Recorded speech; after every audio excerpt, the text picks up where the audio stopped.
ಎಲ್ಲ ಆತ್ಮಜ್ಯೋತಿಗಳಿಗೂ ಸಾಷ್ಟಾಂಗ ಪ್ರಣಾಮಗಳು.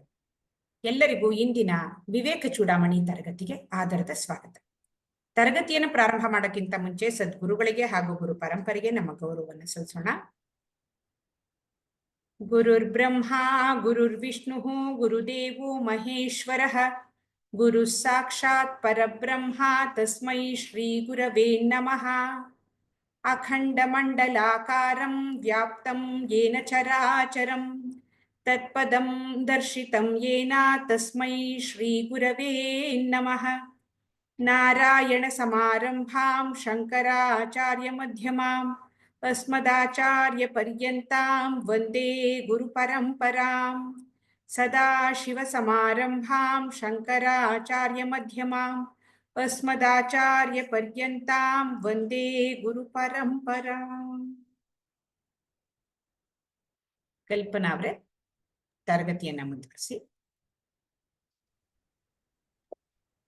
ಇವತ್ತು ವಿವೇಕ ಚೂಡಾಮಣಿಯ 46ನೇ ದಿನದ ಪುನರಾವರ್ತನೆ.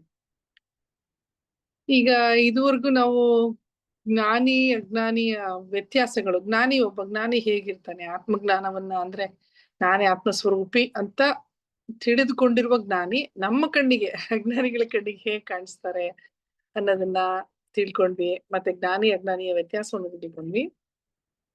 ಈಗ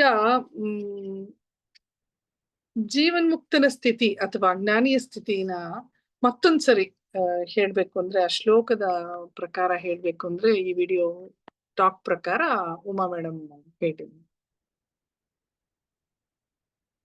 ಎಕ್ಸಾಂಪಲ್ ಕೊಟ್ಟಿದಾರಲ್ಲ ಹಾಗೆ ಎಕ್ಸಾಂಪಲ್ ಸಮೇತ.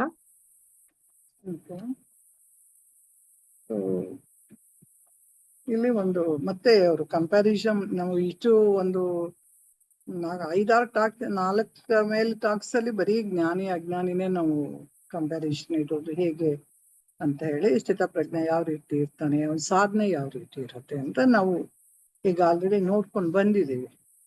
ಈಗಾಗ್ಲೇ ಮತ್ತೇನು ನೋಡ್ತಾ ಇದ್ವಿ, ಮುಕ್ತನ ಜೀವನ ಹೇಗಿರುತ್ತೆ, ಸಂಸಾರಿ ಜೀವನ ಹೇಗಿರುತ್ತೆ ಅನ್ನೋದು ನಮ್ಗೆ ಆಲ್ರೆಡಿ ಚೆನ್ನಾಗಿ ಗೊತ್ತಿದೆ. ಯಾಕಂದ್ರೆ ನಾವೆಲ್ಲ ಸಂಸಾರಿಗಳು, ನಮ್ಗೆಲ್ಲ ಚೆನ್ನಾಗಿ ಗೊತ್ತಿರುತ್ತೆ. ಸುಖ ಬಂತು ಅಷ್ಟೇ ತುಂಬಾ ಖುಷಿನೂ ಪಡ್ತೀವಿ, ಏನಾರು ಆದ ತಕ್ಷಣ ದುಃಖನೂ ಪಡ್ಕೋತೀವಿ, ಏನಾದ್ರು ಒಂದ್ ಯಾವ್ದೋ ಟೆನ್ಷನ್ ವಿಷಯ ಕೇಳಿದ ತಕ್ಷಣ ಉದ್ರೇಗಕ್ಕೂ ಒಳಗಾಗ್ತಾ ಇರ್ತೀವಿ. ಎಲ್ಲವೂ ನಮ್ಮಲ್ಲಿ ಸಹಜವಾಗಿರುವಂತ ಗುಣಗಳು. ಯಾಕೆ ನಾವಿನ್ನು ಅರಿಷಡ್ ವರ್ಗಗಳಿಂದ ಯಾವ್ದ್ರಿಂದನೂ ನಾವು ಪೂರ್ಣವಾಗಿ ಜಯಿಸಿಲ್ಲ ನಾವು. ಹಾಗಾಗಿ ನಮ್ಮಲ್ಲಿ ಎಲ್ಲಾದ್ರೂ ಒಂದೊಂದು ಇದ್ರೊಳಗೆ ಇಂಬ್ಯಾಲೆನ್ಸ್ ಸ್ಟೇಟ್ ಆಗ್ತಾ ಇರುತ್ತೆ. ಆದ್ರೆ ಜ್ಞಾನಿಗೆ ಮಾತ್ರ ಯಾವತ್ತೂ ಅವನು ಬದಲಾಗದೇ ಇಲ್ಲ. ಅವನಿಗೆ ಏನೇ ಬರ್ಲಿ, ಸಂದರ್ಭ ಬರ್ಲಿ, ಆ ಒಂದು ಪ್ರಶಾಂತತೆ ಮನಸ್ಸನ್ನ, ಯಾಕೆಂದ್ರೆ ಅವನಿಗೆ ಗೊತ್ತಿರತ್ತೆ ಏನ್ ಆಗ್ಬೇಕೋ ಆಗ್ತಾ ಇರತ್ತೆ, ಏನ್ ಹೋಗ್ಬೇಕೋ ಹೋಗ್ತಾ ಇರತ್ತೆ. ನನ್ ಕೈಲಿ ಯಾವ್ದು ಇಲ್ಲ, ಯಾವ್ದನ್ನು ನಾನು ತಡಿಯಕ್ ಆಗೋದಿಲ್ಲ, ನನ್ನ ಅದು ಏನು ಇಲ್ಲ ಅನ್ನುವಂಥದ್ದು ಅವನುಗಳಿಗೆ ಸ್ಪಷ್ಟತೆ ಇರುತ್ತೆ. ಹಾಗಾಗಿ ಅವನು ಯಾವಾಗ್ಲೂ ಸಮತ್ವತೆ ಇರ್ತಾನೆ. ಸಂಸಾರಿಗಳು ಏನಾಗುತ್ತೆ, ಏನೋ ನಾನು ಮಾಡ್ಬಿಡ್ತೀನಿ ಬದಲಾವಣೆ ಅಂತ ಓಡ್ತಾ ಇರ್ತಾನೆ ಅವನು. ಅವ್ರಿಗಿನ್ನೂ ಅದು ಗೊತ್ತಿಲ್ಲ, ಆದ್ರೆ ನಾನೇನೋ ಬದಲಾವಣೆ ಮಾಡ್ಬಿಡ್ಬೋದು ಅನ್ನೋಷ್ಟು ಚಿಂತನೆ ಮಾಡ್ತಾನೆ. ಆದ್ರೆ ಇದು ಆಗಲ್ಲ, ದುಃಖ ಪಟ್ಕೋತಾನೆ. ಹಾಗಾಗಿ ಇಲ್ಲೊಂದು ಶ್ಲೋಕ ಹೇಳ್ತಾರೆ, ಅವನು ಹೇಗಿರ್ತಾನೆ ಅನ್ನೋ ಒಂದು ಇದನ್ನ, ಸಾಧುಭಿಹಿ ಪೂಜ್ಯಮಾನೇಸ್ಮಿನ್ ಪೀಡ್ಯ ಮಾನೇಪಿ ದುರ್ಜನೈಹಿ ಸಮಭಾವೋ ಭವೇದ್ಯಸ್ಯ ಸ ಜೀವನ್ ಮುಕ್ತ ಲಕ್ಷಣ ಅಂತ ತುಂಬಾ ಇದೆ ಇದ್ರೊಳಗೆ. ಎಷ್ಟು ಒಂದು 5 ಶ್ಲೋಕ ಮೇಲಿದೆ ಇದು ಜೀವನ್ಮುಕ್ತನ ಲಕ್ಷಣಗಳು ಇದ್ರೊಳಗೆ. ಅಂದ್ರೆ ಇದ್ರೊಳಗೆ ಹೇಗಿರ್ತಾನೆ ಅವನು, ಅವನಿಗೆ ಯಾರು ತನ್ನನ್ನ, ಈಗ ಸಾಧುಗಳು ಅಂತಂದ್ರೆ ಅವನ ಶಿಷ್ಯ ವರ್ಗ ತುಂಬಾ ಇರುತ್ತೆ. ಆ ಶಿಷ್ಯ ವರ್ಗಗಳು ಜೈ ಜೈಕಾರ ಹಾಕುವಂತ ತುಂಬಾ ಜನ ಇರ್ತಾರೆ. ನಮ್ಗೆ ಗೊತ್ತು, ಮಠಾಧೀಶರು ಅಂದ್ರೆ ಇನ್ನೊಂದದೇ ಹೆಂಗೆ ಹೊಗಳ್ತಾರೆ ಅಂತ ಒಂದು ಟೀಮ್ ಹೊಗಳ್ಬಿಟ್ಟದೇ ಇರುತ್ತೆ.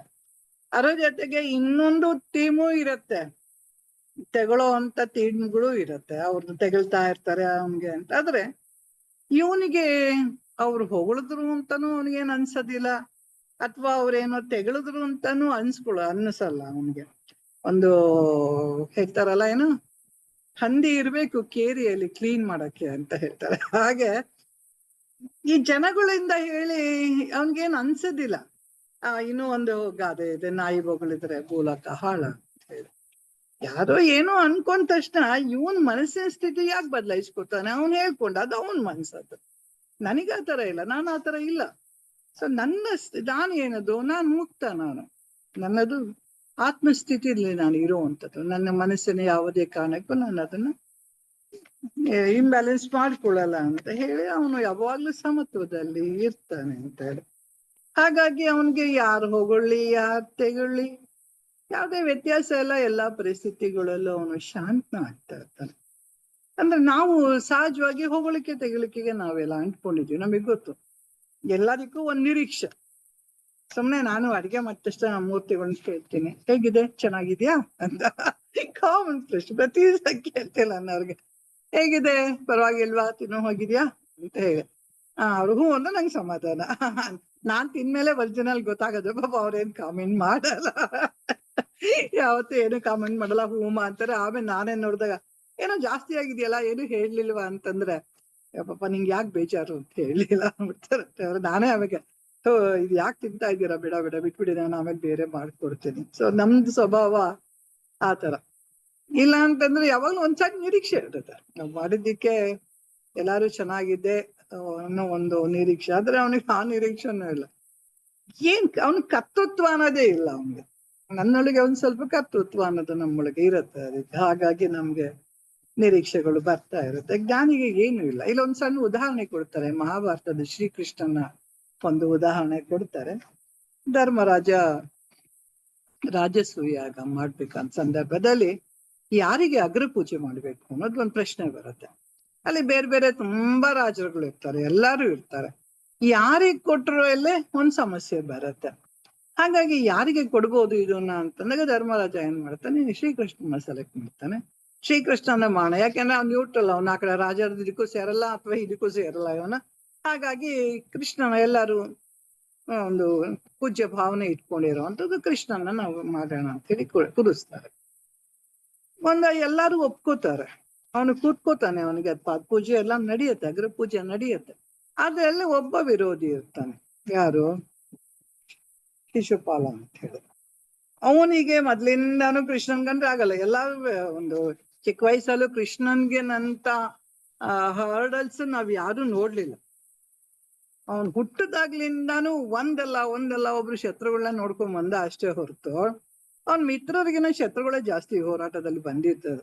ಇನ್ನು ಒಂದ್ ಚಿಕ್ಕ ಮಗು ಇರ್ಬೇಕಾದ್ರೆ ಅಪೂತನಿ ಬರ್ತಾಳೆ, ಇನ್ನೊಂದಾದ ತಕ್ಷಣ ಇನ್ನೊಬ್ಬ ಬರ್ತಾರೆ ರಾಕ್ಷಸರುಗಳು, ಕಂಸ ಬರ್ತಾನೆ, ಜರಾಸಂಧ ಒಬ್ರಲ್ಲ ಒಬ್ರು ಯಾವಾಗ್ಲೂ ಎದುರಿಸ್ತಾನೆ ಇರ್ತಾನೆ ಕೃಷ್ಣ ಅಲ್ಲಿ.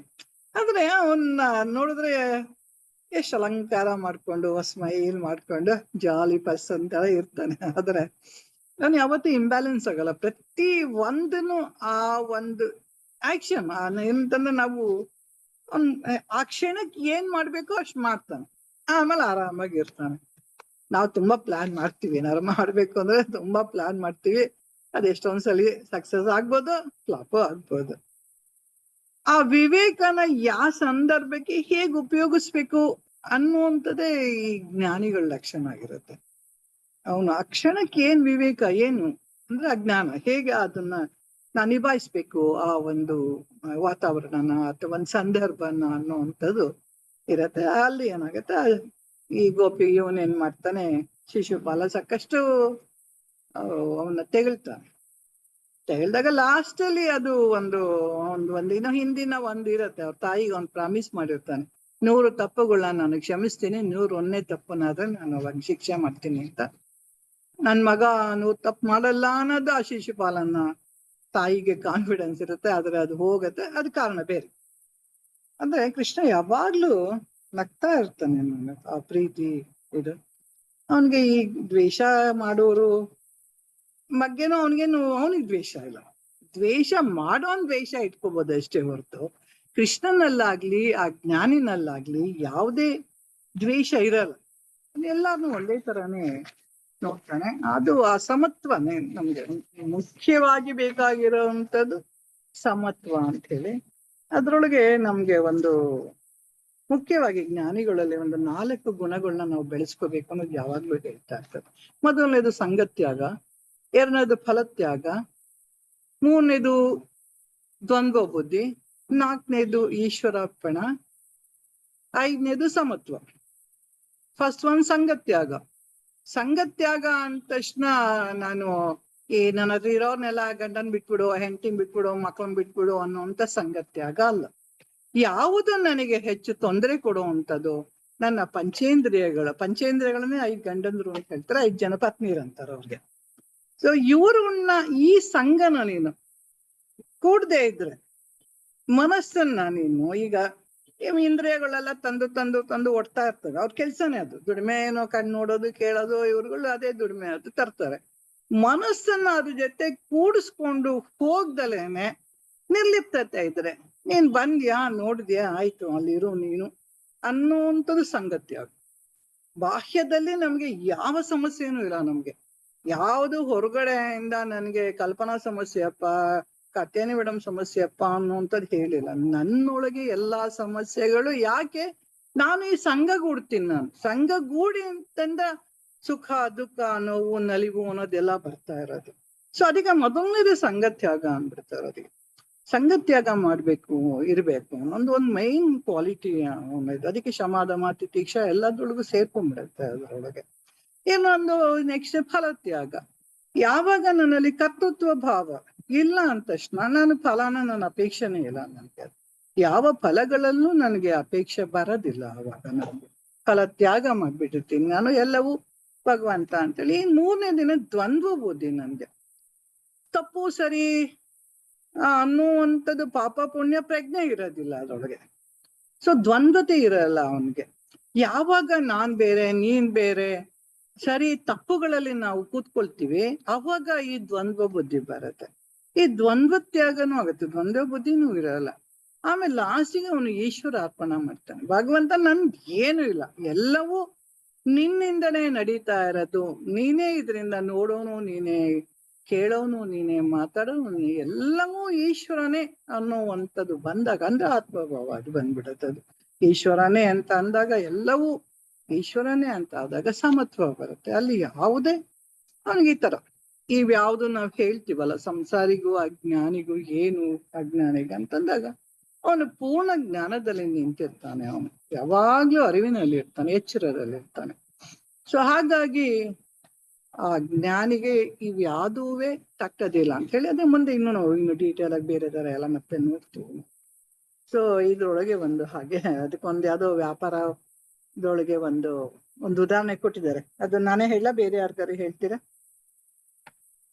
ಹೇಳ್ಬಿಡಿ ಮೇಡಮ್, ಕಡಿಮೆ ಜನ ಇರೋದ್ರಿಂದ ಒಂದು ದೀರ್ಘವಾದ ಆನ್ಸರ್ ಇದ್ರೆ ಕಂಟಿನ್ಯೂ. ಆಯ್ತು, ಓಕೆ. ಸೊ ಇಲ್ಲೊಂದು ತುಂಬಾ ಚೆನ್ನಾಗಿದೆ ವ್ಯಾಪಾರ, ನಂಗೆ ತುಂಬಾ ಇಷ್ಟ ಆಯ್ತು ಅದು. ಒಬ್ಬ ವ್ಯಾಪಾರ ಮನುಷ್ಯ ಇರ್ತಾನೆ, ಅಲ್ಲಿ ಒಬ್ಬ ಇರ್ತಾನೆ, ಅವನಿಗೇನೋ ಕಷ್ಟ ಆಗ್ಬಿಟ್ಟಿರತ್ತೆ. ಅವನ ಮನೇಲಿರೋ ವಿಗ್ರಹನೇ ಎತ್ಕೊಂಡ್ಬರ್ತಾನೆ ಮಾರಾಟ ಮಾಡಕ್ಕೋಸ್ಕರ. ಅವನ ಹತ್ರ ರಾಮ ಲಕ್ಷ್ಮಣ ಅದಿದು ಎಷ್ಟೊಂದ್ ದಿನ ದೇವ್ರ ವಿಗ್ರಹನ ಇಟ್ಕೊಂಡ್ಬರ್ತಾನೆ, ಅವನು ಮಾರಾಟ ಮಾಡಕ್ ಬರ್ತಾನೆ.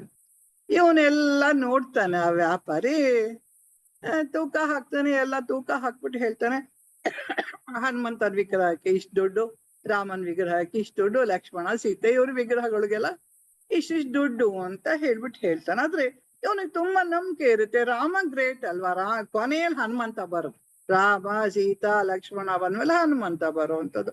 ಇವಳು ನೋಡಿದ್ರೆ ಹೋಗ್ಬಿಟ್ಟು ಇದೇನಿದು, ರಾಮನ್ಗೆ ಇಷ್ಟು ಕಡಿಮೆ ದುಡ್ಡು ಹೇಳ್ತಾ ಇದ್ದಾನೆ, ಹನುಮಂತ ಇದು ಹೆಂಗ್ ಸಾಧ್ಯ ಅಂತ ಹೇಳ್ಬಿಟ್ಟು ಅವನ್ಗೆ ವ್ಯಾಪಾರಿಗೆ, ಅವನು ಪಾಪ ಮಾರಕ್ ಬಂದವನ್ಗೆ ಯೋಚನೆ ಆಗತ್ತೆ. ಹೆಂಗಯ್ಯ ನೀನ್ ಹೇಳ್ತೀಯಾ ಇದನ್ನೆಲ್ಲ, ಇದಕ್ ಜಾಸ್ತಿ ಕೊಡ್ತೀನಿ ಹನುಮಂತಂಗೆ ಅಂತ. ಹನುಮಂತ ಹೆಂಗ್ ಜಾಸ್ತಿ ಆಗಿ ಸಾಧ್ಯ, ರಾಮ ಅಲ್ವಾ, ರಾಮನ್ ಭಕ್ತ ಅಲ್ವಾ ಹನುಮಂತ. ಅಂದ್ರೆ ವ್ಯಾಪಾರಿಗೆ ಅವನ್ಗೆ ಯಾತ್ರ ಬೇಲ್ ಕಣ್ಣಿರುತ್ತೆ, ಅವನ್ ಒಂದೇ ದೃಷ್ಟಿ ವ್ಯಾಪಾರ, ಅವನಿಗೆ ಯಾತ್ರೊಳಗೆ ಹೆಚ್ಚು ಬಂಗಾರ ಇದೆ, ಯಾವ ತೂಕ ಹೆಚ್ಚಿದೆ, ಯಾವ್ದ್ರೊಳಗೆ ಹೆಚ್ಚು ಬಂಗಾರ ಇದೆ, ನನ್ಗೆ ಅದ್ರೊಳಗೆ ಏನ್ ಸಿಗತ್ತೆ ಅಷ್ಟೇ ಅವನ್ ವ್ಯಾಪಾರ. ಅವನ್ಗಿದ ಇದ್ ರಾಮ ಇದ್ರೊಳಗೆ ಹನುಮಂತ ಯಾವ ಭೇದ ಇಲ್ಲ ಅವನಿಗೆ. ಸೊ ಹಾಗೆ ಅವನೇನೋ ಇಲ್ಲಪ್ಪ ಈ ತರ ಇದೆ, ತೂಕ ಜಾಸ್ತಿ ಇದೆ, ಈಗ ಅಷ್ಟು ಕೊಡ್ತೀನಿ ಅಂತ ಹೇಳ್ತಾನೆ. ಅಂದ್ರೆ ಒಂದು ವ್ಯಾಪಾರ ದೃಷ್ಟಿ ಆಗಿರ್ಬೋದು. ಇದೊಂದು ಜ್ಞಾನಿಗಳ ದೃಷ್ಟಿ ಬಂದಾಗ ಅವನಿಗೆ ಎಲ್ಲವೂ ಮಣ್ಣಾಗೆ ಇರುತ್ತೆ.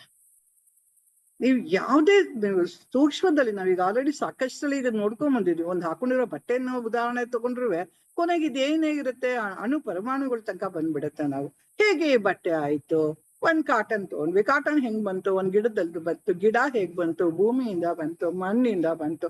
ಮಣ್ಣು ಯಾತ್ರಿಂದ ಬಂತು ಅಂತ ನಾವು ಹಿಂದೆ ಹಿಂದೆ ಹಿಂದೆ ಹೋದಾಗ ಏನು ಇಲ್ಲ ಅಂತ ಆಗ್ಬಿಡತ್ತೆ, ಇನ್ಫನೈಟ್ ಆಗ್ಬಿಡತ್ತೆ. ಅದು ಯಾತ್ರೊಳಗೂ ಇಲ್ಲ ಅಂತ ಬಂದಂಥದ್ದು ಎಲ್ಲ. ಆದ್ರೆ ನೀವು ಪೂರ್ಣವಾಗಿ ನೋಡಿದ್ದೇನೆ. ಈಗ ಆತ್ಮ ಅಂತ ಹೇಳ್ತೇವೆ, ಬ್ರಹ್ಮನ್ ಅಂತ ಹೇಳ್ತಾ ಇದ್ವಿ. ಬ್ರಹ್ಮನಲ್ಲಿ ಯಾವ್ದಾದ್ರು ಇದೆಯಾ ಗುಣಗಳು? ಅವನು ನಿರ್ವಿಕಾರ, ನಿರ್ಗುಣ, ನಿರಾಯವ ಎಲ್ಲ ಇದೆ. ಅವನಿಗೆ ಯಾವುದೇ ಗುಣಗಳಿಲ್ಲ, ಯಾವುದೇ ಆಕಾರ ಇಲ್ಲ. ಆದ್ರೆ ಅದರಿಂದ ನಾವು ಬಂದ್ವಲ್ಲ, ಹೇಗೆ ಬಂದ್ವಿ ಅಂತ ನೋಡಿದಾಗ ಮತ್ತೆ ವಾಪಸ್ ಹೋಗ್ಬೇಕು. ಬಂದಿದ್ದು ನಾವ್ ಇಲ್ಲಿ ಬಂದು ನಿಂತ್ಕೊಂಡಿದೀವಿ, ಜೀವ, ಈಶ್ವರ, ಜಗತ್ತು ಅಂತ ಎಲ್ಲದನ್ನ ಆಗಿರೋದು ಹೇಗಾಯ್ತು ಇವೆಲ್ಲ ಅಂತ ಹೇಳ್ಕೊಂಡು ಹಿಂದೆ ಹಿಂದೆ ಹೋದಾಗ ಏನು ಇಲ್ಲ. ನಾನು ಸಂಬಡಿ ಟು ನೋಬಡಿ. ಇವತ್ತು ಗುರುಜಿ ಒಂದಿದೆ ಕಳಿಸಿದ್ದಾರೆ, ಅದನ್ನ ನೀವು ನೋಡಿದಿರದ ಏನೋ ಇದೆ, ಒಂದಿದೆ. ಸೊ ನಾನು ಸಂಬಡಿ ಆಗ್ತೀನಿ, ಆಮೇಲೆ ಎವರಿಬಡಿ ಆಗ್ಬಿಡ್ತೀನಿ. Nobody everybody. ಇದು 3 ಕೋರ್ಸ್ ಏನೋ ಕೊಟ್ಟಿದ್ದಾರೆ ಇದ್ರೊಳಗೆ, ಇವತ್ತಿದ್ರೊಳಗೆ. ಹಾಗೆ ಜ್ಞಾನಿಗೆ ಏನು ಇವೆಲ್ಲ ಯಾವ್ದು ಇಲ್ಲ, ಅವನಿಗೆ ಗೊತ್ತಿರುತ್ತೆ ಎಲ್ಲವೂ ಮಣ್ಣೆ ಅಂತ ಹೇಳ್ಬಿಟ್ಟು. ಚಿನ್ನನು ತಗೊಳ್ಳಿ ಒಂದ್ ಮಣ್ಣು ಅಂತಾನೆ, ಇನ್ನೊಂದು ತಗೊಳ್ಳಿ ಅದೊಂದು ಮಣ್ಣು ಅಂತಾನೆ, ಎಲ್ಲವೂ ಅವನು. ಹಾಗಾಗಿ ಅವನಿಗೆ ಯಾವ ವ್ಯತ್ಯಾಸ ಇರಲ್ಲ. ಎಲ್ಲವೂ ನಾನೇ ಆಗಿರ್ತೀನಿ ಅಂತ ಹೇಳಿ ಸರ್ವಾತ್ಮ ಭಾವ ಅಂತ ಹೇಳ್ತಾರೆ ಅದಕ್ಕೆ. ಎಲ್ಲವೂ ತಾನೇ ಆಗಿರ್ಬೇಕಾದಾಗ ಹೇಗ್ ವ್ಯತ್ಯಾಸ ಕಾಣುತ್ತೆ ಅವನಿಗೆ, ಅಲ್ವಾ? ಸೊ ಹಾಗಾಗಿ ಅವನಿಗೆ ಯಾವ ಇದನ್ನು ಸಹಿತ ವ್ಯತ್ಯಾಸ ಎಲ್ಲ ಇಲ್ಲ. ಆನೆಗೆ ಒಂದು ಉದಾಹರಣೆ ಒಂದ್ ಸಹಿತ ಕೊಟ್ಟಿದ್ದಾರೆ. ನೆಕ್ಸ್ಟ್ ಮುಂದೆ ಹೋದ್ರೆ ಒಂದು ಆನೆ ಇರತ್ತೆ, ಅದಕ್ಕೆ ಅದ್ರ ಮೇಲೆ ಅಂಬಾರಿ ಎಲ್ಲ ಹಾಕಿ ತುಂಬಾ ಚೆನ್ನಾಗಿ ಎಲ್ಲ ಅಲಂಕಾರ ಮಾಡಿ ಇಡ್ತಾ ಇರ್ತಾರೆ. ಆನೆಗೆ ಎಲ್ಲ ನಮಸ್ಕಾರ ಮಾಡ್ತಾರೆ, ಎಲ್ಲ ಪೂಜೆ ಮಾಡ್ತಾರೆ ಅಂತ ಅದಕ್ಕೆ ತುಂಬಾ ಈಗ ಬಂದ್ಬಿಡತ್ತೆ. ಓ ನನಗೆ ಎಲ್ಲಾರು ಮಾಡ್ತಾರೆ ಅಂತ. ಸೊ ಅದಕ್ಕೆ ವಯಸ್ಸಾಯ್ತು, ಅದನ್ನೇ ಎಲ್ಲ ಅದ್ರ ಮೇಲೆ ಇದ್ದಿದಂತ ಎಲ್ಲ ತೆಗಿತಾರೆ, ಅದನ್ನ ಕೂರಿಸ್ದಾಗ ಅದೇ ಒಂದು ಕೊರಗಾಗುತ್ತೆ ಅದಕ್ಕೆ. ಓ ನಾನು ಎಲ್ಲ ಕಳ್ಕೊಂಡೆ ಅಂತ. ಇದು ಒಂದು ಆನೆ ಉದಾಹರಣೆ ಇರ್ಬೋದು. ನಮ್ಗೆ ಜನರಲಿ ನಾವು ರಿಟೈರ್ಡ್ ಪರ್ಸನ್ಸ್ ನಾವು ನೋಡ್ತಾ ಇರ್ತೀವಿ. ಸರ್ವೀಸ್ ಅಲ್ಲಿ ಇರ್ಬೇಕಾದ್ರೆ ಏನ್ ಆಕ್ಟಿವ್ ಆಗಿರ್ತಾರೆ. ನೀವು ನೋಡಿ, ಅವರು ರಿಟೈರ್ಡ್ ಆದ್ಮೇಲೆ ತಮ್ಮ ಜೀವನನೇ ಕಳ್ಕೊಂಡ್ಬಿಟ್ವಿ, ಏನೂ ಇಲ್ಲ ಅಂತ ಎಷ್ಟೊಂದು ಜನ ಸೂಸೈಡ್ ಮಾಡ್ಕೊಳ್ಳೋದೆಲ್ಲ ನೋಡ್ತಾ ಇದೀನಿ ನಾನು. ಇನ್ನು ರೀಸೆಂಟ್ ಆಗಿ ಯಾರೋ ಒಬ್ರು ಹೇಳ್ತಾ ಇದ್ರು, ಅವರು ಮಗ ಯಾವ್ದೋ ಬೇರೆ ದೇಶದಲ್ಲಿ ಇದ್ದಾನೆ, ಆ ದೇಶಕ್ಕೆ ಇವ್ರು ಹೋಗಕ್ ರೆಡಿ ಇಲ್ಲ, ಅವ್ನು ಯಾರೋ ಬೇರೆ ದೇಶದ ಹುಡುಗಿನ ಮದುವೆ ಮಾಡ್ಕೊಂಡಿದ್ದಾರೆ, ಇವ್ರು ಸೆಟ್ ಆಗಲ್ಲ, ಹೆಂಡತಿ ತೀರೋಗ್ಬಿಟ್ಟಿದ್ದಾಳೆ. ಮೇಡಮ್ ಎಂತ ಒಳ್ಳೆ ಡಾಕ್ಟರ್ ಆಗಿದ್ರು, ಅವರು ಮೊನ್ನೆ ಸೂಸೈಡ್ ಮಾಡ್ಕೊಂಡ್ಬಿಟ್ರು. ಯಾಕಂದ್ರೆ ನನಗೆ ಬೇರೆ ಏನೇ ಒಂದು ಎಂಗೇಜ್ಮೆಂಟ್ ಇದ್ದಾರೆ, ನಾನು ಅಧಿಕಾರ ಇದ್ದಾಗ ಅಧಿಕಾರ ಇತ್ತು, ಬೇಕಾಷ್ಟಿತ್ತು. ಏನು ಬರೋರು, ಕರ್ಕೊಂಬರೋರು, ಹೋಗುವವರೇನು, ನಮ್ದು ಬ್ಯಾಗ್ ಹಿಡ್ಕೊಳ್ಳೋರೇನು, ಇನ್ನೊಂದು ಮಾಡೋರೇನು, ಸಾಕಷ್ಟು ಕೂತ್ ಕಡೆ ಹೇಳಿದ್ರೆಲ್ಲ ತಂದು ಕೊಡೋರೇನು, ಎಲ್ಲ ಮರ್ಯಾದೆ ಇತ್ತು. ರಿಟೈರ್ಡ್ ಆದ್ಮೇಲೆ ಯಾರಿದ್ರು ಕೇಳಕ್ಕೆ? ಯಾರಿಲ್ಲ. ನಾನ್ ಕೆಲಸ ನಾನೇ ಮಾಡ್ಕೋಬೇಕು. ರಿಟೈರ್ಡ್ ಆದ ದಿವಸ ನಮ್ಮ ಮಗಳು ಹೇಳಿದ ತಕ್ಷಣ, ಅಮ್ಮ ನಿನ್ ಬ್ಯಾಗ್ ಎತ್ಕೊಂಬರಕ್ಕೆ ಇಲ್ಲಿ ಯಾರು ಇಲ್ಲ, ನಿನ್ ಬ್ಯಾಗ್ ನೀನೇ ಎತ್ಕೊಂಡ್ಬರ್ಬೇಕು. ಇದೇ ಮಾತು ಹೇಳಿದ್ ದಿವ್ಯಾ ನನ್ಗೆ. ಅಲ್ಲಿವರೆಗೂ ಮೇಲಿಗೆ ಬಂದು ಮ್ಯಾಮ್ ಬಟ್ಟೆಗೆ ನಿಮ್ ಬ್ಯಾಗ್ ಕೊಡಿ, ನಿಮ್ ಬೀರ್ ಕೊಡಿ, ತೆರ್ಕೊಂಡೋಗಿ ಕಾರಲ್ಲಿ ಇಟ್ಟು ಎಲ್ಲ ಮಾಡ್ತಾ ಇದ್ದು ಸರ್ವಿಸ್ ಅಲ್ಲಿ ಇದ್ದಾಗ. ಅಮ್ಮ ಇವತ್ತಿಂದ ಯಾರು ಇಲ್ಲ ಅಂತಂದ್ರು.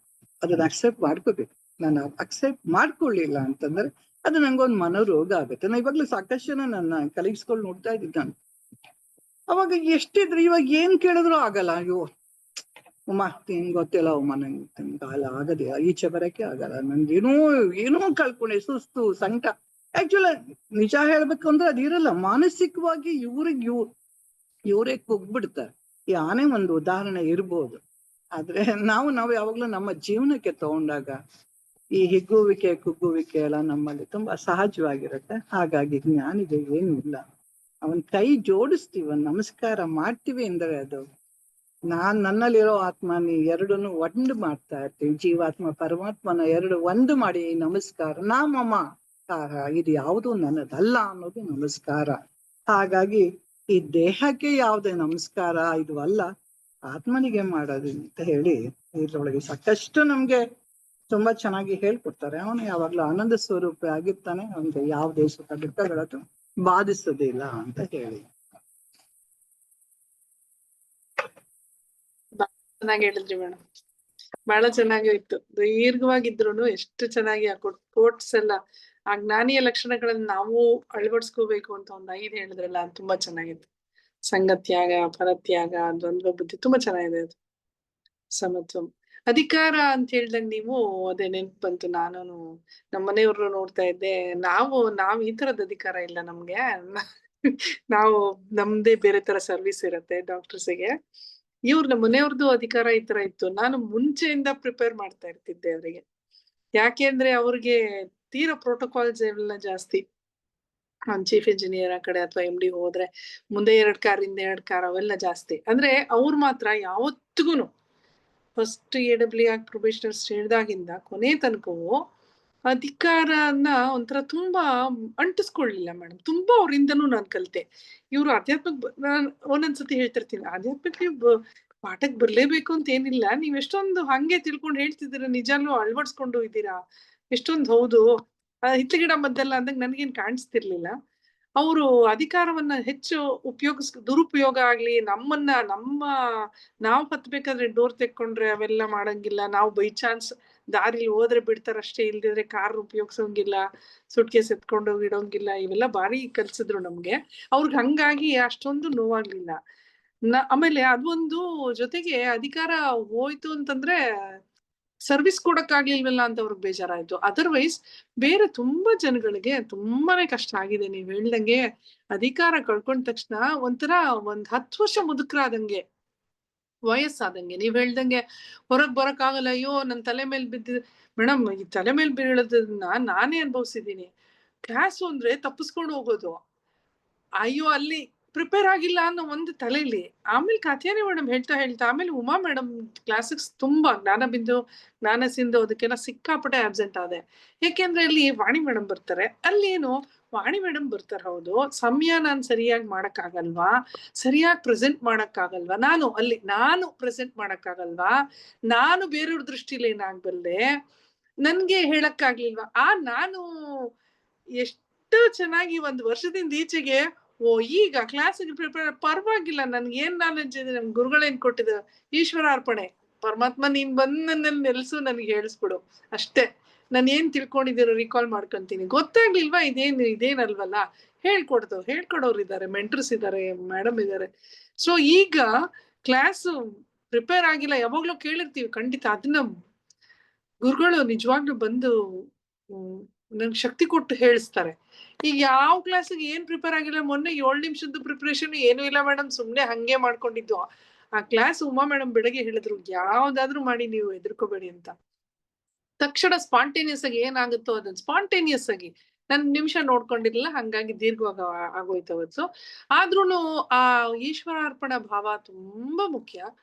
ಜೊತೆಗೆ ನಾನು ಅಂತ ಇತ್ತಲ್ಲ ಅಲ್ಲಿ, ನಾನ್ ಹೇಳಿದ್ರೆ ಈ ಗುಂಪಲ್ಲಿ ಏನ್ ತಪ್ಪಾದ್ರೆ ಏನ್ ಅನ್ಕೋತಾರೆ ಅಂತ. ಇಲ್ಲ, ನಾನಲ್ಲ ಅದು. ನಾನು ಅನ್ನೋ ಅಹಂ ಇದೆಯಲ್ಲ, ಅಹಂನ ಆಟನೇ ಇವೆಲ್ಲ ನಡೆಸ್ತಾ ಇರೋದ್ ನಮ್ಮನ್ನ. ಹೌದು, ಅಹಂ ಆಟ ಇಲ್ಲ ಅಂದ್ರೆ ಇವೆಲ್ಲ ಏನು ಇಲ್ಲ ಅಲ್ಲಿ. ಸಣ್ಣದೋ ಚಿಕ್ಕದೋ ದೊಡ್ಡದೋ ಒಟ್ಟಲ್ಲಿ ಒಳಗಂತ ಕುತ್ಕೊಂಡಿದೆ ಅದು. ದೊಡ್ಡದಾಗ್ ನಾನ್ ತೋರ್ಸ್ಕೊಳಲ್ಲಪ್ಪ, ಇಲ್ಲಪ್ಪ ನನಗ ಅಹಂಕಾರ ಇಲ್ಲ, ಅಯ್ಯೋ ನಾನ್ ತುಂಬಾ ಸಬ್ಮಿಸಿವ್, ನಾನ್ ತುಂಬಾ ಹಂಬಲ್ ಅಂತ ಅಲ್ಲಿ ಇಲ್ಲ. ನಾನು ಅನ್ನೋದು ಒಂದು ಕುತ್ಕೊಂಡು ಎಂಥ ಬಲವಾದ ಬೇರೋದು, ಒಂಥರ ಕಾಂಗ್ರೆಸ್ ಗಿಡ ಕಿತ್ತಷ್ಟು ಬೀಜ ಇಲ್ಲುದ್ರಕೊಂಡು ಹುಟ್ಕಂತಾನೇ ಇದಾವೆ. ಬಾರಿ ಕಷ್ಟದ್ದು ಮೇಡಮ್ ಇದು. ಆದ್ರೆ ನಾಲೆಡ್ಜ್ ಇದ್ರೆ ತೆಗ್ದು ಹಾಕ್ಬೋದು. ನಾಲೆಡ್ಜ್ ಇರ್ಲಿಲ್ಲ ಅಂದ್ರೆ, ಜ್ಞಾನ ಇಲ್ಲ ಅಂದ್ರೆ ಏನ್ ಮಾಡಿದ್ರು ಮಾತ್ರ ಮಕ್ಕಿ ಆಗುತ್ತೆ ಹೊರತು ಹಾರ್ಟಿಗೆ ಹೋಗಲ್ಲ. ನೋಡಿ, ನಮಗೆ ಆಕ್ಚುಲಿ ಇವ್ರು ಯಾಕೆ ಆಬ್ಸೆಂಟ್ ಆಗ್ತಾರೆ ಅಂತ ಯಾವಾಗ್ಲೂ ಒಂದು ಕ್ವಶನ್ ಮಾರ್ಕ್. ತುಂಬಾ ಬಿಸಿ ಅವರು. ಅಫ್ಕೋರ್ಸ್ ಯು ಆರ್ ಬಿಸಿ, ನಾವು ಅದನ್ನ ಇಲ್ಲ ಅಂತ ಹೇಳಲ್ಲ. ಡಾಕ್ಟರ್ ಆಗಿರೋದ್ರಿಂದ ನೀವು ಡೆಫಿನೆಟ್ಲಿ ನಮ್ಗಿಂತ ಬಿಸಿ. ನೀವು ಕ್ಲಾಸ್ ಅಟೆಂಡ್ ಮಾಡಿದ್ರೆ ಚೆನ್ನಾಗಿ ಆನ್ಸರ್ ಮಾಡ್ತೀರಾ, ನಿಮಗ್ ನಾಲೆಡ್ಜ್ ಚೆನ್ನಾಗಿದೆ, ಎಲ್ಲ ಇದೆ. ಇವ್ರು ಯಾಕೆ ಆಬ್ಸೆಂಟ್ ಆಗ್ತಾರೆ? ಎಷ್ಟು ಸರಿ ನಾವೆಲ್ಲ ಹೀಗ್ ಬರಲ್ಲ ಇವ್ರು ಕಲ್ಪನಾ, ಫೋನ್ ಮಾಡಿದ್ರೆ ಎತ್ತಲ್ಲ, ಯಾಕೆ ಹೀಗ್ ಮಾಡ್ತಾರೆ ಅಂತ ಎಷ್ಟು ಸರಿ ನೋಡಿ. ಇವಾಗ ನೀವೇ ಅದಕ್ಕೆಲ್ಲ ಉತ್ತರ ಕೊಟ್ಬಿಟ್ರಿ. ಹೋಗ್ಲಿ ಬಿಡಿ, ಅದನ್ನ ಅಷ್ಟು ಒಂದು ಅನಲೈಸ್ ಮಾಡ್ಕೊಂಡು ನಿಮ್ಮನ್ನ ನೀವು ಅದರಿಂದ ಹೊರಗ್ ಬರಕಾಯ್ತಲ್ಲ, ಇಷ್ಟೇ ಸಾಕು ಬಿಡಿ. ಇನ್ನೇನ್ ಬೇಕು ಇದಕ್ಕಿಂತ ಕಲಿಕೆ? ಬೇಕಾದಷ್ಟಾಯ್ತು. ಇದೊಂದು ಗುರುಗಳು ಕೊಟ್ಟಿದ್ದ ಒಂದು ಸಾಧನೆ ಮೆಟ್ಲಲ್ಲಿ ಒಂದ್ ಮೆಟ್ಲಾದ್ರೂ ಒಂಚೂರು ಹತ್ತದೆ ಅನ್ನೋ ಒಂದು ಕೃತಜ್ಞತೆ ನಮ್ ಗುರು. ಅದು ಆದ್ರೆ ನಾವು ಅದನ್ನ ಎಕ್ಸ್ಪೆಕ್ಟ್ ಮಾಡಿರ್ಲಿಲ್ಲ. ನೀವು ಆ ಕಾರಣದಿಂದ ಬರ್ತಿಲ್ಲ ಅನ್ನೋದು ನಮ್ಗೆ ಖಂಡಿತ ಗೊತ್ತಿಲ್ಲ. ಇವಾಗ ನೀವು ಹೇಳಿದ್ರಿಂದ ಅದು ಗೊತ್ತಾಯ್ತು. ಅದ್ರ ರೀಸನ್ ಏನಪ್ಪಾ, ಇವರು ಮಂಗಳವಾರ 1 ದಿವಸ ಇರುತ್ತೆ, ಯಾಕೆ ಹೇಗ್ ಮಾಡ್ತಾರೆ ಅಂತ ಬಹಳಷ್ಟು ಸರ್ತಿ ಬಂದಿದೆ ಆ ಪ್ರಶ್ನೆ. ಹೋಗ್ಲಿ ಬಿಡಿ, ದೊಡ್ಡ ಸಮಸ್ಯೆ ಆಗಿತ್ತು ಅದು ನಿಮಗೆ. ಹೌದು ಮೇಡಮ್, ಏನೋ ತಪ್ಪು ಹೇಳ್ಬೋದು, ಏನೋ ಬರ್ಕೊಂಡ್ರು ಸರಿಯಾಗಿರಲ್ವೇನೋ ಊರುಗಳು. ಆಕ್ಚುಲಿ ನೀವು ತುಂಬಾ ಚೆನ್ನಾಗಿ ಹೇಳ್ತೀರಾ ನೋಡಿ, ಹೆಂಗಾಗತ್ತದು. ತುಂಬಾ ಚೆನ್ನಾಗಿ ಹೇಳ್ತೀರಾ ನೀವು, ಎಲ್ಲಾನು ನಿಮಗೆ ನೀಟಾಗಿ ಗೊತ್ತು, ಪ್ರಯತ್ನ ನೀಟಾಗಿ ಮಾಡಿದೀರಾ ಅವತ್ತಿಂದ ತಿಳ್ಕೊಳ್ಳೋ ಪ್ರಯತ್ನನ, ಅದರಲ್ಲಿ ಸಕ್ಸಸ್ಸು ಆಗಿದೆ ನಿಮ್ಗೆ. ಬಟ್ ನೋಡಿ ಹೇಗೆ ಯಾವುದೋ ಒಂದು ಬಂದು ನಿಮ್ಮನ್ನ ಆಟ ಆಡಿಸಿ ಅನ್ಯಾಯವಾಗಿ ಎಷ್ಟು ಕ್ಲಾಸ್ ಮಿಸ್ ಮಾಡಿಸಿದೆ ಅದು ನಿಮ್ಮನ್ನ. ನಾನು ತಪ್ಪು ಹೇಳ್ಬಿಟ್ರೆ ಆಮೇಲೆ ವೇದಾಂತವನ್ನ ಅಂದ್ರೆ ತಿರ್ಚಬಾರ್ದಕ್ಕೂನು ಹೇಳ್ದೆ ಇದ್ರೆ ನೀನು ಡಲ್ ಹೆಡೆಡ್ ಅಂತ ಯಾರು ಇಲ್ಲಿ ಹೇಳ್ತಾ ಇಲ್ಲ. ಯಾರಿಲ್ಲ, ಎಲ್ರು ಕಲಿಯಕ್ಕೆ ಬಂದಿರೋದು. ಏನು ಗೊತ್ತಿಲ್ಲ ಅಂದ್ರೂ ನಾನೆಂಬುದು ನಾನೆಲ್ಲ ದೇಹ ಮನ ಬುದ್ಧಿ ಹೇಳ್ಬಿಟ್ಟು ಸುಮ್ನಾದ್ರೂ ಸಾಕೆ ಅಲ್ವಾ ಮೇಡಮ್? ಎಂತ ಸಿಂಪಲ್ ವಿಚಾರನ ಇಷ್ಟು. ಆಮೇಲೆ ಉಮಾ ಮೇಡಮ್ ಬೇರೆ ಆ ಶ್ಲೋಕಗಳು ನಿರರ್ಗಳ ಬಗ್ಗೆ ಏನಪ್ಪ ಇದು, ನಾನ್ ಹಿಂಗೇನು ಹೇಳ್ದೆ ಇದ್ರೆ ಹಿಂಗೆ ಆ ಶ್ಲೋಕ ಹೇಳಕ್ಕೂ ಬರಲ್ಲ, ಬಾಯಿ ತಿರ್ಗ್ಸಕ್ಕೂ ಸರಿ ಇಲ್ಲಪ್ಪ ಇದ್ ಯಾಕೋ ಅಂತ ಆಬ್ಸೆಂಟ್ ಆಗೋದು ಸರಿಯಾಗಿ. ಅಯ್ಯೋ, ಸುಮ್ನೆ ಓದಕ್ ಬರತ್ತೆ ಅಂತ ಓದ್ತೀವಿ ಅಷ್ಟೇನೆ, ಅದ್ರೊಳಗೆ ಏನಿಲ್ಲ, ಪುಸ್ತಕ ಇರತ್ತೆ ನೋಡೋದು ಓದೋದು. ಇಲ್ಲ, ಏನು ವಿಶೇಷ? ನೋಟ್ ತುಂಬಾ ಚೆನ್ನಾಗಿ ಮಾಡ್ತೀರಿ. ಆಮೇಲೆ ನೀವು ಅಲ್ಲಿಂದ ಇಲ್ಲಿಂದ ಎಲ್ಲ ತಗೊಂಡ್ಬಂದ್ ಅಲ್ಲಿ ಕರೆಕ್ಟ್ ಆಗಿ ಆ ಸಮಯಕ್ಕೆ ಸರಿಯಾಗಿ ಅದನ್ನ ಪ್ರೆಸೆಂಟ್ ಮಾಡ್ತೀರಿ. ಅದಕ್ಕೆ ತುಂಬಾ ಪೂರಕವಾಗಿರ್ತದೆ ನೀವೇನು ಹೇಳುದು. ಕಲ್ಪನಾ ಗುರೂಜಿ ಏನ್ ಹೇಳ್ತಾರೋ ಅದೇ ಬರ್ಕೊಂಡಿರ್ತೀನಿ. ಆಮೇಲೆ ನನ್ಗೆ ಏನೋ ಬರುತ್ತೆ ಪಾಯಿಂಟ್ಸ್ ಗಳು, ಅದನ್ನೆಲ್ಲ ಪ್ರೆಸೆಂಟ್ ಮಾಡ್ತಾ ಇರ್ತೀನಿ ನಾನು. ಕೆಲವು ಮಾತ್ರ ಸೈಡ್ ಅಲ್ಲಿ ಬರ್ಕೋತೀನಿ, ಮಿಕ್ಕಿದ್ದೆಲ್ಲ ನನ್ಗೆ ಅಲ್ಲ ನಿಜ ಸಂತೋಷ. ಅವರು ಸಪೋರ್ಟಿಂಗ್ ತುಂಬಾ ಚೆನ್ನಾಗಿ ಅದನ್ನೆಲ್ಲ ಮಾಡ್ತಾರೆ, ಅದು ಇಲ್ಲ ಅಂತ ಹೇಳಲ್ಲ. ಹಾಗಂತ ಹೇಳಿ ನೀವು ಏನು ತುಂಬಾ ಏನೋ ಕಡಿಮೆ ಅಂತ ಖಂಡಿತ ಇಲ್ಲ. ಅದು ನಿಮ್ಗೆ ಯಾಕೆ ಆ ರೀತಿ ಬಂತು ನನ್ಗೆ ಇವತ್ತು ಆಶ್ಚರ್ಯ ಅದು. ಅಯ್ಯೋ, ಇವ್ರ ಮನ್ಸಲ್ಲಿ ಇದಿತ್ತ ಅಂತ ಕಲ್ಪನಾ ಅನಿಸ್ತಾ ಇದೆ ಜೀವನದ ನೀವು ಹೇಳೋವಾಗ. ಅನುಭವನೇ ಬೇಕಾಷ್ಟಿದೆ ಅಲ್ಲಿ, ಬೇರೆ ಬೇಕಾಗೇ ಇಲ್ಲ. ಬೇಕಾದಷ್ಟು ಜೀವನದ ಅನುಭವನೇನೆ, ದಿನ ಬೆಳಗಾದ್ರೆ ನಮ್ಗೆ ಅನುಭವ ಸಿಗ್ತಾ ಇರುತ್ತೆ, Correct. ಬೇಕಾಗೇ ಇಲ್ಲ. ಈ ಜ್ಞಾನಕ್ಕೆ ಉದಾಹರಣೆಗಳಿಗೆ ಸಾಕಷ್ಟು ಸಿಗ್ತವೆ. ಮತ್ತೆ ಅಳ್ಕೊಳ್ಳೋದ್ರಲ್ಲೂ ಸ್ವಲ್ಪ ಸೀರಿಯಸ್ ಆಗಿ ತಗೊಳ್ತಾ ಇದೀನಿ ಈಗ ಮೇಡಮ್. ಮುಖ್ಯ, ಅದು ಮುಖ್ಯ. ಇದು ಬೇಡ, ಬರೀ ಇದು ಇಲ್ಲ, ಕ್ಲಾಸ್ ನಡೀತಾ ಇದೆ. ಎಷ್ಟು ಏನು ಡೈರಿಗಳು ತಗೊಂಡ್ರೆ ಒಂದು 10 ಡೈರಿ ಮುಗ್ದೋಗಿದೆ ಬರ್ದು. ಅದು ಬರೆದ್ರೆ ಆಗಲ್ಲ. ಇನ್ನ 100 ಡೈರಿ ಬರೆದ್ರು ಇಷ್ಟೇ. ನಾನು ಎಲ್ಲಿ ಬದಲಾವಣೆ, ಒಂದ್ ಸಣ್ಣ ಬದಲಾವಣೆಗಳು ಮಸ್ಟ್ ಟೇಕ್ ಪ್ಲೇಸ್. ಅದು ಆಗ್ಲಿಲ್ಲ ಅಂದ್ರೆ ಆಗಲ್ಲ ಅಂತ ಒಂದೊಂದ್ ಸಣ್ಣ ಬದಲಾವಣೆ ಸಖತ್ ಖುಷಿ ಕೊಡ್ತಾ ಇದೆ, ಸ್ಟ್ರೆಂತ್ ಕೊಡ್ತಾ ಇದೆ. ದೇಹದ ಬಿಡಿ, ರುಮಟಾಯ್ಡ್ ಸರಿ, ಏನಾರ ಹಾಕೊಳ್ಳಿ, ನಮ್ಮ ಮನಸ್ಸು ಆಹ್ಲಾದವಾಗಿ ಭಗವಂತ ಅಂತ ಕ್ಲಾಸ್ ಹೋದ್ರೆ ಹೌದಪ್ಪ ಇಲ್ಲಿ ಏನೋ ನನ್ಗೆ ಒಂದ್ ಸಂತೋಷ ಸಮಾಧಾನ ಸಿಗುತ್ತೆ. ರಿಯಾಲಿಟಿ ಟುವರ್ಡ್ಸ್ ರಿಯಾಲಿಟಿ ಯಾವತ್ತೂ ಚಂದಾನೆ. ಅದು ನಿತ್ಯ ನಿರಂತರ ಸತ್ಯ. ಅದೇ ಸತ್ಯಂ ಶಿವಂ ಸುಂದರಂ ಅಂದ್ರೆ ಗೊತ್ತಿರ್ಲಿಲ್ಲ ಮೇಡಮ್ ನಂಗೆ. ಅದ್ ಹಾಡು ಬರ್ತಿತ್ತು, ಆ ಮೂವಿ ಬರ್ತಿತ್ತು, ಆ ರಾಗ ಚೆನ್ನಾಗಿದೆ ಅಷ್ಟೇ.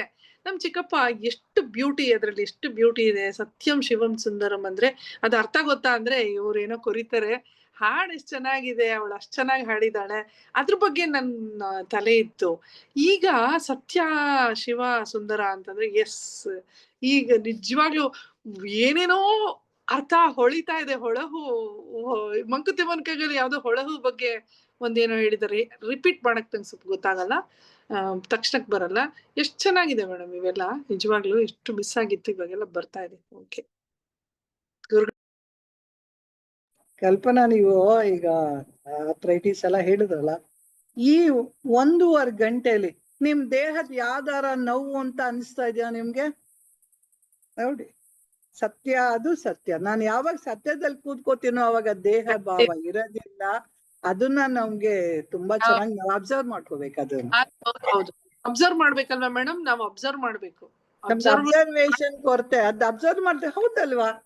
ಇದಕ್ ಮುಂಚೆ ನಾನು ಎಲ್ಲಾ ನೋವು ಅಂತ ಕೂತ್ಕೊಂಡಿದ್ದಲ್ಲ, ಈ 1.5 ಗಂಟೆಲಿ ನನಗೆ ಯಾವ್ದಾದ್ರು ನೋವು ಅಂತ ಬಂದಿತ್ತ, ಅಥವಾ ನಾನ್ ಹೇಳ್ತಾ ಇದ್ದೀನಿ ಅಂತ ನನ್ಗೇನಾರ ಬಂದಿತ್ತ? ಯಾವ್ದು ಬರ್ಲಿಲ್ಲ. ಆದ್ರೂ ಕ್ರಿಯೆ ನಡೀತಾ ಇದೆ. ಕಲ್ಪನಾ ಮಾತಾಡೋ ಕ್ರಿಯೆ ನಡೀತಾ ಇದೆ, ಉಮಾ ಮಾತಾಡ್ತಾ ಇರೋ ಕ್ರಿಯೆ ನಡೀತಾ ಇದೆ. ಆದ್ರೆ ಉಮಂಗೂ ಹೇಳ್ತಾ ಇದೀನಿ ಅನ್ನೋ ಭಾವ ಇಲ್ಲ, ಕಲ್ಪನೆಗೂ ತಾನು ಮಾತಾಡ್ತಾ ಇದ್ದೀನಿ ಅಂತ ಭಾವ ಇಲ್ಲ. ಈ ಸಣ್ಣ ಅಬ್ಸರ್ವೇಶನ್ ನೋಡಿದಾಗ ನಮ್ಗೆ ಅಲ್ಲಿ ನಿಲ್ಲಕ್ಕೆ ನಮ್ಗೆ ಅನುಕೂಲ ಆಗುತ್ತೆ. ಹಂಗೆ ನೋವು ಇದ್ರು ಸಹ, ಹಿಂಗ್ ಅನ್ಕೊಂತಾ ಇದ್ರು ಸಹ ಅದಕ್ ಗಮನ ಇಲ್ಲ.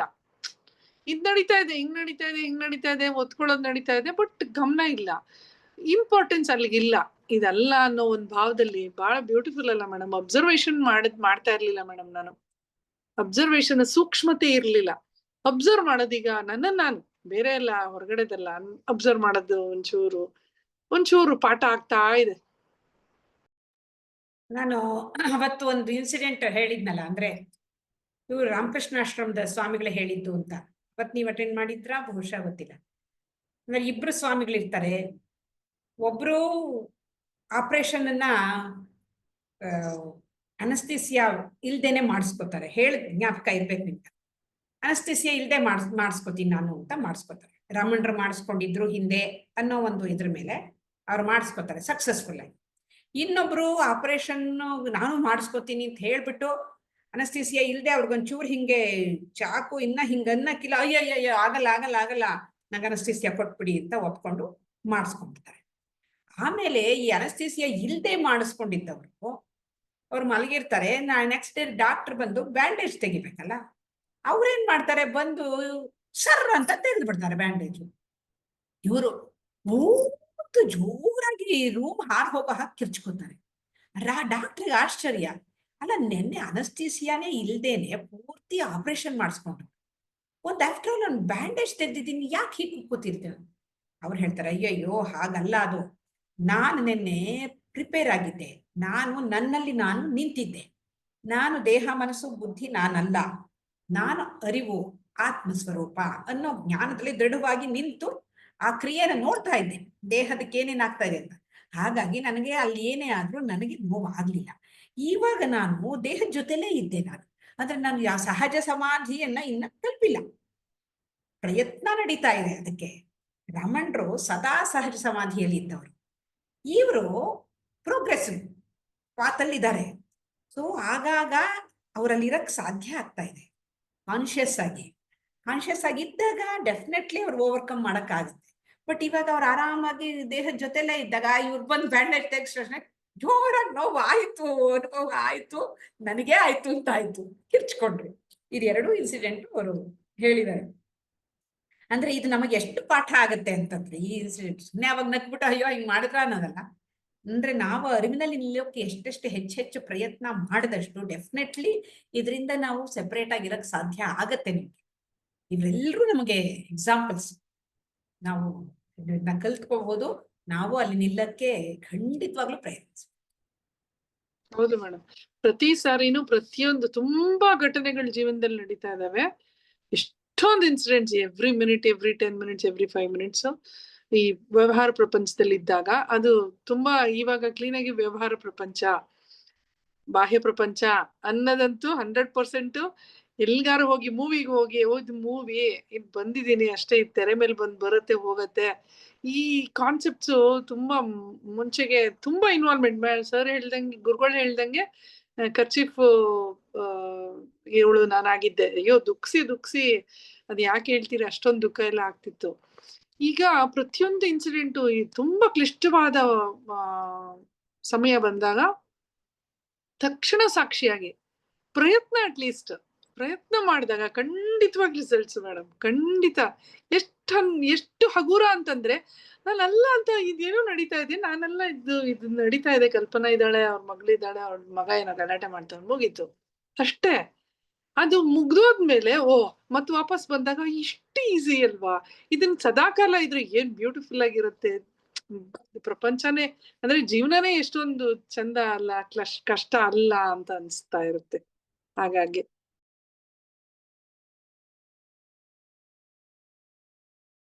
ಸ್ಥಿತಪ್ರಜ್ಞಾ ಲಕ್ಷಣಗಳಲ್ಲಿ ಸಾಕಷ್ಟು ಕಲ್ಪನಾಲಿ ಆಲ್ರೆಡಿ ಬಂದಾಯ್ತು ಆಗ್ಲೇ. ರೂಪೇ ಚೆನ್ನಾಗಿ ಇನ್ನೂ ಬಂದ್ಬಿಟ್ಟ, ಸುಮ್ನೆ ನೀವ್ ಹೇಳಿದ್ರು ಅದ್ ಹೇಳೋ ತರ ಆಗ್ಬಿಡ್ಲಿ ಮೇಡಮ್. ಅದೇ ನೀವ್ ಆನೆದ್ ಹೇಳಿದ್ರಿ, ಆನೆ ನಾನೇ ಅಂತ ಬಾರಿ ಮೆರಿತಾ ಇರುತ್ತಲ್ಲ, ಅವೆಲ್ಲ ನಾವು ಮಾಡಿದೀವಿ, ನಾನು ಮಾಡಿದೀನಿ. ಅದು ಗೊತ್ತಿಲ್ದಂಗೆ ಹೊರಗಡೆಗೆ ನಾನು ಎಷ್ಟೇ ಇಲ್ಲಪ್ಪ ನಾನು ಹಂಬಲ್ ಅಂದ್ರೂ ಒಳಗಡೆನೆ ನನ್ಗೊಂದು ಅಹಂಕಾರವನ್ನ ಭಗವಂತನು ಇಳಿಸ್ತಾ, ಗುರುಗಳು ಸ್ಟಾರ್ಟಿಂಗ್ ಅಲ್ಲೇ ಫಸ್ಟ್ ಮೀಟಿಂಗ್ ಅಲ್ಲೇನೆ ನನಗೆ ಕಟ್ ಮಾಡ್ಬಿಟ್ರು, ಜಸ್ಟ್ ಕತ್ತರಿಸ್ಬಿಟ್ರು ಹಂಗೇನೆ. ಓ ಹೌದಲ್ವಾ, ಏನೋ ಅನ್ಕೊಂಡಿದೀನಿ ನಾನು ಅಂತ ನನ್ಗೆ ಅವಾಗ ಹೊಳಿತು. ಹಿಂಗೆ ಈ ಅಹಂಕಾರ ಅನ್ನೋದು ಆಯ್ತಲ್ವಾ. ಈಗ ಕಲ್ಯಾಣಿ ಮೇಡಮ್, ಸ್ಥಿತಪ್ರಜ್ಞನ ಲಕ್ಷಣ, ಸ್ಥಿತಪ್ರಜ್ಞ ಅಂದ್ರೆ ಏನಿರುತ್ತೆ, ಅವನ ಲಕ್ಷಣಗಳೆಲ್ಲ ನಮಗ್ ಗೊತ್ತು. ಅವನ್ ಲಕ್ಷಣ ತಿಳ್ಕೊಳ್ಳೋದ್ ಹೆಂಗೆ? ಹೌದು ಇವನ್ ಸ್ಥಿತಪ್ರಜ್ಞನೇ ಅಂತ ತಿಳ್ಕೊಳ್ಳೋದ್ ಹೇಗೆ ಅಂತ ಗುರುಗಳು ಹೇಳ್ತಾರೆ ಇಲ್ಲಿ.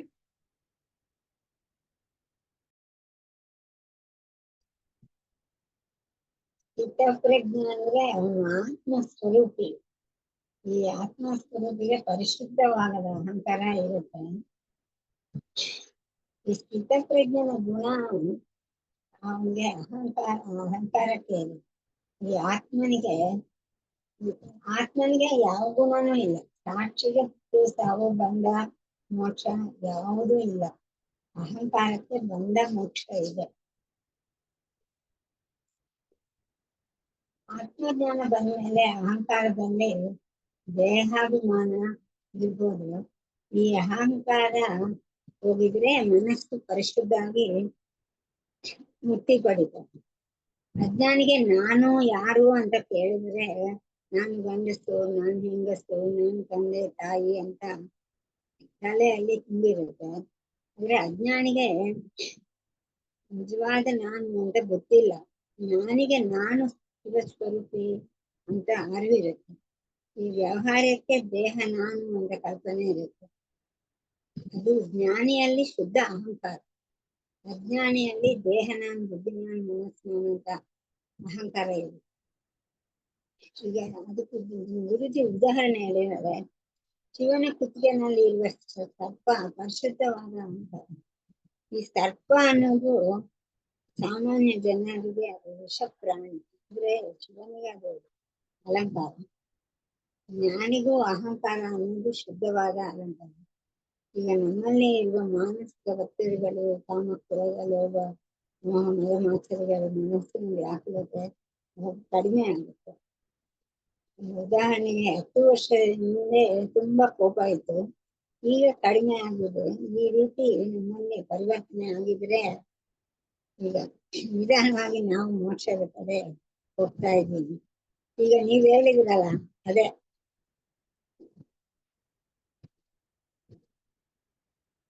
ಈಗ ಫೈರ್ ಕಡಿಮೆ ಆಗಿದೆ. ಅಂದ್ರೆ ಫೈರ್ ಅಂದ್ರೆ ಫ್ರೀಕ್ವೆನ್ಸಿ ಇಂಟರ್ವಲ್ ರಿಕವರಿ ಅಂತ. ಫ್ರೀಕ್ವೆನ್ಸಿ ಅಂದ್ರೆ ಮುಂದೆ 10 ನಿಮಿಷಕ್ಕೆ ಕೋಪ ಬರೋದು, ಈಗ ಜಾಸ್ತಿ ಬರಲ್ಲ ಅಂತ. ಇಂಟೆನ್ಸಿಟಿ ಅಂದ್ರೆ ಕೋಪ ಬಂದ್ರೆ ಎಲ್ಲ ಹೊಡೆಯೋದು, ಈಗ ಆ ರೀತಿ ಮಾಡದೇ ಇರೋದು ಇಂಟೆನ್ಸಿಟಿ. ರಿಕವರಿ ಅಂದ್ರೆ ಕೋಪ ಬಂದಾಗ 1 ವಾರ ಬೇಜಾರಾಗ್ತಾ ಇರೋದು, ಈಗ 10 ನಿಮಿಷಕ್ಕೆ ಕೂಲ್ ಆಗುತ್ತೆ.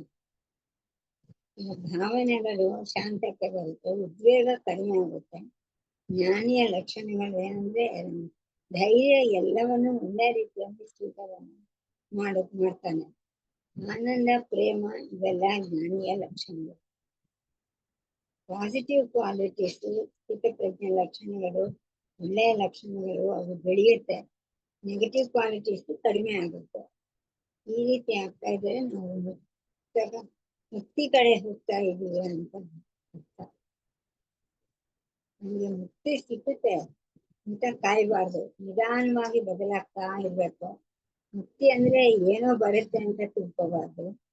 ಇದು ಒಂಥರ ಬಲ್ಬು ಇದ್ದಾಗ ನಾನ್ ಯಾರು ಅಂತ ಗೊತ್ತಾಗೋದು ಎಂದೈತೀನಿ. ದೇಹ ಮನಸ್ಸು ಬುದ್ಧಿ ನಾನಲ್ಲ, ಚಿದಾನಂದ ಆತ್ಮ ನಾನು ಅಂತ ಗೊತ್ತಾಗೋದೇ ಎಂದೈತೀನಿ. ಈ ಎಂಲೈಟ್ಮೆಂಟ್ ಸಡನ್ ಆಗಿ ಆಗುತ್ತೆ. ದೇಹ ನಾನು ಅಂತ ಭಾವನೆ ನಿಧಾನವಾಗಿ ಕಡಿಮೆ, ವಾಸನೆಗಳು ಕಡಿಮೆ ಆಗುತ್ತೆ. ಈ ಒಂದು ರೀತಿ ಕಮಲದ ಹೂವು ಹರಡಿದೆ, ನಮ್ಮಲ್ಲಿ ವಾಸನೆಗಳು ಕಡಿಮೆ ಆಗುತ್ತೆ. ಮುಕ್ತಿ ಅನ್ನೋದು ನಿಧಾನವಾಗಿ ಆಗುತ್ತೆ. ಜ್ಞಾನ ತಕ್ಷಣ ಬರುತ್ತೆ. ಈ ಆನೆ ಕಥೆ ಅನ್ನೋದು ಪ್ರಕೃತಿ ನಿಯಮ, ವೈವಿಧ್ಯತೆ. ಇಲ್ಲಿ ದ್ವೈತ ಭಾವನೆ ಬರುತ್ತೆ, ನಾನ್ ಬೇರೆ ಪ್ರಪಂಚ ಬೇರೆ ಅಂತ. ಇನ್ನ ಹೇಳ್ಬೇಕಾದ್ರೆ ಮೇಡಮ್, ನನ್ಗೆ ಬಂದಾಗ ಒಂದು ಇನ್ಸಿಡೆನ್ಸ್ ಜ್ಞಾಪಕ ಬಂತು. ಅದಕ್ಕೆ ಮುಂಚೆ ಒಂದು ಜ್ಞಾಪಕ ಬಂತು. ಒಂದು ಭಗವದ್ಗೀತೆ ಶ್ಲೋಕ, ನ ಜಾಯತೆ ಮ್ರಿಯತೆ ವಾ ಕದಾಚಿತ್ ನಾಯಂ ಭೂತ್ವಾ ಭವಿತಾ ನ ಭೂಯಃ ಅಜಂ ನಿತ್ಯಂ ಶಾಶ್ವತೋಯಂ ಪುರಾಣೋ ನ ಹನ್ಯತೆ ಹನ್ಯಮಾನೆ ಶರೀರ ಅಂತ. ಆತ್ಮಕ್ಕೆ ಹುಟ್ಟು ಇಲ್ಲ, ಸಾವು ಇಲ್ಲ. ನಾವ್ ಯಾವಾಗ ಆ ಒಂದು ಜ್ಞಾನ ನಂಗೆ ಬರುತ್ತೆ, ಸೊ ನನಗೆ ಹುಟ್ಟು ಸಾವು ಎಲ್ಲ ಬಂದವರು ಅಂತದ್ದು ದೇಹಕ್ಕೆ ಮಾತ್ರ. ಆತ್ಮದಲ್ಲಿ ನಾನು ಆತ್ಮ, ನಾನು ಬ್ರಹ್ಮ ನಾನು ಅಂತ ಬಂದಾಗ ನನಗೆ ಯಾವುದೇ ಹುಟ್ಟು ಸಾವು ಇಲ್ಲ. ನಾನು ಯಾವತ್ತು ಹುಟ್ಟಲು ಇಲ್ಲ, ನಾನು ಯಾವತ್ತು ಸಾಯ್ಲೂ ಇಲ್ಲ. ನಾನು ಯಾವಾಗ್ಲೂ ಇರೋದು ನಾನು ಅಂತ ಹೇಳಿ, ಯಾವಾಗ್ಲೂ ಶಾಶ್ವತ ನಿತ್ಯವಾಗಿರುವಂತವ್ರು. ನನ್ನ ಯಾರು ಸಾಯಿಸಕ್ಕೂ ಸಾಧ್ಯ ಇಲ್ಲ, ನಾನು ಸಾಯೋವಂತವನು ಅಲ್ಲ ಅನ್ನೋದು ಆ ಶ್ಲೋಕದಲ್ಲಿ ತುಂಬಾ ಚೆನ್ನಾಗಿರುತ್ತೆ. ಹಾಗಾಗಿ ಅವನಿಗೆ ಯಾವಾಗ ಅವನು ಆತ್ಮನ ತಾನೇ ಆತ್ಮಸ್ವರೂಪಿ ಅಂತ ಅರ್ಥ ಆದಾಗ, ಆ ಅಹಂ ಬ್ರಹ್ಮಾಸ್ಮಿ ಅಂತ ಅರ್ಥ ಆದಾಗ ಈ ಕ್ವಾಲಿಟೀಸ್ ಎಲ್ಲ ಅವನಲ್ಲಿ ಬಂದಿರತ್ತೆ ಅನ್ನುವಂಥದ್ದು. ಅದನ್ನು ಅವನತ್ರ ಚೆನ್ನಾಗಿರುತ್ತೆ ಅವನಿಗೆ. ಹಾಗಾಗಿ ಅವನಿಗೆ ನಂಗೆ ಬಂಧನೂ ಇಲ್ಲ ಮೋಕ್ಷನೂ ಇಲ್ಲ ಅಂತ ಹೇಳ್ಬಿಡ್ತಾನೆ. ನನಗೆ ಆ ಬಂಧನೇ ಇಲ್ಲ ನನಗೆ. ಯಾಕೆಂದ್ರೆ ಬಂಧ ಮೋಕ್ಷಗಳೆಲ್ಲ ನಾವು ನನ್ನ ಮನಸ್ಸಿನಿಂದ ಮಾಡ್ಕೊಂಡಿರುವಂತ ಕಲ್ಪನೆ ಆಗಿರುತ್ತೆ ಅಷ್ಟೇ ಹೊರತು, ಹಾಗಾಗಿ ನನಗೆ ಯಾವುದು ಇಲ್ಲ, ನಾನು ಇವೆಲ್ಲನಿಂದ ನಾನು ಮುಕ್ತನಾಗಿದ್ದೀನಿ ಅಂತ ಹೇಳಿ ಒಂದು ಪೂರ್ಣ ಜ್ಞಾನದಲ್ಲಿ ಅವರು ಇರ್ತಾರೆ. ನನ್ಗೆ ಇದೆಲ್ಲ ಹೇಳಿದ್ಮೇಲೆ ಇದು ಚೆನ್ನಾಗಿದೆ. ವಾಸನಾ ಸ್ಕೇಲ್ ಅಂತ ಒಂದು ಗುರುಜಿ ಒಂದು ಕೊಟ್ಟಿದ್ದಾರೆ, ಆ ಸ್ಕೇಲ್ ಕೊಟ್ಟಿದ್ದಾರೆ, ಏನೇನ್ ಪಾಯಿಂಟ್ಸ್ ಬರುತ್ತೆ ಅಂತ ಹೇಳ್ಬಿಟ್ಟು. ಅದು ಚೆನ್ನಾಗಿದೆ. ಅದಾದ್ಮೇಲೆ ನನಗೆ ಈ ಬಲ್ಬನ ಉದಾಹರಣೆ ಬಂದಾಗ, ಏನ್ ಜ್ಞಾನ ಒಂದೇ ಸಲ ಆಗ್ಬಿಡೋದಿಲ್ಲ, ನಿಧಾನಕ್ಕೆ ಹೂವು ಅರಳದಂಗೆ ಅಂತ ಅಂದಾಗ ಒಂದ್ ಬಲ್ಬ್ ಉದಾಹರಣೆ ಕೊಟ್ಟ ತಕ್ಷಣ ನಂಗೆ ಹೌದು, ನಾನು ಈ ಸ್ವಿಚ್ ಹಾಕಿದ ತಕ್ಷಣ ಬಲ್ಬ್ ಹತ್ಕೊಳತ್ತೆ, ಅದು ನಾವೆಲ್ರಿಗೂ ಗೊತ್ತಿರೋದು. ಆದ್ರೆ ಅದು ಹತ್ಕೊಳಕ್ಕೆ ಎಷ್ಟು ಪ್ರಯತ್ನಗಳಿದೆ ಅದ್ರ ಹಿಂದೆ ಅನ್ನೋದನ್ನ ನಾವು ವಿಚಾರ ಮಾಡಿದಾಗ ಏನಿದೆ ಅಲ್ಲಿ, ಫಸ್ಟ್ ನೀರಿದೆ ಅಲ್ಲಿ, ನೀರಿಂದ ಅದನ್ನ ಕರೆಂಟ್ ಮಾಡ್ತಾರೆ, ಆಮೇಲೆ ಟ್ರಾನ್ಸ್ಫಾರ್ಮರ್ ವೈರ್ ಮುಖಾಂತರ ಎಲ್ಲ ಅದನ್ನ ಮಾಡ್ತಾರೆ. ಆಗ ಪೋಲಿಂದ ನಾವು ಮನೆಗೆ ವೈರಲ್ಲಿ ಎಳ್ಕೊಂಡ್ ಬಂದು ಎಲ್ಲ ಮಾಡಿ ಆ ಸ್ವಿಚ್ಗೆ ಹಾಕಿರ್ತೀವಿ ನಾವು ಅದನ್ನ. ಸೊ ಅದನ್ನ ಆಮೇಲೆ ಹಿಂಗ ಅಂದ ತಕ್ಷಣ ಹತ್ಕೊಂಡ್ಬಿಡ್ತು. ಹಾಗಾದ್ರೆ ಹತ್ಕೊಂತ ನಿಜವಾಗ್ಲೂ ಅದು ಅಂದ್ರೆ ಇಲ್ಲ. ಅದೇ ತರ ಈ ಜ್ಞಾನ ಅನ್ನೋದು ಸಹಿತ ಸೋರ್ಸಿಗೆ ಹೋದಾಗ ಅಲ್ಲಿಂದ ಸೋರ್ಸ್ ಎಲ್ಲಿದೆ, ಆ ಬ್ರಹ್ಮನಿಂದ ಸೋರ್ಸ್ ಬರುತ್ತೆ, ಅಲ್ಲಿಂದ ಆ ಚಿದಾಭಾಸ ಚೈತನ್ಯದಿಂದ ಬಂದು ಅದ ನಂತರ ಈ ಜಡ ಜೊತೆ ಇವೆಲ್ಲ ಚೈತನ್ಯ ಜೊತೆ ಜಡ ಎಲ್ಲ ಸೇರ್ಕೊಂಡು ಆಮೇಲೆ ಇಲ್ಲಿ ಒಂದು ನಿಂತ್ಕೊಂಡು ಈಗ ಉಮಾ ಅನ್ಕೊಂಡು ಕೈ ಕಾಲು ಕಣ್ಣು ಎಲ್ಲ ಇಟ್ಕೊಂಡು ಬಾಯ್ ಬಿಟ್ಕೊಂಡು ಇದು ಹೆಂಗ್ ಬಂತು ಅನ್ನೋದು ಮೂಲ ಸೋರ್ಸ್ಗೆ ಪ್ರತಿ ಸಲಿ ಸೋರ್ಸ್ನ ನಾವು ನೋಡಿದಾಗ ಏನಾಗತ್ತೆ, ಅವಾಗ ಅರ್ಥ ಆಗತ್ತೆ ಇದು ಒಂದೇ ಸಲಿ ಆಗಿರುವಂತದ್ದಲ್ಲ. ನಾವ್ ಈ ಇದನ್ನ ಗುರೂಜಿ ಟಾಕ್ ನಾವ್ ಎಷ್ಟು ವರ್ಷದಿಂದ ಕೇಳ್ತಾ ಇದ್ದೀವಿ. ನನಗೆ ಯಾವಾಗ ಬಲ್ಬ್ ಹತ್ಕೊಳ್ತಾ ಇದೆ, ನನ್ ಬಲ್ಬ್ ಯಾವಾಗಲ ಮಿಣ ಅನ್ಕೊಂಡು ಒಂದ್ಸಲಿ ಪರ್ಮನೆಂಟ್ ಹತ್ಕೊಳುತ್ತೆ. ಅವಾಗ ಈ ದೇಹ ನಾನಲ್ಲ, ಬುದ್ಧಿ ನಾನಲ್ಲ, ಮನಸ್ಸು ನಾನಲ್ಲ ಅಂತ ಅಲ್ಲಿವರೆಗೂ ಬಾಯಲ್ಲಿ ಹೇಳ್ತಾನೆ ಇರ್ತೀವಿ ನಾವು. ಹಾಗಾಗಿ ಆ ಸಡನ್ ಅನ್ನೋದು ಆಗತ್ತೆ ಅಂತ ಹೇಳ್ತಾರಲ್ಲ, ಯಾವಾಗ ಆಗತ್ತೆ, ಒಂದ್ಸಲಿ ಸಡನ್ ಆಗಿ ಆಗ್ಬಿಡತ್ತೆ. ಏನೋ ಟ್ಯೂಬ್ ಲೈಟ್ ಪ್ರಕಾಶಮಾನವಾಗಿ ಉರಿಯತ್ತಲ್ಲ, ಮಿಣ್ಕ ಅನ್ಕೊಂಡು ಹಾಗೆ ಇದು ಸಡನ್ ಆಗಿ ಆಗತ್ತೆ. ಆದ್ರೆ ಆ ಸಡನ್ ಅನ್ನೋದು ಅಲ್ಲ, ಅದಕ್ಕೆ ಸಾಕಷ್ಟು ಪ್ರಿಪರೇಷನ್ ಆಗಿರುತ್ತೆ. ಆದಾಗ ಮಾತ್ರ ಅದು ಆಗದು ಅಂತ ಹೇಳಿ ತುಂಬಾ ಚೆನ್ನಾಗಿದೆ. ಒಂದು ಹೂವ ಅರಳಬೇಕಾದಾಗ ಅದ್ರೊಳಗೆ ಹೂವ ಅರಳಿದ ಹಾಗೆ ಅನ್ಬಿಟ್ರು, ಹೂವ ಏನ್ ಸುಮ್ನೆ ಅರಳತ್ತಾ ಇಲ್ಲ, ಫಸ್ಟ್ ಒಂದು ಬೀಜ ಬಿತ್ಬೇಕು. ನಾವು ಏನದು ಆಧ್ಯಾತ್ಮಿಕಕ್ಕೆ ಬಂದಾಗ ನಾನು ಏನಿರ್ಬೋದು ಅನ್ನೋದು ನನ್ನ ತಲೆಯಲ್ಲಿ ಬೀಜ ಬಿತ್ತಿದೆ ನಾನು.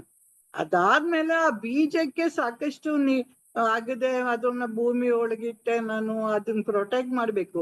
ಅದು ಸಣ್ಣಿಗೆ ಮೊಳಕೆ ಬಂದಾಗ ಪ್ರೊಟೆಕ್ಟ್ ಮಾಡ್ಲಿಲ್ಲ ಅಂದ್ರೆ ಇಲಿಗಿಲೆಲ್ಲ ಬಂದು ತಿನ್ಬಿಟ್ಟು ಹಾಳು ಮಾಡ್ಬಿಟ್ಟಿರುತ್ತೆ. ಅದಕ್ಕೆ ಬೇಲಿ ಹಾಕ್ಬೇಕು. ಇದನ್ನ ಆಲ್ರೆಡಿ ಸಾಕಷ್ಟು ಉದಾಹರಣೆಗಳು ಹಿಂದೆ ಗುರೂಜಿ ಹೇಳಿದ್ದಾರೆ. ಆ ಬೇಲಿ ಹಾಕಿ ಪ್ರೊಟೆಕ್ಟ್ ಮಾಡ್ಕೊಂಡು ಅದು ನಿಧಾನಕ್ಕೆ ಮೇಲೆ ಬರುತ್ತೆ. ಅದಾದ್ಮೇಲೆ ಅದು ಒಂದು ಕಾಯಿ ತರ ಆಗತ್ತೆ, ಆಮೇಲೆ ಮೊಗ್ಗಾಗತ್ತೆ, ಆಮೇಲೆ ಹೂವ ಬಿಡೋದು. ಆ ಹೂವ ಬಿಟ್ಟು ಅದೇನು ಒಂದೇ ಸಲಿನೂ ಅರಳು ಬಿಡಲ್ಲ, ದಿನಕ್ಕೊಂದ್ಸಲ ಸ್ವಲ್ಪ. ನಾನು ಹೋಗ್ತೇನೆ ಯಾವ್ದಾದ್ರು ಗಿಡಗಳು ಹಾಕ್ದಾಗೆಲ್ಲ ನೋಡ್ಕೊಂಡ್ ಬರ್ತಾ ಇರ್ತೀನಿ, ಇದು ಎಷ್ಟಾಗಿದೆ, ಇದು ಯಾವತ್ತು ಅರಳುತ್ತೆ, ಇದು ಇನ್ನು ಎಷ್ಟಕ್ಕೆ ನಾಳೆಗೆ ಅರಳತ್ತಾ ಎಲ್ಲ ನೋಡ್ಬಿಟ್ಟು ಮಗುಗಳನ್ನೆಲ್ಲ ನೋಡಿ ಬಂದಿರ್ತೀನಿ ನಾನು. ಹಾಗೆ ಕೊನೆಯಲ್ಲಿ ಅರಳೋ ಅಂಥದ್ದು ಹೂವ, ಆಗ ಅದು ಎಷ್ಟು ಚೆನ್ನಾಗಿರುತ್ತೆ. ಆ ಗುರೂಜಿ ಒಂದು ಲೋಟಸ್ ಹಾಕೊಂಡಿದ್ದಾರೆ ನೋಡಿ, ಅದು ಆ ಅರಳಿದಾಗ ನಾನು ಅದ್ ನೋಡ್ತೀನಲ್ಲ ಆನಂದ, ಹಾಗೆ ನನಗೆ ಆ ಅನುಭವ ಆದಾಗ ಅರಳುವಂಥದ್ದು ಆ ಒಂದು ಸ್ಥಿತಿ ಇದೆಯಲ್ಲ, ಅದ್ ಹೇಳಕ್ ಬರಲ್ಲ. ಅದು ನೋಡಿ ಮುಗ್ಧರಾಗ್ಬಿಡ್ತೀವಿ ನಾವು ಅವಾಗ ಅಂತ ಹೇಳಿ. ನನ್ಗೆ ಈ 2 ಉದಾಹರಣೆಗಳು ನೋಡ್ದಾಗ್ಲೇ ಕೊಟ್ಟ ತಕ್ಷಣ ಹೂ ಅರಳೋದು ಅಂದ ತಕ್ಷಣ ಏನು, ಬಲ್ಬ್ ಹಾಕಿದ ತಕ್ಷಣ ಸಡನ್ ಆಗಿ ಹತ್ಕೊಂಡ್ಬಿಡುತ್ತೆ ಅನ್ನೋದು ಏನು ಅನ್ನೋದು ಒಂದು ಚಿಂತನೆ ಮದಕ್ ಸುಮ್ನೆ ಇಲ್ಲಿ ಪಕ್ಕದಲ್ಲಿ ಬರ್ಕೊಂಡಿದ್ದದು. ಬಲ್ಬ್ ಸ್ವಿಚ್ ಹಾಕಿದ ತಕ್ಷಣ ಹತ್ತತ್ತೆ, ಆದ್ರೆ ಅದ್ರ ಹಿಂದೆ ವಿದ್ಯುತ್ ಉತ್ಪಾದನೆ, ವೈರು, ಸ್ವಿಚಸ್ ಎಲ್ಲ ಇದೆ. ಇದು ಇಲ್ಲಿ ಯಾವ್ದಿಲ್ದೆ ಇದ್ರು ಹತ್ತಲ್ಲ ಅದು. ಹಾಗಾಗಿ ಈ ಉಪಕರಣಗಳು, ಸಾಧನಗಳು ಆತ್ಮಜ್ಞಾನಕ್ಕೆ ಇವೆಲ್ಲವೂ ಬೇಕು. ಇವ್ಯಾವ ಇಲ್ದೇ ಇದ್ರು ನಡೆಯಲ್ಲ. ಎಲ್ಲವನ್ನೂ ಇಟ್ಕೋಬೇಕು, ಒಂದ್ ಮೆಟ್ಲಾಗಿ ಹತ್ತ ತನಕ ಇಟ್ಕೊಂತಾ ಇರ್ಬೇಕು. ಆ ನಂತರ ಅದೀಗ ನನ್ ದೇಹ ಅಲ್ಲ ಅನ್ಕೊಂಡ್ಬಿಟ್ರೆ ನನ್ಗೆ ಏನ್ ಕಾಣಿಸುತ್ತೆ? ಏನು ಕಾಣಿಸೋದೇ ಇಲ್ಲ. ಇವೆಲ್ಲ ಸಾಧನಗಳನ್ನಾಗಿ ನಾವು ಇಟ್ಕೊಂಡು ಒಂದೊಂದೇ ಮೆಟ್ಲನ್ನ ಹತ್ತುತ್ತಾ ಹೋಗ್ಬೇಕು ಅನ್ನುವಂಥದ್ದು ಈ 2 ಉದಾಹರಣೆಯಿಂದ ನನಗೆ ಇವತ್ತು ಬೆಳಗ್ಗೆನ ಇದನ್ನ ನೋಟ್ಸ್ ಮಾಡ್ತಾ ಇರ್ಬೇಕಾದ್ರೆ ಇದೆಲ್ಲ ಫ್ಲಾಶ್ ಆಗಿದೆ. ಇದ್ರೊಳಗೆ ತಕ್ಷಣ ಒಂದು ಹೇಳೋಣ ಅಂತ ಬರ್ಕೊಂಡು ಇಟ್ಕೊಂಡಿದ್ದೆ. ಈ ವಿವೇಕ ಚೂಡಾಮಣಿಯಿಂದ ನನ್ನಲ್ಲಿ ಸ್ವಲ್ಪ ನನಗೆ ಪರಿವರ್ತನೆ ಆಗಿದೆ ಅಂತ ನನ್ನ ಪರ್ಸನಲ್ ಆಗಿ. ಕೇಳಿಸ್ತಾ ಇಲ್ಲ ಸರ್, ಈಗ ಒಂದ್ ಸ್ವಲ್ಪ ಇದ್ ಮಾಡ್ಕೊಳ್ಳಿ ವಾಲ್ಯೂಮ್ ಏನಾರ. ಹೌದಾ? ಈ ವಿವೇಕ ಚೂಡಾಮಣಿ ನಾವು ಇದ್ ಮಾಡ್ತಾ ಇದೀವಲ್ಲ, ಇದರಿಂದ ನನ್ನಲ್ಲಿ ಏನೋ ಪರಿವರ್ತನೆ ನನಗಾಗಿದೆ ಅಂತ ನನಗೆ ಪರ್ಸನಲ್ ಆಗಿ ನನ್ಗೆ ತುಂಬಾ ಅನ್ಸ್ತದೆ. ಅದು ಬೇರೆ ನಾವು ತುಂಬಾ ನಿಧಾನವಾಗಿ ಮಾಡ್ತಾ ಇದೀವಲ್ವಾ, ಚೆನ್ನಾಗಿ ಒಳಗೆ ಹೋಗ್ತಾ ಇದ್ವಿ. ಅರ್ಜೆಂಟ್ ಬರ್ತಾ ಇಲ್ಲ. ತುಂಬಾ ಚೆನ್ನಾಗಿದೆ ತುಂಬಾ. ಅದ್ ಹೆಸರೇ ವಿವೇಕನ ಬೆಳೆಸೋದು. ವಿವೇಕನೇ ಜ್ಞಾನ. ಅದು ಆ ವಿವೇಕ ನಮ್ಮಲ್ಲಿ ಬಂತು ಅಂತಂದ್ರೆ ಪ್ರತಿ ಸಲಿ ಆತ್ಮದು ಇದು 2 ಬಿಡಿಸ್ಕೊಂಡ್ ಬರ್ತಾ ಇದ್ರೆ ಆವಾಗ ಹೃದಯ ಗ್ರಂಥಿ ಜಡ ಗ್ರಂಥಿ ಭೇದನ ಅಂತ ಹೇಳುತ್ತಲ್ಲ, ಅದು ಅವಾಗ ಆಗುತ್ತೆ. ಅದೇ ಉಮಾ ಈ ತಕ್ಕಂತ ಸ್ವಿಚ್ ಹಾಕಿದ ತಕ್ಷಣ ಲೈಟ್ ಹತ್ಕೊಡೋ ಪ್ರಕ್ರಿಯೆಯಲ್ಲಿ ನೀವ್ ಹಿಂದೆ ಎಲ್ಲ ಪ್ರಿಪ್ರೇಷನ್ ಅದೆಲ್ಲ ಸರಿ, ಅದೆಲ್ಲ ಅದಕ್ ಹಂತಕ್ ಬರೋವರೆಗೂ ಏನೇನು, ಅದೇ ಮಾವಿನ ಹಣ್ಣಿನ ಉದಾಹರಣೆನ ಕೊಡ್ತಾರೆ ಗುರುಗಳು. ಆದ್ರೆ ಆ ಜ್ಞಾನ ಒಂದ್ಸತಿ, ಇವತ್ ಜ್ಞಾನ ಬಂತು ಸ್ವಲ್ಪ ಒಂದ್ಸತಿಗೆ ಅಲ್ವಾ ಮೇಡಮ್? ಅದಂಗ ಆಗ್ಬಿಡ್ಬೇಕು, ಚೆನ್ನಾಗಿರುತ್ತೆ ಅಂತ 1 ಮಿನಿಟ್ ಬಿಡ್ಬೇಕು. ಅದಕ್ಕೆ ಪ್ರಿಪ್ರೇಷನ್ ಹೌದು, ಎಲ್ಲ ಇದೆ. ಪಟ್ ಅಂತ ಲೈಟ್ ಹತ್ಕೊಂಡಂಗ ಆಗ್ಬಿಟ್ರೆ ಚೆನ್ನಾಗಿರುತ್ತೆ. Okay, Srinivasa Murthy sir. ನಮ್ ರಜಿತಾ ಇದ್ದಾರೆ ಇವತ್ತು. ರಜಿತಾ ಇದ್ದಾಳೆ ನೋಡಿ, ಇಲ್ಲಿ ಸ್ಮೈಲಿಂಗ್ ಫೇಸ್ ಕಾಣಿಸ್ತಾ ಇದೆ ರಜಿತಾದು. ರಜಿತಾಗೋಸ್ಕರ ಬಿಡೋಣ. ಅಲ್ಲ, ಸ್ಥಿತಪ್ರಜ್ಞ ಅಂತ ಹೇಳಿದಾಗ ಲಕ್ಷಣಗಳು ಇದು: ಸುಖ ಬಂದಾಗ ಹಿಗ್ಗದೆ, ದುಃಖ ಬಂದಾಗ ಕುಗ್ಗದೆ ಇರೋವಂತಹ ಲಕ್ಷಣಗಳು ಹೇಳ್ತಾ ಇದ್ರಲ್ಲ ಗುರುಗಳು ಇದ್ರಲ್ಲಿ. ಸೊ ಅದು ನಾವು ಸಾಕಷ್ಟು AVSC ಕ್ಲಾಸಸ್ ಅಲ್ಲಿ ಮಾತಾಡಿದೀವಿ. ಪ್ರಾಕ್ಟಿಕಲ್ ಆಗಿ ಮೊನ್ನೆ ನನ್ಗೆ ಅನುಭವ ಆಯ್ತು. ಅದಕ್ಕೋಸ್ಕರ ಅದನ್ನ ಹಂಚ್ಕೊಳ್ಳೋಣ ಅಂತ ನಾನು ಆನ್ ಮಾಡಿದೆ. ಹೇಳಿ. ಬಟ್ ಅದೇ ಮೇಡಮ್, ಮೊನ್ನೆ ವೈಷ್ಣೋದೇವಿಗೆ ಹೋದ್ವಿ. ಫುಲ್ ಖುಷಿ. ಅದು ಗುರುಜಿ ನಮಗೆ ಅದೇ ಟೆಕ್ನಿಕಲ್ ಟೀಮ್ ಅಲ್ಲಿ ಫಸ್ಟ್ ನಾವು ಯಾವ್ದೇ ಮೀಟಿಂಗ್ಸ್ ಶುರು ಮಾಡಕ್ ಮುಂಚೆ ನಾವು ಒಂದು ಶ್ಲೋಕ ಹೇಳ್ತೀವಿ: ನಮಸ್ತೆ ಶಾರದಾ ದೇವಿ ಕಾಶ್ಮೀರ ಪುರವಾಸಿನಿ ವಿದ್ಯಾದಾನಂ ಕರಿಷ್ಯಾಮಿ ಸಿದ್ಧಿರ್ಭವತು ಮೇ ಸದಾ ಅಂತ. ಸೊ ಅದನ್ನೆಲ್ಲ ಹೇಳೋವಾಗೆಲ್ಲ ನಂಗೇನೋ ಒಂಥರ ಕಾಶ್ಮೀರ ಪುರವಾಸಿನಿ ಅಂತ ಹೇಳಿದಾಗ ಏನೋ ಒಂದು ಇದಾಗ್ತಾ ಇತ್ತು. ಆಮೇಲೆ ಎವ್ರಿ ಸ್ಯಾಟರ್ಡೇಸ್ ನಾವ್ ಮೀಟಿಂಗ್ ಹೋದಾಗ ಒಂದ್ಸಲ ಗುರುಜಿ ಹೇಳಿದ್ರು, ರೀ ವೈಷ್ಣೋದೇವಿಗೆ ಹೋಗ್ತಾ ಇದೀವ್ರಿ, ಎಲ್ರು ಬಂದ್ಬಿಡ್ರಿ ಅಂತ. ಆಮೇಲೆ ಗುರುಜಿ ಅದೆಲ್ಲ ಸಾಧ್ಯನಾ ವೈಷ್ಣೋದೇವಿಗೆ? ಅದು ನಾವೆಲ್ಲ ಸಾಮಾನ್ಯರು, ಅದೆಲ್ಲ ಹೋಗಕ್ಕೆ ಅಷ್ಟು ಈಸಿ ಅಲ್ಲ, ಅನ್ಕೊಂಡಂಗ್ ಮಾತ್ರಕ್ಕೆಲ್ಲ ಎಲ್ಲಾಗತ್ತೆ ಅದೆಲ್ಲ ಅಂತ ನನ್ ಮನ್ಸಲ್ಲಿ ಇತ್ತು. ಆಮೇಲೆ ಎಲ್ಲಾಗತ್ತೆ ಗುರುಜಿ, ಇವಾಗ ಎಷ್ಟೊಂದ್ ಕೆಲ್ಸ ಬೇರೆ ಇದೆ, ಗುರುಕುಲದ್ದು ಹೋಗಕ್ಕೆ ಎಲ್ಲ ಆಗತ್ತೆ ಅಂತಂದ್ರು. ನಿಮ್ ಗ್ರೇಸ್ ಇದ್ರೆ ಆಗತ್ತೆ ಗುರುಜಿ ಅಂತಂದ್ರು. ಥಂಡಿಯಾಗಿದೆ, ತಗೊಳ್ಳಿ ಅಂದ್ರು. ಆಮೇಲೆ ಥ್ಯಾಂಕ್ ಯು ಗುರುಜಿ ಅಂತ ಅಂದ್ಬಿಟ್ಟು ಇದ್ ಮಾಡಿದ್ವಿ. ಸ್ವಲ್ಪ ದಿನಕ್ಕೆ ಆ ಸ್ವಲ್ಪ ಅಂದ್ರೆ ಒಂದು 20ರಿಂದ 30 ದಿನದೊಳಗಡೆ ಈ ತರ ಕಾಶ್ಮೀರ್ ಇದು ವೈಷ್ಣೋ ದೇವಿಗೆ ಈ ತರ ಟ್ರಿಪ್ ಅರೇಂಜ್ ಮಾಡ್ತಾ ಇದ್ದಾರೆ ಗುರುಗಳು ಅಂತ ಗೊತ್ತಾಯ್ತು ಆ ಅಶ್ವಿನಿ ಕಡೆಯಿಂದ. ಅದಾದ್ಮೇಲೆ ನಮ್ಮ ಮನೆಯವ್ರಿಗೂ ರಜಾ ಸಿಕ್ತು, ಎಲ್ಲ ಪ್ಲಾನ್ ಆಯ್ತು. ಮತ್ತೆ ನಾವು ಇನ್ನೊಂದು ಟ್ರಾವೆಲ್ಸ್ ಕಡೆಯಿಂದಾನೇ ಹೋಗ್ ಬಂದ್ವಿ ಇಲ್ಲೇ ಚಾಮರಾಜಪೇಟೆ ಇದರಿಂದ. ಬಟ್ ನನ್ಗೆ ಅದೇ ಆಶ್ಚರ್ಯ ಆಯ್ತು, ಇವ್ರು ಕರೆಕ್ಟ್ ಆಗಿ ರಜಾ ಸಿಕ್ಬಿಡ್ತು, ಮಕ್ಕಳಿಗೂ ರಜಾ ಸಿಕ್ತು, ಎಲ್ಲ ಕೋಯಿನ್ಸೈಡ್ ಆಯ್ತು. ಅವಾಗ ಅವಾಗ ನನ್ಗೇನ್ ಖುಷಿಯಾಗಿ ಹಿಗ್ಲಿಲ್ಲ, ಯಾಕೆಂದ್ರೆ ಗುರುಜಿ ಹೇಳಿದ್ರು, ಓ ಅದ್ರ ಕೃಪೆಯಿಂದ ಆಗ್ತಾ ಇದೆ ಅಷ್ಟೇ, ಇದು ಹೋಗ್ಲಿ ಆಗ್ಲಿ ಅಂತ. ಅದು ಅಂದ್ರೆ ಸಮಭಾವದಿಂದ ನೋಡೋದಕ್ಕೆ ನನಗೆ ಸಹಾಯ, ನನ್ಗೆ ಸ್ವಲ್ಪ ಅನ್ಕೊಂಡೆ, ಓ ತುಂಬಾ ಏನು ಹಿಗ್ತಾ ಇಲ್ಲ ನಾನು, ಯಾಕಂದ್ರೆ ಅದು ಗುರು ಕೃಪೆ, ಅವ್ನ್ ನಡೆಸ್ತಾ ಇದ್ದಾನೆ, ಅವನೇ ಕರ್ಕೊಂಡು ಹೋಗ್ತಾ ಅಂದ್ರೆ ಅವ್ರ ಇಚ್ಛೆ ಇದೆ, ಹೋಗ್ತಾ ಇದೀವಿ ಅಷ್ಟೇ ಅಂತ ಅನ್ಕೊಂಡ್ವಿ. ಆಮೇಲೆ ಅಲ್ಲಿ ಹೋಗಿ ಎಲ್ಲ ಒಂದ್ ದಿನದ್ದು ಇದಾಯ್ತು, ವೈಷ್ಣೋದೇವಿಗೆ ಹತ್ತದ್ವಿ, ಇಳಿದು ಬಂದಾದ್ಮೇಲೆ ರೂಮ್ಗ್ ಬಂದಾದ್ಮೇಲೆ ಈ ತರ ನೆಕ್ಸ್ಟ್ ಡೇ ನಾವ್ ಪೆಹಲ್ಗಾಮ್ಗೆ ಹೋಗ್ಬೇಕಾಗಿತ್ತು. ಆವಾಗ ನ್ಯೂಸ್ ಅಲ್ಲಿ ರಿಲೇಟಿವ್ಸ್ ಎಲ್ಲ ಫೋನ್ ಮಾಡಿ ಬಂದ್ಬಿಡಿ ಬಂದ್ಬಿಡಿ, ಬದುಕಿದ್ರೆ ಇನ್ನೊಂದ್ಸಲ ಹೋಗ್ಬೋದು ಅಂತ ಕಾಲ್ ಮಾಡಿದ್ರು. ಆಮೇಲೆ ನಮ್ಗೆಲ್ಲ ಅದೇ ಏನಿದು ಈ ತರ ಹೇಳ್ತಾ ಇದಾರೆ, ನಾವು ಇನ್ನು ಖುಷಿಯಾಗಿ ಇನ್ನು ಶಂಕರಾಚಾರ್ಯ ದೇವಸ್ಥಾನ ಅದೆಲ್ಲ ನೋಡೋದ್ ತುಂಬಾ ಇದೆ, ಡಾಲ್ ಲೇಕು ಎಲ್ಲ ಏನೇನೋ ಇದೆ ಅಲ್ವಾ ನಮ್ಮ ಟ್ರಿಪ್ ಪ್ಲಾನ್ ಅಲ್ಲಿ, ಇದೇನ್ ಹಿಂಗಾಗೋಯ್ತು ಅಂತ ಅನ್ಕೊಂಡ್ವಿ. ಅವಾಗ ಸುಮಾರು ಜನ, ನಾವು 32 ಜನ ಟ್ರಾವೆಲ್ಸ್ ಅಲ್ಲಿ ಹೋಗಿದ್ವಿ, 12 ಜನ ವಾಪಸ್ಸು ಬುಕ್ಕೇ ಮಾಡ್ಬಿಟ್ರು, ಇಮ್ಮಿಡಿಯೇಟ್ ಆಗಿ ಬೆಂಗಳೂರಿಗೆ ಟಿಕೆಟ್ಸ್ ಬುಕ್ ಮಾಡ್ಬಿಟ್ರು. ಒಂದೇ ದಿನ ಆಗಿದ್ದು ವೈಷ್ಣೋದೇವಿದ್ ಮಾತ್ರ ಮುಗ್ದಿತ್ತಷ್ಟೇ, ಇನ್ ಮಿಕ್ಕಿದೆಲ್ಲ ಇನ್ನು 8 ಡೇಸ್ ಪೆಂಡಿಂಗ್ ಇತ್ತು. ಬಟ್ ಆವಾಗ ಎಲ್ರು ಭಯ ಪಡ್ತಾ ಇದ್ರು, ಆತಂಕ. ಪಹಲ್ಗಾಮು ಆಮೇಲೆ ಬಂದು ಜಮ್ಮುದೆಲ್ಲ ಬಂದ್ ಅಂತ ಎಲ್ಲ ಡಿಕ್ಲೇರ್ ಆಗೋಯ್ತು. ಅವಾಗ ತುಂಬಾ ಏನು ಕುಗ್ಲಿಲ್ಲ, ಬಟ್ ಅಬ್ಸರ್ವ್ ಮಾಡಕ್ಕಾಯ್ತು.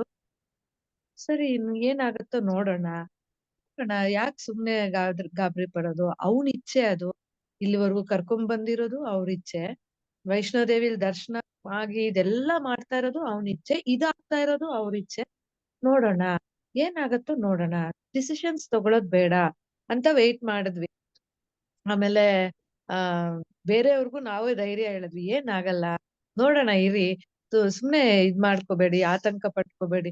ಮನೆಗಳಿಂದ ಫೋನ್ಗಳು ಬೇರೆ, ಫ್ರೆಂಡ್ಸ್ ಮನೆಗಳಿಂದ ಎಲ್ಲ. ಸೊ ಆವಾಗನು ಪರವಾಗಿಲ್ಲ, ತುಂಬಾ ಕುಗ್ಗೋಗ್ಲಿಲ್ಲ, ತುಂಬಾ ಭಯ ಆಗೋಗಿ, ಅಯ್ಯೋ ಏನಾಗೋಯ್ತು, ನಾನ್ ಯಾಕೆ ಈ ತರ ಡಿಸಿಷನ್ಸ್ ತಗೊಂಡ್ಬಿಟ್ಟೆ, ನಾನ್ ಮಾಡಿದ್ ತಪ್ಪಾಯ್ತೇನೋ, ಒಂದಕ್ಕೊಂದು ನೆಗೆಟಿವಿಟಿ. ಮೊದ್ಲಾಗಿದ್ರೆ ಏನ್ ಮಾಡ್ತಿದ್ದೆ, ಒಂದಕ್ಕೊಂದು ನೆಗೆಟಿವಿಟಿ, ಓ ಈ ತರ ಆಯ್ತು, ಅವ್ರಿಂದ ಹಿಂಗಾಯ್ತೇನೋ, ನಾವ್ ಹೊರಡೋವಾಗ ಅವ್ರ ಅಡ್ಡ ಬಂದ್ರು, ಅದ್ರಿಂದ ಹಿಂಗಾಯ್ತೇನೋ. ಮೊದ್ಲಿನ ಸ್ಥಿತಿಗೂ ಇವಾಗಿನ ಸ್ಥಿತಿಗೂ ನಾನು ಸುಮ್ನೆ ಹಂಗೆ ಅನಲೈಸ್ ಮಾಡ್ಕೊಂಡೆ. ಅವಾಗ್ಲೂನು ಪರವಾಗಿಲ್ಲ, ನೋಡೋಣ ನೋಡೋಣ ಏನಾಗತ್ತೋ ನೋಡೋಣ ಅಂತ. ಮತ್ತೆ ನಾವು ವೆಯ್ಟ್ ಮಾಡಿದ್ವಿ, ಅವಾಗ್ಲೂ ತುಂಬಾ ಕುಗ್ಗೋಗ್ಲಿಲ್ಲ. ಆ ಆ ಒಂದು ನನಗೆ ಅನುಭವ ನನಗ್ ಗೊತ್ತಾಯ್ತು, ಇದೆಲ್ಲ ಈ ರೆಗ್ಯುಲರ್ AVSC ಸೆಷನ್ಸ್ ಅಟೆಂಡ್ ಮಾಡಿದ್ರಿಂದ ಅದೆಲ್ಲ ಅಬ್ಸರ್ವ್ ಮಾಡಕ್ಕಾಯ್ತು ಅಂತ ನಂಗೆ ಗೊತ್ತಾಯ್ತು. ಆಮೇಲೆ ಇಮಿಡಿಯೇಟ್ ಆಗಿ ಗುರುಜಿಗೆ ಮೆಸೇಜ್ ಹಾಕ್ದೆ, ಈ ತರ ನಾವು ಸೇಫ್ ಆಗೇ ಇದೀವಿ, ಈ ತರ ಆಯ್ತು ಗುರುಜಿ, ನನ್ ಮೈಂಡ್ ತುಂಬಾ ಫ್ಲಕ್ಚುಯೇಷನ್ಸ್ ಏನಾಗಿಲ್ಲ, ಎಲ್ಲ ನಿಮ್ಮ ಆಶೀರ್ವಾದ, ಆ ನಂಗೆ ಗೊತ್ತಾಗ್ತಾ ಇದೆ ಗುರುಜಿ, ಥ್ಯಾಂಕ್ ಯು ಅಂತ ಹೇಳ್ಬಿಟ್ಟು ಹಾಕ್ದೆ. ಒಳ್ಳೇದಾಗ್ಲಿ ಜೈಮಾ ಅಂತ ಹೇಳ್ಬಿಟ್ಟು ಗುರುಜಿ ಕಳ್ಸಿದ್ರು. ನಮ್ಗೆ ಇನ್ನೂ ಧೈರ್ಯ ಬಂತು, ಓಕೆ ಏನಾಗಲ್ಲ ಅನ್ನೋ ಒಂದು ವಿಶ್ವಾಸ ಇತ್ತು. ಸೊ ಅದೇ ತರ ಇನ್ಸಿಡೆಂಟ್ ಟೈಮಲ್ಲಿ ಅಲ್ಲೇ ಇದ್ವಾ? ಇಲ್ಲ ಮೇಡಮ್, ನಾವು ಜಮ್ಮುಲ್ ಇದ್ವಿ, ಅದು ಪೆಹಲ್ಗಾಮ್ 250 ಕಿಲೋಮೀಟರ್ ದೂರದಲ್ಲೇ ಇದ್ವಿ ನಾವು. ದೂರದಲ್ಲಿ, ಕರೆಕ್ಟ್. ಆದ್ರೆ ಅಲ್ಲಿ ಬರೀ ಮುಸ್ಲಿಮ್ಸೇ ಅಲ್ವಾ ಇರೋದು, ಯಾರು ನೋಡಿದ್ರು ಭಯ ಪಡ್ತಾ ಇದ್ರು, ಯಾಕೆಂದ್ರೆ ನಮ್ ಟ್ರಿಪ್ ಅಲ್ಲಿ ಎಲ್ಲರೂ ಹಿಂದೂಸೇ, ಎಲ್ಲ ಬ್ರಾಹ್ಮಣ್ರೆ. ಸೊ ಆ ಬ್ರಾಹ್ಮಣ್ಸೇ ಹಿಂದೂಸ್ನೇ ಟಾರ್ಗೆಟ್ ಮಾಡ್ತಾರೆ ಅಂತ ಬೇರೆ ಎಲ್ಲ ನ್ಯೂಸ್ಗಳಲ್ಲಿ ಬರ್ತಾ ಇತ್ತಲ್ವಾ, ಅದನ್ನೆಲ್ಲ ಕೇಳಿ ಸ್ವಲ್ಪ ಹೆದರ್ಕೊಂಡು ಹೊರಟ್ಬಿಟ್ರು ಒಂದ್ 12 ಜನ. ಬಟ್ ನಾವು ಸಮಾಧಾನವಾಗಿ ಎಲ್ಲ, ಅಂದ್ರೆ ನಾವೆಲ್ಲ ಜನ ಇರೋ ಕಡೆನೆ ಇತ್ತು, ಸೇಫ್ ಆಗಿ ಎಲ್ಲ ಗೈಡ್ ಮಾಡಿದ್ರು, ಸೆಕ್ಯೂರಿಟಿ ಫೋರ್ಸಸ್ ಎಲ್ಲ ಇತ್ತು. ಸೊ ಏನಂದ್ರೆ ಈ AVSC ಕ್ಲಾಸ್ ತುಂಬಾ ಹೆಲ್ಪ್ ಆಯ್ತು ಅಂತ ಹೇಳಕ್ಕೆ ನಂಗೆ ನಿಜವಾಗ್ಲೂ ನಾನು ಎಷ್ಟ್ ನೆನೆಸ್ಕೊಂಡು ಇಲ್ಲ, ಇದೆಲ್ಲ ತಕ್ಷಣಕ್ಕೆ ಬರಲ್ಲ ಮೇಡಮ್. ಆ ದಾಹ ಆದಾಗ ಬಾವಿ ತೋಡೋದು ಅಂತ ಮಾಡಿದ್ರೆ ನಮ್ಗೆ ಆಗೋದಿಲ್ಲ.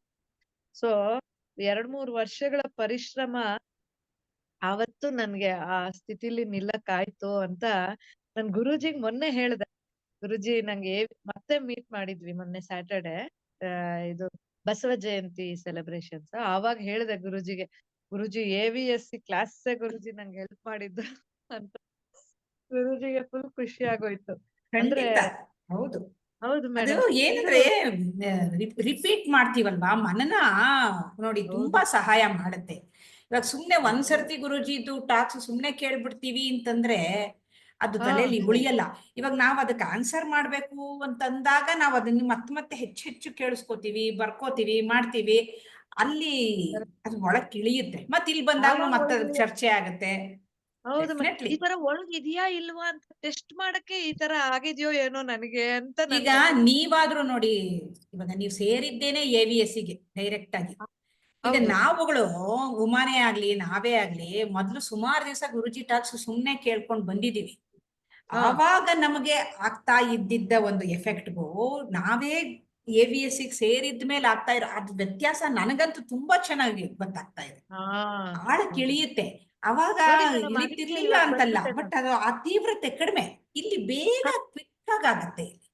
ಹೌದು ಮೇಡಮ್. ಆಮೇಲೆ ಫೈರ್ ಅಂತ ಹೇಳಿದಾರಲ್ಲ ಗುರುಜಿ, ಇದು ನೆಕ್ಸ್ಟ್ ಟಾಪಿಕ್ ಬರುತ್ತಲ್ಲ, ಅದನ್ನು ನಾನ್ ಗಮನಿಸಿದೆ. ಅದನ್ನು ಗಮನಿಸ್ತಾ ಇದ್ದೀನಿ. ಅದಕ್ಕೆ ನಾನ್ ಅನ್ಕೊಂಡೆ ಯಾವ ಟೆಕ್ನಿಕಲ್ ಮೀಟಿಂಗ್ ಆದ್ರೂ ಇರ್ಲಿ, ಏನಾದ್ರೂ ಇರ್ಲಿ, ಇವಾಗ ಇತ್ತು ಆಕ್ಚುಲ್ ಆಗಿ. ನಾನ್ ಅನ್ಕೋತಾ ಇದ್ದೆ, ಅಯ್ಯೋ ಇವತ್ತೇ ಇರ್ಬೇಕಾ, ಅದು ಈ ಟೈಮಲ್ಲೇ ಇರ್ಬೇಕಾ ಅನ್ಕೋತಾ ಇದ್ದೆ. ಪಾಪ ಧವಲ್ಜಿಗೆ ಅವ್ರ ಇಂಟರ್ನೆಟ್ ಪ್ರಾಬ್ಲಮ್ ಆಯ್ತು. ಸದ್ಯ ನಾನು ಇಲ್ಲಿ ಬಂದ್ಬಿಟ್ಟೆ. ಅಂದ್ರೆ ಯೂನಿವರ್ಸ್ ಸಪೋರ್ಟ್ ಮಾಡುತ್ತೆ. ಅಲ್ಲ ಯೂನಿವರ್ಸ್ ಸಪೋರ್ಟ್ ಮಾಡುತ್ತೆ. ಜೊತೆಗೆ ನನ್ಗೆ ಸಮಸ್ಥಿತಿಲಿ ಇರೋದಕ್ಕೆ ಸಾಧ್ಯ ಆಗಿದೆ ಈ AVSC ಸೆಷನ್ಸ್ ಇಂದ ಅಂತ ನನ್ಗೆ ಒಳ ಮನಸ್ಸಿನಿಂದ ತುಂಬಾ ಹೇಳ್ತಾ ಇದ್ದೆ. ಅದಕ್ಕೆ ಅನ್ಕೊಂಡೆ ನಾನು, ಯಾವ್ದು ಹೆಂಗಾದ್ರೂ ಇರ್ಲಿ, ದಿನಕ್ಕೆ 15 ನಿಮಿಷ ಗುರೂಜಿ ಟಾಕ್ಸ್ ಕೇಳಿ ಬರ್ಕೋತಾ ಇದ್ರೆ ಆ ಟೈಮಿಗೆ ಹೆಂಗೋ ನಂಗೆ ಅಟೆಂಡ್ ಮಾಡ್ಬೋದು ಅನ್ನೋ ಒಂದು ವಿಶ್ವಾಸದಿಂದ ಬಂದೆ ಇವತ್ತು. ನೋಟ್ಸ್ ಬರ್ಕೊಂಡಿದ್ದೀನಿ ನಾನು. ರಚಿತಾ, ನಿಮ್ ಇಚ್ಛೆ ಸ್ಟ್ರಾಂಗ್ ಆಗಿದ್ರೆ ಅದ್ ಖಂಡಿತ ನಡೆಯುತ್ತೆ. ಹೌದು ಹೌದು ಮೇಡಮ್. ನೋಡಿ ನೋಟ್ಸ್ ಕೂಡ ಬರ್ಕೊಂಡ್ಬಿಟ್ಟಿದೀನಿ ಇವತ್ತಿನ ಕ್ಲಾಸ್ ಆಕ್ಚುಲ್ ಆಗಿ ನಾನು. ಆದ್ರೆ ನಾನು 2:30 ಕರೆಕ್ಟ್ ಆಗಿ ಅವರು ಮೀಟಿಂಗ್ ಇಟ್ರು, ಧವಲ್ಜಿ ಟೆಕ್ನಿಕಲ್ ಇದು ಸೆಷನ್. ಅನ್ಕೊಂಡೆ ಅಯ್ಯೋ ಏನಪ್ಪಾ ಹಿಂಗಾಯ್ತು. ಆದ್ರೆ 3 ಗಂಟೆ ಕರೆಕ್ಟ್ ಆಗಿ ಅವ್ರಿಗೆ ಇಂಟರ್ನೆಟ್ ಪ್ರಾಬ್ಲಮ್ ಆಯ್ತು. ನನ್ಗೂ ಒಳ್ಳೇದಾಯ್ತು ಅನ್ಕೊಂಡು ಈ ಕಡೆಗ್ ಬಂದೆ ನಾನು. ಸೊ ಇಲ್ಲ ತುಂಬಾ ನೋಡಿ ಹೆಲ್ಪ್ ಕಲ್ಪನಾ, ನೋಡಿ ರಜಿತಾ ಇನ್ನೊಂದು ಉದಾಹರಣೆ ನೋಡಿ. ಅವ್ರಿಗೆ ಅದ್ರಲ್ಲಿ ಅಷ್ಟು ಕೆಲಸ ಇದ್ರು ಕೂಡ ಈ AVSC ಇಂದ ಎಷ್ಟು ಹೆಲ್ಪ್ ಆಗುತ್ತೆ ಅಂತ ಹೆಂಗೋ ಸಮಯ ಮಾಡ್ಕೊಂಡ್ ಬರ್ಬೇಕು ಅನ್ನೋದು ಇದು ನಮ್ಗೆಲ್ರಿಗೂ ಒಂದು ಆದರ್ಶ. ರಜಿತಾ, ನಾವು ಏನೇನೋ ಕಾರಣಗಳನ್ನ ಒಡ್ಕೊಂಡು ಇದನ್ನ ಬಿಡಬಾರ್ದು ಅನ್ನೋದಕ್ಕೆ ಮೇಡಮ್ ನಮ್ಗೆ ಪ್ರೋತ್ಸಾಹ ರಜಿತಂದು. ನಾನು ಅದಕ್ಕೆ ಇವತ್ತು ವಿಡಿಯೋ ಆನ್ ಮಾಡ್ಕೊಂಡು ಟಾಪಿಕ್ ಲೇಟ್ ಆದ್ರೂ ಸರಿ ಅದು ಇದನ್ನ ಹೇಳ್ಬಿಡ್ಬೇಕಪ್ಪ. ಯಾಕೆಂದ್ರೆ ಗುರೂಜಿಗೆ ಹೇಳ್ದೆ, ಗುರೂಜಿ ನನ್ಗೆ ಹೆಲ್ಪ್ ಮಾಡಿದ್ದೆ ನಿಮ್ ಆಶೀರ್ವಾದ, ಮತ್ತೆ ಅವ್ರ ಮೇಲೆ ಫೇತ್ ಬರೋದಕ್ಕೆ AVSC ಸೆಷನ್ಸ್ ಖಂಡಿತ.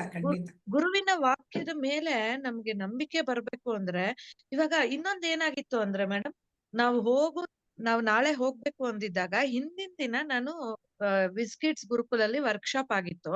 ಅವಾಗ ಗುರೂಜಿ ಬಂದಿದ್ರು. ಅವಾಗ ಹೇಳ್ಬಿಟ್ಟು ಅವ್ರ ಆಶೀರ್ವಾದ ತಗೊಂಡೆ ಹೋಗಿದ್ದಿದ್ದು. ಅದಕ್ಕೆ ನನಗೆ ಒಂಥರ ಕಾನ್ಫಿಡೆನ್ಸ್, ಅವ್ರ ಆಶೀರ್ವಾದ ಇದೆ, ಏನ್ ತೊಂದ್ರೆ ಆಗಲ್ಲ ಅನ್ನೋದೊಂದು.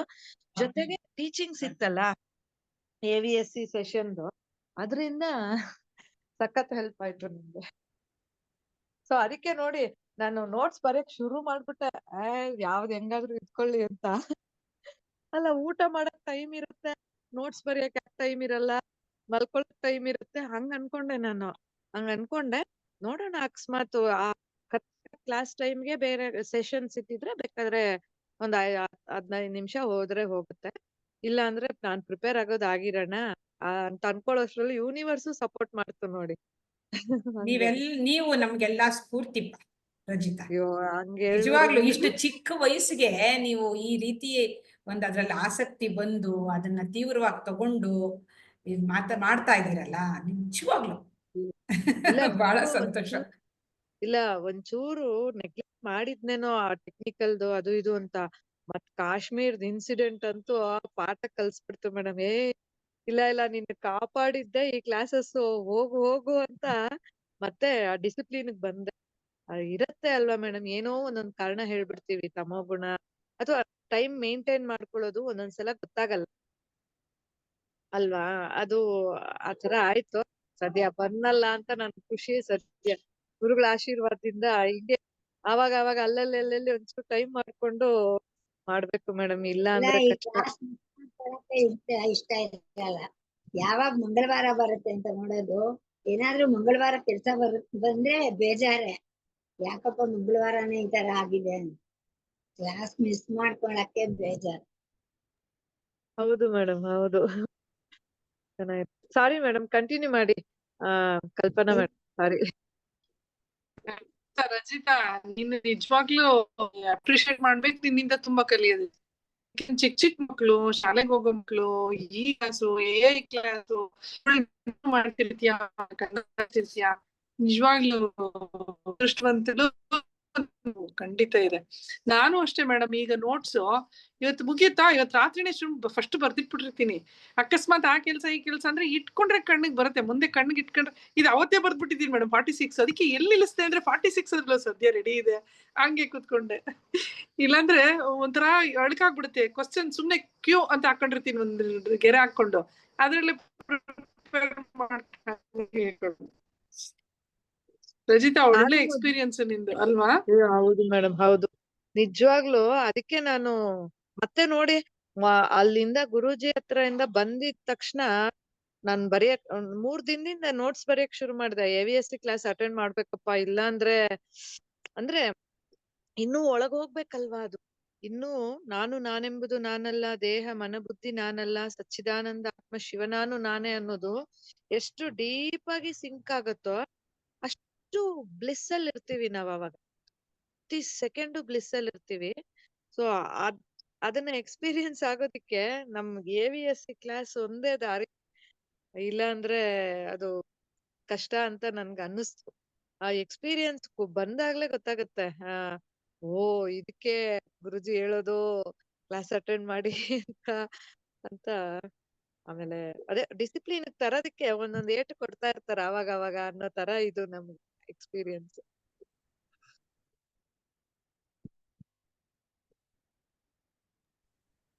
ಈಗ ಮುಂದಿನ ಪ್ರಶ್ನೆ ಶ್ರೀನಿವಾಸ ಮೂರ್ತಿ ಸರ್ ಚೆನ್ನಾಗಿ ಹೇಳ್ತಾರೆ. ಇದನ್ನ ಒಂಥರ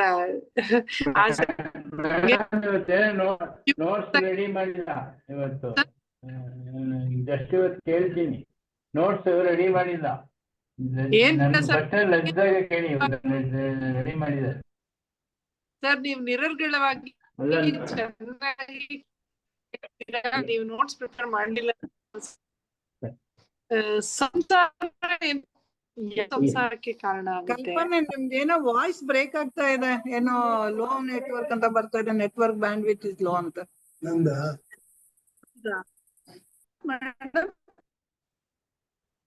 ನಿಮ್ದೇನೋ ನೆಟ್ವರ್ಕ್ ಇಶ್ಯೂ ಇರ್ಬೇಕು, ತುಂಬಾ ಬ್ರೇಕ್ ಆಗ್ತಾ ಇದೆ. ಒಂದು ಸಮಸ್ಯೆ ಮಾಡುತ್ತಲ್ಲ ಇದು.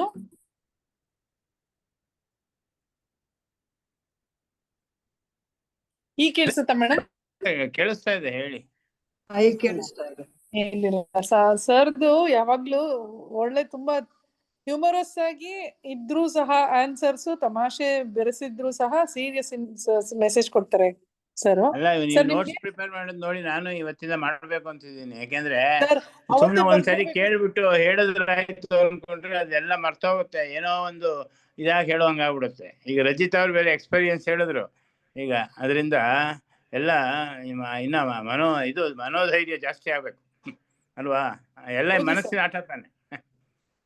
ಹೌದು ಸರ್, ಬರ್ದ್ಬಿಟ್ರೆ ಒಂಥರ ಕಾನ್ಫಿಡೆನ್ಸ್ ಜಾಸ್ತಿ ಆಗತ್ತೆ. ಈ ಪುಸ್ತಕ ಬ್ಯಾಗ್ ಅಲ್ಲಿ ಇರುತ್ತಲ್ಲ, ಯಾವಾಗ ಬೇಕಾದ್ರೆ ಹೇಳ್ಬೋದು. ಸಂಸಾರ ಎಂದರೇನು, ಯಾವುದು ಸಂಸಾರಕ್ಕೆ ಕಾರಣ ಅಂತ ಗುರುಗಳು ಈ ವಿಡಿಯೋಲಿ ಹೇಳಿದ್ದಾರೆ ಅಂತ ಹೇಳಿ ಸರ್. ಸಂಸಾರ ಎಂದರೇನು ಅಂದ್ರೆ, ನೀನು ಈ ನಿನ್ನ ಅಜ್ಞಾನ, ನೀನು ಈ ದೇಹ ಮನ ಬುದ್ಧಿ ಅಂತ ನೀನು ತಿಳ್ಕೊಂಡು ಏನಿದ್ಯೋ ಅದೇ ನಿಜವಾದ ನಿನ್ನ ಇದು ಏನು ಸಂಸಾರ ಬಂಧನಕ್ಕೆ ಕಾರಣ. ಇನ್ಯಾವುದು ಈ ಸಂಸಾರ ಅಂದರೆ ನಾವು ಈ ಫ್ಯಾಮಿಲಿ ಮದುವೆ ಮಾಡ್ಕೊಂಡಿರೋದು ಆ ಥರ ಸಂಸಾರ ಅನ್ನೋದು ಜನರಲ್ ಆಗಿ ಎಲ್ಲರೂ ಫೀಲ್ ಮಾಡ್ತಾರೆ. ಆದರೆ ನಿಜವಾದ ಸಂಸಾರ ಒಂದು ಬಂಧನ ಅಂದರೆ ನಿನ್ನನ್ನು ತಪ್ಪಾಗಿ ತಿಳ್ಕೊಂಡು ನೀನು ದೇಹ ಮನ ಬುದ್ಧಿ ಅಂತ ತಿಳ್ಕೊಂಡು ಆ ಒಂದು ಸುಖ ದುಃಖ ಇದರಲ್ಲಿ ನೀನು ಇದು ಮಾಡಿಕೊಂಡು ಒಂಥರ ಬಂಧನದಲ್ಲಿದ್ಯಾ. ಸೊ ಈ ಬಂಧನದಿಂದ ಈಚೆ ಬರಬೇಕಂದ್ರೆ ನಿನ್ನ ನಿಜ ಸ್ವರೂಪ ನೀನು ಇದಕ್ಕೆಲ್ಲ ಈ ಎಲ್ಲ ಉಪಾಧಿಗಳಿಗೆ ಚೈತನ್ಯ ಕೊಡ್ತಾ ಇರುವಂತಹ ಮೂಲ ಚೈತನ್ಯ ಸ್ವರೂಪ ಅದರಿಂದ ಇದೆಲ್ಲ ಉಪಾಧಿಗಳು ಕೆಲಸ ಮಾಡ್ತಾ ಇದೆ. ಅದಿಲ್ಲ ಅಂದ್ರೆ ಯಾವುದು ವರ್ಕ್ ಮಾಡಲ್ಲ. ಇದೆಲ್ಲ ಬರೀ ನಥಿಂಗ್ ಬಟ್ ಇದೇನು ಇನ್ಸ್ಟ್ರೂಮೆಂಟ್ಸ್ ಅಂತ ಹೇಳಿದ್ದಾರೆ ಅದು. ಸೊ ಇದರಿಂದ ಸಂಸಾರ ಬಂಧನಕ್ಕೆ ನಿಜವಾದ ಕಾರಣ ನೀನು ತಪ್ಪಾಗಿ ತಿಳ್ಕೊಂಡಿರುವಂತಹ ನಿನ್ನ ದೇಹ ಮನಸ್ಸು ಬುದ್ಧಿ ಅನ್ನೋದು ನಿನ್ನ ಆ ಕಲ್ಪನೆಯಿಂದ ಹೊರಬಂದು ನೀನು ಚೈತನ್ಯ ಸ್ವರೂಪಿ ಅಂತ ದೃಢನಾಗಬೇಕಾದಾಗ ಆವಾಗ ಏನಾಗುತ್ತೆ, ಈ ಒಂದು ಇದರಿಂದ ಬಿಡುಗಡೆ ಬರ್ಬೋದು. ಆಮೇಲೆ ಎಂಥ ಸನ್ನಿವೇಶದಲ್ಲೂ ನಾವು ಒಂದು ಸ್ಥೈರ್ಯದಿಂದ ಅವ್ರು ಹೇಳಿದ್ರಲ್ಲ, ಆಯ್ತು ಏನು ಓದಲೇ ಹೋಗುತ್ತೆ ಆ ಲೆವೆಲ್ಗೆ ಬಂದ್ಬಿಟ್ರೆ ಅಲ್ಲಿ ಕೂಡ ಕನ್ಫರ್ಮ್ ಆಗಿರುತ್ತೆ. ದೇಹ ತಾನೇ ಹೋಗೋದು, ಅಲ್ಲಿ ಬಿಡೋ ಪಂಚಭೂತಗಳಲ್ಲಿ ಹೋಗುತ್ತೆ, ನಾನೆಲ್ಲಿ ಹೋಗ್ತೀನಿ ಅನ್ನೋದು ಅಲ್ಲಿ ಕೂಡ ಒಂದು ಇದು ಬರ್ಬೇಕು ನಮ್ಗೆ. ಆಗ ಅದು ಇದಾಗುತ್ತೆ. ಇಲ್ಲ ಅಂದ್ರೆ ನೀವು ಹೇಳ್ದಂಗೆ ಇಲ್ಲೇ ರಜಿಸ್ಟರ್ ಅವ್ರು ಟಿಕೆಟ್ ಮುಗಿಸ್ಕೊಂಡು ವಾಪಸ್ ಬಂದ್ಬಿಡ್ತಾ ಇದ್ರು. ಸಾರ್ ಭಯ ಆಗೋಯ್ತು ಸಾರ್ ಅಂತ. ನೋಡಿ ಅವ್ರು AVSC ಮಾಡಿ ಎಕ್ಸ್ಪರ್ಟ್ ಆಗ್ಬಿಟ್ಟಿದ್ದಾರೆ ಈಗ. ಅವರೇ ನೆಕ್ಸ್ಟ್ ಇನ್ನೊಂದು AVSC ಕಂಡಕ್ಟ್ ಮಾಡ್ತಿದ್ದಾರೆ ಅನ್ಸುತ್ತೆ ಅಲ್ಲೇನ್ರಿ ಮೇಡಮ್? ಅಲ್ವಾ, ಮಾಡ್ತಾ ಇದ್ದಾರಾ? ನಾವು ಇಲ್ಲ ಇವಾಗ ಇಬ್ರೇ ಬರ್ತಾ ಇದ್ದಿದ್ದು. ಸೊ ಇಬ್ರನ್ನ ಕಥೆನಿ ಮೇಡಮ್ ಬ್ಯಾಚ್ಗೆ ನೀವು ಬೇರೆ ಬಿಸಿ ಅಲ್ವಾ ಈಗ? ಅದಾದ್ರು ಪ್ರೋಗ್ರಾಮ್ಸ್ ಇದೆಲ್ಲ ಮಾಡ್ತಿದ್ದಾರಲ್ವಾ? ಅದೇ ಗುರುಜಿ ಸ್ವಲ್ಪ ಗುರುಕುಲದ ಕೆಲಸ ಇದ್ದಿದ್ರಿಂದ ಅದು. ಬಟ್ AVSC ಕ್ಲಾಸ್ಗಂತೂ ಆ ರೀಸನ್ಸ್ ಕೊಡಲ್ಲ ಸರ್ ಇನ್ಮೇಲೆ. ನಾನು ಅಟ್ಲೀಸ್ಟ್ ಒಂದು ಅಟೆಂಡ್ ಮಾಡ್ಲೇಬೇಕು, ಅದಕ್ಕ ರೀಸನ್ಸ್ ಎಲ್ಲ ಕೊಡಲ್ಲ. ಹೌದೌದು. ಏನು ಅಂದ್ರೆ ನಮಗೆ ಎಷ್ಟೇ ಇದ್ರು ಒಂಥರ ಮೆಂಟಲ್ ಸ್ಟೆಬಿಲಿಟಿ ಆ ಮೊಮೆಂಟ್ ಅಲ್ಲಿ ಮಾಡ್ತಾನೆ ಇರ್ತೀವಲ್ಲ, ಅದೇ ಮೆಲ್ಕ್ ಹಾಕ್ತಿವಿ. ಇಲ್ದಿದ್ರೆ ಆ ಟೈಮಲ್ಲಿ ಆ ಭಯದಲ್ಲಿ ನಾವೇನು ಅನ್ನೋದನ್ನ ಆ ಟೈಮಲ್ಲೇ ಮರ್ತೋಗೋದು. ಅದರಿಂದ ಈ ಪ್ರಾಬ್ಲಮ್ಮು. ಸೊ ಚೆನ್ನಾಗಿ ಇವತ್ತು ಹೇಳಿದ್ರಿ, ನಮಗೂ ಎಲ್ಲ ಒಂದು ಕತೆ. ಸೊ ನಾವು ಬೇಕಾದ್ರೆ ಈಗಲೇ ಕಾಶ್ಮೀರ್ಗೆ ಹೋಗ್ಬೋದು ಅನ್ಸ್ತದೆ ನಂಗೆ ನೀವು ಹೇಳಾದ್ಮೇಲೆ. ಧೈರ್ಯವಾಗಿ ಹೋಗ್ಬೋದು ಸರ್. ಅಲ್ಲ, ಜ್ಞಾನ ಇದ್ರೆ ಧೈರ್ಯವಾಗಿ ಹೋಗ್ಬೋದು ಎಲ್ ಬೇಕಾದ್ರು. ನೋಡಿ ನಾನ್ ಅನ್ಕೊಂಡೆ ಶಂಕರಾಚಾರ್ಯರು ಹೆಂಗೆ ಎಷ್ಟು ಕಡೆ ಪಾದಯಾತ್ರೆಯಲ್ಲಿ ಎಲ್ಲ ಆ ಟೈಮಲ್ಲೂ ಈ ತರದ್ದೆಲ್ಲ ಇರುತ್ತಲ್ವಾ. ಆ ಟೈಮಲ್ಲೂ ಬೇರೆ ತರದ್ದು ಕಾಡಲ್ಲಿರೋ ಮೃಗಗಳು ಆತರ ಬೇರೆ ಏನೇನೋ ಇರುತ್ತೆ. ಅವರು ಒಳಗಡೆಯಿಂದ ಆ ಜ್ಞಾನ ಇದ್ದಾಗ ನಮ್ಗೆ ಯಾವುದೇ ಭಯ ಅನ್ನೋದು ಇರಲ್ಲ ಅಲ್ವಾ. ಸೊ ಅಲ್ಲಿ ಶಂಕರಾಚಾರ್ಯರು ತಪಸ್ ಮಾಡಿದಂತ ಜಾಗ ಅದೆಲ್ಲ ನೋಡಿದಾಗ ಅದೇ ಅನ್ನಿಸ್ತು, ಆತ್ಮಜ್ಞಾನ ಇದ್ರೆ ಅಭಯ ಅಂದ್ರೆ ಅದೇ ಸ್ಥಿತಪ್ರಜ್ಞನ ಲಕ್ಷಣಗಳು ಇದು ಗುರುಗಳು ಹೇಳ್ತಾರಲ್ಲ. ಸೊ ಧೈರ್ಯ ಇರುತ್ತೆ, ಅವೆಲ್ಲ ಒಂದೊಂದೇ ಬರ್ತಾ ಇರತ್ತಲ್ಲ. ಸೊ ಹಾಗೆ ಗುರುಗಳ ಮಾರ್ಗದರ್ಶನದಿಂದ ನಾವು AVSC ಅಲ್ಲಿ ಅಟ್ಲೀಸ್ಟ್ ನಮ್ಗೆ ಈ ತರ ಸತ್ಸಂಗ ಸಿಗ್ತಾ ಇದೆ. ಇನ್ನೆಲ್ಲೂ ಸಿಗಲ್ಲ ಸರ್ ಈ ತರ ಎಲ್ಲ ಮಾತಾಡೋದಕ್ಕೆ, ವಿಚಾರಗಳು ನಮ್ಮ ಒಳಗೆ ಈ ತರ ವಿಚಾರಗಳನ್ನ ಹೋಗೋದಿಕ್ಕೆ ಈ AVSC ಕ್ಲಾಸಸ್ ತುಂಬಾ ಹೆಲ್ಪ್ ಆಗ್ತಾ ಇದೆ. ಅದಕ್ಕೆ ಮತ್ತೆ ವಾಪಸ್ ಬಂದ್ಬಿಟ್ಟು ಯಾವ್ದು ಟೆಕ್ನಿಕಲ್ದು ಹೆಂಗಾದ್ರೂ ಇದ್ಕೊಳ್ಳಿ, 1 hour ಅಥವಾ 1.5 hour ಏನು ತೊಂದ್ರೆ ಆಗಲ್ಲ ಅನ್ಕೊಂಡು ಅದಕ್ಕೆ ಬಂದೆ. Thank you. ಅಭಯ ಅನ್ನೋದು ಬಹಳ ಇಂಪಾರ್ಟೆಂಟ್. ಅಭಯ ಯಾಕಾಗುತ್ತೆ? What is the main reason, cause ಅಭಯ ಇರ್ತೀವಿ ಅಂದ್ರೆ ಅದಕ್ಕೊಂದು ರೂಟ್ ಕಾಸ್ ಇರ್ಬೇಕಲ್ಲ. ಏನದು? ದೇಹ ಭಾವನೆ ಇರ್ಬಾರ್ದು. ನಾನ್ ದೇಹ ಅಲ್ಲ ಮನಸ್ಸಲ್ಲ ಭೇದ ಭಾವ ಅಲ್ಲ, ಸಿಂಕ್ ಆಗಿರುತ್ತೆ ಒಳಗಡೆ, ಡೀಪ್ ಆಗಿ ಸಿಂಕ್ ಆಗಿರ್ಬೇಕು. ಇಲ್ಲ ಅಲ್ಲ, ಅದು ಇನ್ನ ಡೀಪ್ ಆಗಿ ಶಾರ್ಪ್ ಆಗಿ ಹೋದಾಗ ಅದು ನನ್ನ ಬಿಟ್ಟು ಇನ್ನೊಂದೇ ಇಲ್ಲ, ಇರುವುದನ್ನು ಒಂದೇ, ಎರಡಿಲ್ಲ ಅಂತೀಯಲ್ಲ, ಆ ಲೆವೆಲ್ ಅದು ತಗೊಂಡೋಗ್ಬೇಕು. ಹೌದು ಹೌದು ಹೌದಲ್ವಾ? ಈ ಭಯ ಅನ್ನೋದು ಎಲ್ಲಿದೆ? ಎರಡಿದ್ರೆ ಭಯ ಹೌದು ಅಲ್ವಾ? ಹೌದು ಎರಡಿಲ್ಲ ಇರೋದು ಒಂದೇ ಅಂದಾಗ ಆ ಭಯದ ಕ್ವಶನ್ ಬೇಡ. ಅದನ್ನ ಅಭಯ ಅಂದಾಗ ಆ ಧೈರ್ಯ ಸ್ಥೈರ್ಯ ಬರ್ಬೇಕಾದ್ರೆ ನಮಗೆ ಎದುರುಗಡೆ ಎಲ್ಲ ಕಾಣಿಸ್ತಾ ಇದ್ರು ನನಗೆ ಅಷ್ಟು ಇದಾಗಿರುತ್ತೆ. ಎಲ್ಲಿ ಇರೋದೆಲ್ಲ ಬಿಕಾಸ್ ಇಡೀ ನನ್ನೊಳಗೆ ಪ್ರಪಂಚ ಇದೆ ಅಲ್ವಾ? ಪ್ರಪಂಚದ ನಾನಿಲ್ಲ ಅಂತ ಹೇಳ್ತೀವಲ್ಲ, ಆ ಒಂದು ಸರ್ಕಮ್ಸ್ಟೆನ್ಸ್ ಕೂಡ ಅದು ಕ್ಲಿಕ್ ಆಗುತ್ತೆ ಅಂದ್ರೆ ಅದು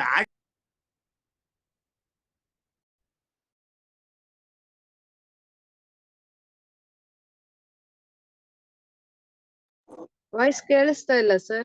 ಅವ್ರದ್ದು ಏನೋ ಕಟ್ ಆಯ್ತು, ಮತ್ತೆ ಜಾಯಿನ್ ಆಗ್ತಾ ಇದ್ದಾರೆ. ರಜಿತಾ, ನೀವೇ ಅದು ಹೇಳ್ಬಿಡಿ, ತುಂಬಾ ಚೆನ್ನಾಗಿದೆ. ದ್ವೈತದಿಂದ ಅದ್ವೈತ, ಅದ್ವೈತದಿಂದ ಏಕತ್ವ ಅನ್ನೋದು ತುಂಬಾ ಚೆನ್ನಾಗಿದೆ ಅದು. ಪೂರ್ತಿ ಸರ್ ಈಗ ಅವರು ನನ್ನ ಪ್ರಶ್ನೆಗೆ ಉತ್ತರ ಕೊಡ್ತಾ ಇದ್ರು. ಅದ್ವೈತದಿಂದ ಅದ್ವೈತದ ಕಡೆ ಬರೋದು ಹೇಗೆ? ಎಲ್ಲ ಜನರಲ್ ರಾಜ. ಅಲ್ಲ ಹೇಳಿ ಹೇಳಿ ಮೇಡಮ್.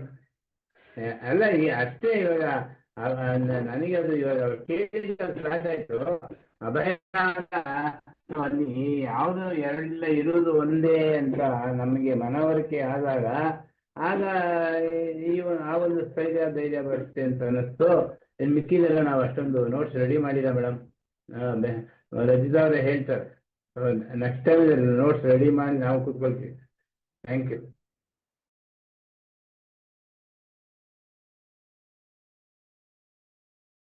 ಹೇಳ್ಬಿಡು ರಜಿತಾ, ದ್ವೈತದಿಂದ ಅದ್ವೈತದ ಕಡೆಗೆ ಹೇಗೆ ನಿಧಾನಕ್ಕೆ ಹೋಗೋದು ಅಂತ.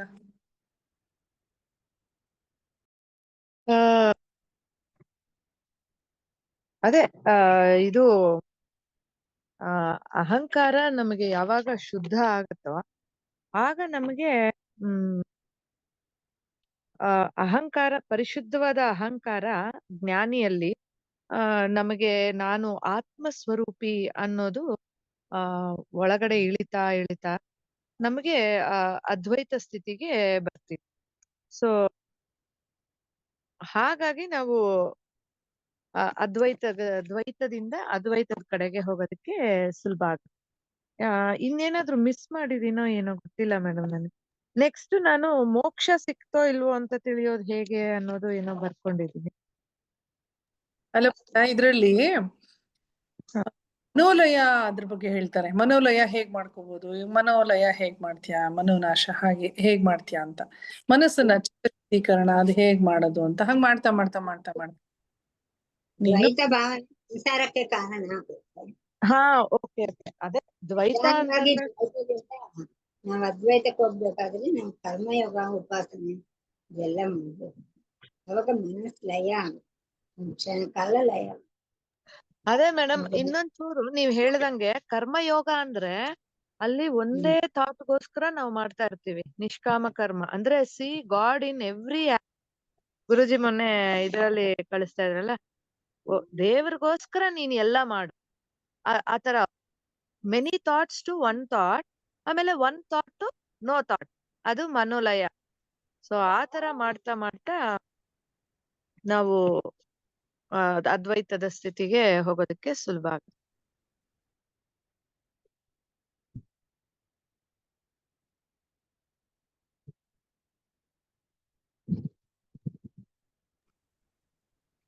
ಕರೆಕ್ಟ್ ಇದೆಯಾ ಕಲ್ಯಾಣಿ ಮೇಡಮ್?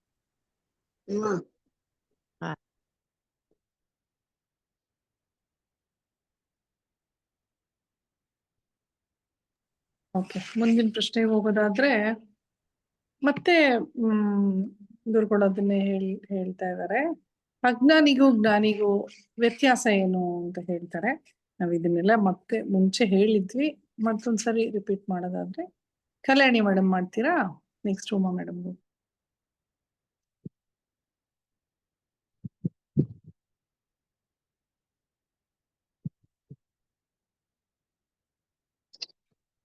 ಯಾವುದು ಕಲ್ಪನಾ?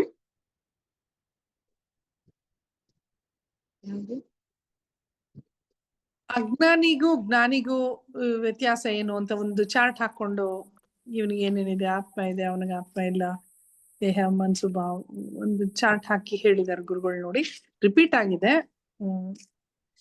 ಪರವಾಗಿಲ್ಲ ಅಂದ್ರೆ ಜ್ಞಾನ ಸ್ಥಿತಿಯಲ್ಲಿ ಮನೋ ನಷ್ಟ ಆಗುತ್ತೆ. ಅದಾಯ್ತು, ಮನೋನಾಶ ಆಯ್ತು. ಅದೇ ಯೋಗ ಮಾಡ್ಬೇಕಾದ್ರೆ ಧಾರಣ ಮಾಡ್ತೀವಿ ನಾವು. ಅಲ್ಲಿ ಜೀವಾತ್ಮ ಮತ್ತು ಪರಮಾತ್ಮ, ವಿಷಯ ಮತ್ತು ವಿಷಯ ಈ ಎರಡೂ ಒಂದಾಗಿದ್ರೆ ಮನೋಲಯ ಇದೆ ಅಂತಾನೆ. ಅದಕ್ಕಿಂತ ಮುಂದೆ ಅದಾದ್ಮೇಲೆ ಹಾಗೆ ಮುಂದುವರೆದು ಆ ಮನೋಲಯ ಮನೋನಾಶ ಎರಡು ಆಯ್ತು. ಜ್ಞಾನಿಗೂ ಆತ್ಮ ಇರುತ್ತೆ, ಅಜ್ಞಾನಿಗೂ ಇರುತ್ತೆ. ಆದ್ರೆ ಅಜ್ಞಾನಿ ಆತ್ಮನಲ್ಲಿ ದೇಹ ಮನಸ್ಸು ಬುದ್ಧಿ ನಾನು ಅಂತ ಕಲ್ಪನೆ ಇರುತ್ತೆ. ಅದು ಯೋಚನೆಗಳು ಇವೆಲ್ಲ ಅಜ್ಞಾನಿ ತಲೆಯಲ್ಲಿ ತುಂಬಾ ಇರುತ್ತೆ. ಭೂತಕಾಲ ಭವಿಷ್ಯತ್ ಕಾಲ ಮುಂದೆ ಏನಾಗುತ್ತೆ ಅಂತ ವಿಷಯದಲ್ಲಿ ತಲೆ ಕೆಟ್ಟೋಗ್ತಾ ಇರುತ್ತೆ ನಮ್ಗೆ. ಇದಕ್ಕೆ ಸಂಸಾರ ಅಂತ ಹೇಳ್ತಾರೆ. ಜ್ಞಾನಿಗೆ ದೇಹ ಮನಸ್ಸು ಬುದ್ಧಿ ನಾನಲ್ಲ, ನಾನು ಶುದ್ಧ ಚೈತನ್ಯ ಅಂತ ಅಹಂಕಾರ ಇರುತ್ತೆ. ಆ ಅಹಂಕಾರದಿಂದ ಜ್ಞಾನಿ ಮನಸ್ಸು ಸಂತೋಷವಾಗಿರುತ್ತೆ. ಈಗ ಮಾವಿನ ಹಣ್ಣು ಪಕ್ವ ಆಗಿದ್ರೆ ಮರದಿಂದ ಬೀಳುತ್ತೆ, ಅದೇ ರೀತಿ ಮುಕ್ತಿ ಪಡಿಬೇಕಾದ್ರೆ ಪಕ್ವ ಆಗ್ಬೇಕು, ಮನಸ್ಸು ಶುದ್ಧ ಆಗ್ಬೇಕು. ಮನಸ್ಸು ಶುದ್ಧ ಅಂದ್ರೆ ಪ್ಯೂರಿಟಿ ಆಫ್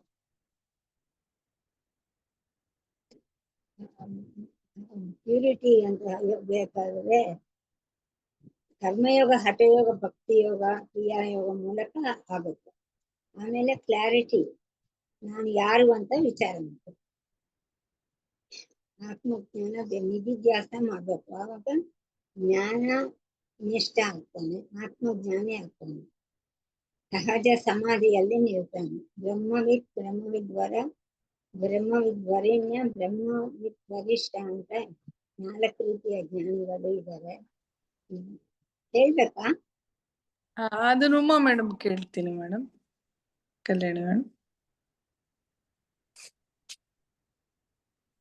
ಉಮಾ ಮೇಡಮ್ 4 ರೀತಿಯ ಜ್ಞಾನಿಗಳನ್ನ ವಿವರಿಸ್ಬಿಡಿ ಮೇಡಮ್. ಇದನ್ ಕೇಳಾಗ್ಲೇ ಅದು ಒಂಚೂರು ಭಗವದ್ಗೀತೆಯಲ್ಲಿ ಹಿಂದೆ ಡಿಸ್ಕಷನ್ ಮಾಡಿರೋದು, ಅದೊಂಚೂರು ನೋಡೋಣ ಅಂತ ಇವಾಗ ಹೊರಟೆ. ಸೊ ಅದು ಯಾಕೋ ಸಿಗ್ತಾ ಇಲ್ಲ. ಹಿಂದೆ ಒಂದ್ಸಲಿ ತುಂಬಾ ಚೆನ್ನಾಗಿ ಜರ್ನಿನ ನಾವು ಆ ಪಾಸ್ಪೋರ್ಟ್ ವೀಸಾ ಅನ್ಕೊಂಡು ಒಂದು ಡಿಸ್ಕಷನ್ ಮಾಡಿದ್ವಿ ನಾವು. ಅದು ಯಾಕೋ ಹುಡುಕ್ತಾ ಇದೀನಿ ಪುಸ್ತಕದಲ್ಲಿ. ಅದು ಯಾವಾಗ್ಲೂ ಮೊದ್ಲೇ ರೆಡಿ ಮಾಡಿ ಇಟ್ಕೊಂಡ್ರೆ ತಕ್ಷಣಕ್ಕೆ ಸಿಗತ್ತೆ. ಇಲ್ಲ ಅಂತ ಈಗ ಹುಡ್ಕಕ್ ಹೋದಾಗ ಅದು ಅಷ್ಟೊಂದು ಸಿಗ್ತಾ ಇಲ್ಲ. ಓಕೆ, ಈಗ ಏನಿದೆ ಅದನ್ನ ಹೇಳ್ತೀನಿ.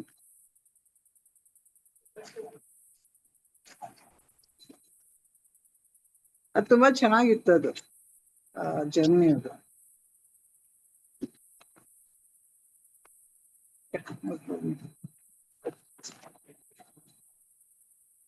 ಇಲ್ಲಿ ಚೆನ್ನಾಗಿದೆ. ಮೊದ್ಲು ಅವನು ಸಂಸಾರಿ, ಸಂಸಾರಿಗೆ ಏನಿದೆ, ಎಲ್ಲ ಲೋಕ ಇದೆ, ಜೀವ ಇದೆ, ಜಗತ್ತಿದೆ, ಈಶ್ವರ ಎಲ್ಲವೂ ಸಂಸಾರಿನೇ. ಅವನು ಯಾರು ಪ್ರಪಂಚ ಇದೆ ಅಂತ ಹೇಳಿ ಅದ್ರೊಳಗೆ ನೋಡಕ್ ಶುರು ಮಾಡ್ತಾನ ಪ್ರಪಂಚ, ಅವನು ಸಂಸಾರಿ ಅಂತ ಹೇಳ್ಬಿಟ್ಟು. ಯಾಕಂದ್ರೆ ನಮ್ಗೆ ಮೇನ್ ಅಲ್ಲೇ ತೊಡಕಿರೋದು. ನಮ್ಗೆ ಜಾಗೃತದಲ್ಲೇ ನಮ್ಮ ಎಲ್ಲಾ ಸಮಸ್ಯೆಗಳು. ಜಾಗೃತದಲ್ಲಿ ಇಲ್ಲ ಅಂತಿದ್ರೆ ನಮ್ಗೆ ಸಮಸ್ಯೆನೇ ಇರ್ತಾ ಇರಲಿಲ್ಲ ನಮ್ಗೆ. ಇಲ್ಲಿ ಬಂದಂಥದ್ದು ಡ್ಯುಯಾಲಿಟಿ, ಅದು ಎಲ್ಲ ನಮ್ಗೆ ಸಮಸ್ಯೆ ಆಗಿರುವಂತದ್ದು. ಇಲ್ಲಿ 4 ಜನ ಒಂದು ಜ್ಞಾನಿಗಳನ್ನ ವಿವರಿಸ್ತಾ ಇದ್ದಾರೆ. ಎಲ್ಲಿ ಎಲ್ಲರಿಗೂ ಅಹಂಕಾರ ಅನ್ನೋದು ಪ್ಯೂರಿಫೈ ಆಗಿರುತ್ತೆ. ಇಲ್ಲಿ ಏನು ಮೊದಲನೇದು ಬ್ರಹ್ಮವೇದ್ಯ ಅಂತ ಹೇಳ್ತಾ ಇದ್ದಾರೆ. ಅವನಿಗೆ ತಾನು ಏನು ಅನ್ನೋದನ್ನ ಜ್ಞಾನ ಇರುತ್ತೆ. ಅವನಿಗೆ ಏನದು ಬ್ರಹ್ಮ ಸತ್ಯ ಜಗನ್ನಿತ್ಯ ಅನ್ನುವಂಥದ್ದು ಅವನಿಗೆ ಚೆನ್ನಾಗಿ ಗೊತ್ತಿರುತ್ತೆ. ಅವನಿಗೆ ಬ್ರಹ್ಮ ವಿಷಯದ ಬಗ್ಗೆ ಅವನಿಗೆ ತಿಳ್ಕೊಂಡಿರ್ತಾನೆ. ಅವನಿಗೆ ಅದ್ರ ಜ್ಞಾನ ಇರತ್ತೆ. ಅವನು ಮನಸ್ಸನ್ನು ಸಹಿತ ಅದ್ರೊಳಗೆ ಅವನು ತೊಡಗಿಸ್ಕೊಂಡಿರ್ತಾನೆ. ಅವನು ಈ ಪ್ರಪಂಚ ಅನ್ನೋದೆಲ್ಲ ಮಿಥ್ಯ, ಬ್ರಹ್ಮ ಒಂದೇ ಸತ್ಯ, ಇದು ಆ ಬ್ರಹ್ಮನೇ ನಾನು ಅನ್ನೋವಂಥದ್ದು ಅವನಿಗೆ ಮೆಂಟಲಿ ಅವನು ಎಲ್ಲಾದ್ನೂ ಕಡಿಮೆ ಮಾಡ್ಕೊಂಡಿರ್ತಾನೆ. ಅವನು ಸೊ ನೋಡ್ಬೇಕಾದಾಗ್ಲೂ ಸಹಿತ ಆ ಒಂದು ದೃಷ್ಟಿಯಿಂದಾನೇ ನೋಡ್ತಾ ಇರ್ತಾನೆ. ಹಾಗೇನೆ ಅವನು ಲೋಕ ಕಲ್ಯಾಣಕ್ಕೋಸ್ಕರ ತನ್ನ ಸೇವೆಗಳನ್ನ ಮಾಡ್ತಾ ಇರ್ತಾನೆ. ಸೊ ನೆಕ್ಸ್ಟ್ ಮುಂದಕ್ಕೆ ಹೋಗ್ತಾ ಇದೀವಿ ನಾವು. ಇಲ್ಲಿ 4 ಜನನುವೆ ಬ್ರಹ್ಮನನ್ನ ತಿಳ್ಕೊಂಡಿರ್ತಾರೆ, 4 ಜನನುವೆ ಅವರು. ಆದ್ರೆ ಅಲ್ಲಿ ಹೋಗ್ತಾ ಹೇಗೆ ಇನ್ನು ಮುಂದೆ ಅಂತಕ್ ಹೋದಾಗ ಹೇಗೆ ಅಂತ ಬ್ರಹ್ಮವಿದ್ವ ಏನು ಅಂದ್ರೆ ಇವನಿಗೆ ಅಸಮಾಸಕ್ತಿ, ಇವನಿಗೆ ಯಾವ್ದು ಆಸಕ್ತಿನೇ ಇಲ್ಲ, ಯಾತ್ರ ಮೇಲೂ ಅಟ್ಯಾಚ್ಮೆಂಟ್ ಇಲ್ಲ ಅವನಿಗೆ.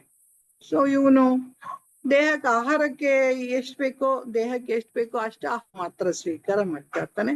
ಅವನ್ಗೆ ಯಾವುದೇ ಆಸಕ್ತಿನೂ ಇರಲ್ಲ, ಅವನಿಗೆ ಯಾತ್ರೊಳಗೂ ಇಲ್ಲ. ನಾವ್ ಹೇಳ್ತೀವಲ್ಲ ಮೋಹ ಅನ್ನೋ ಪದ, ಅವನಿಗೆ ಯಾವುದೇ ಒಂದು ಮೋಹಗಳು ಯಾತ್ರ ಮೇಲೂ ಇರಲ್ಲ, ಯಾವುದೇ ವಿಷಯಗಳು ವಸ್ತುಗಳ ಮೇಲೂ ಇರೋದೇ ಇಲ್ಲ.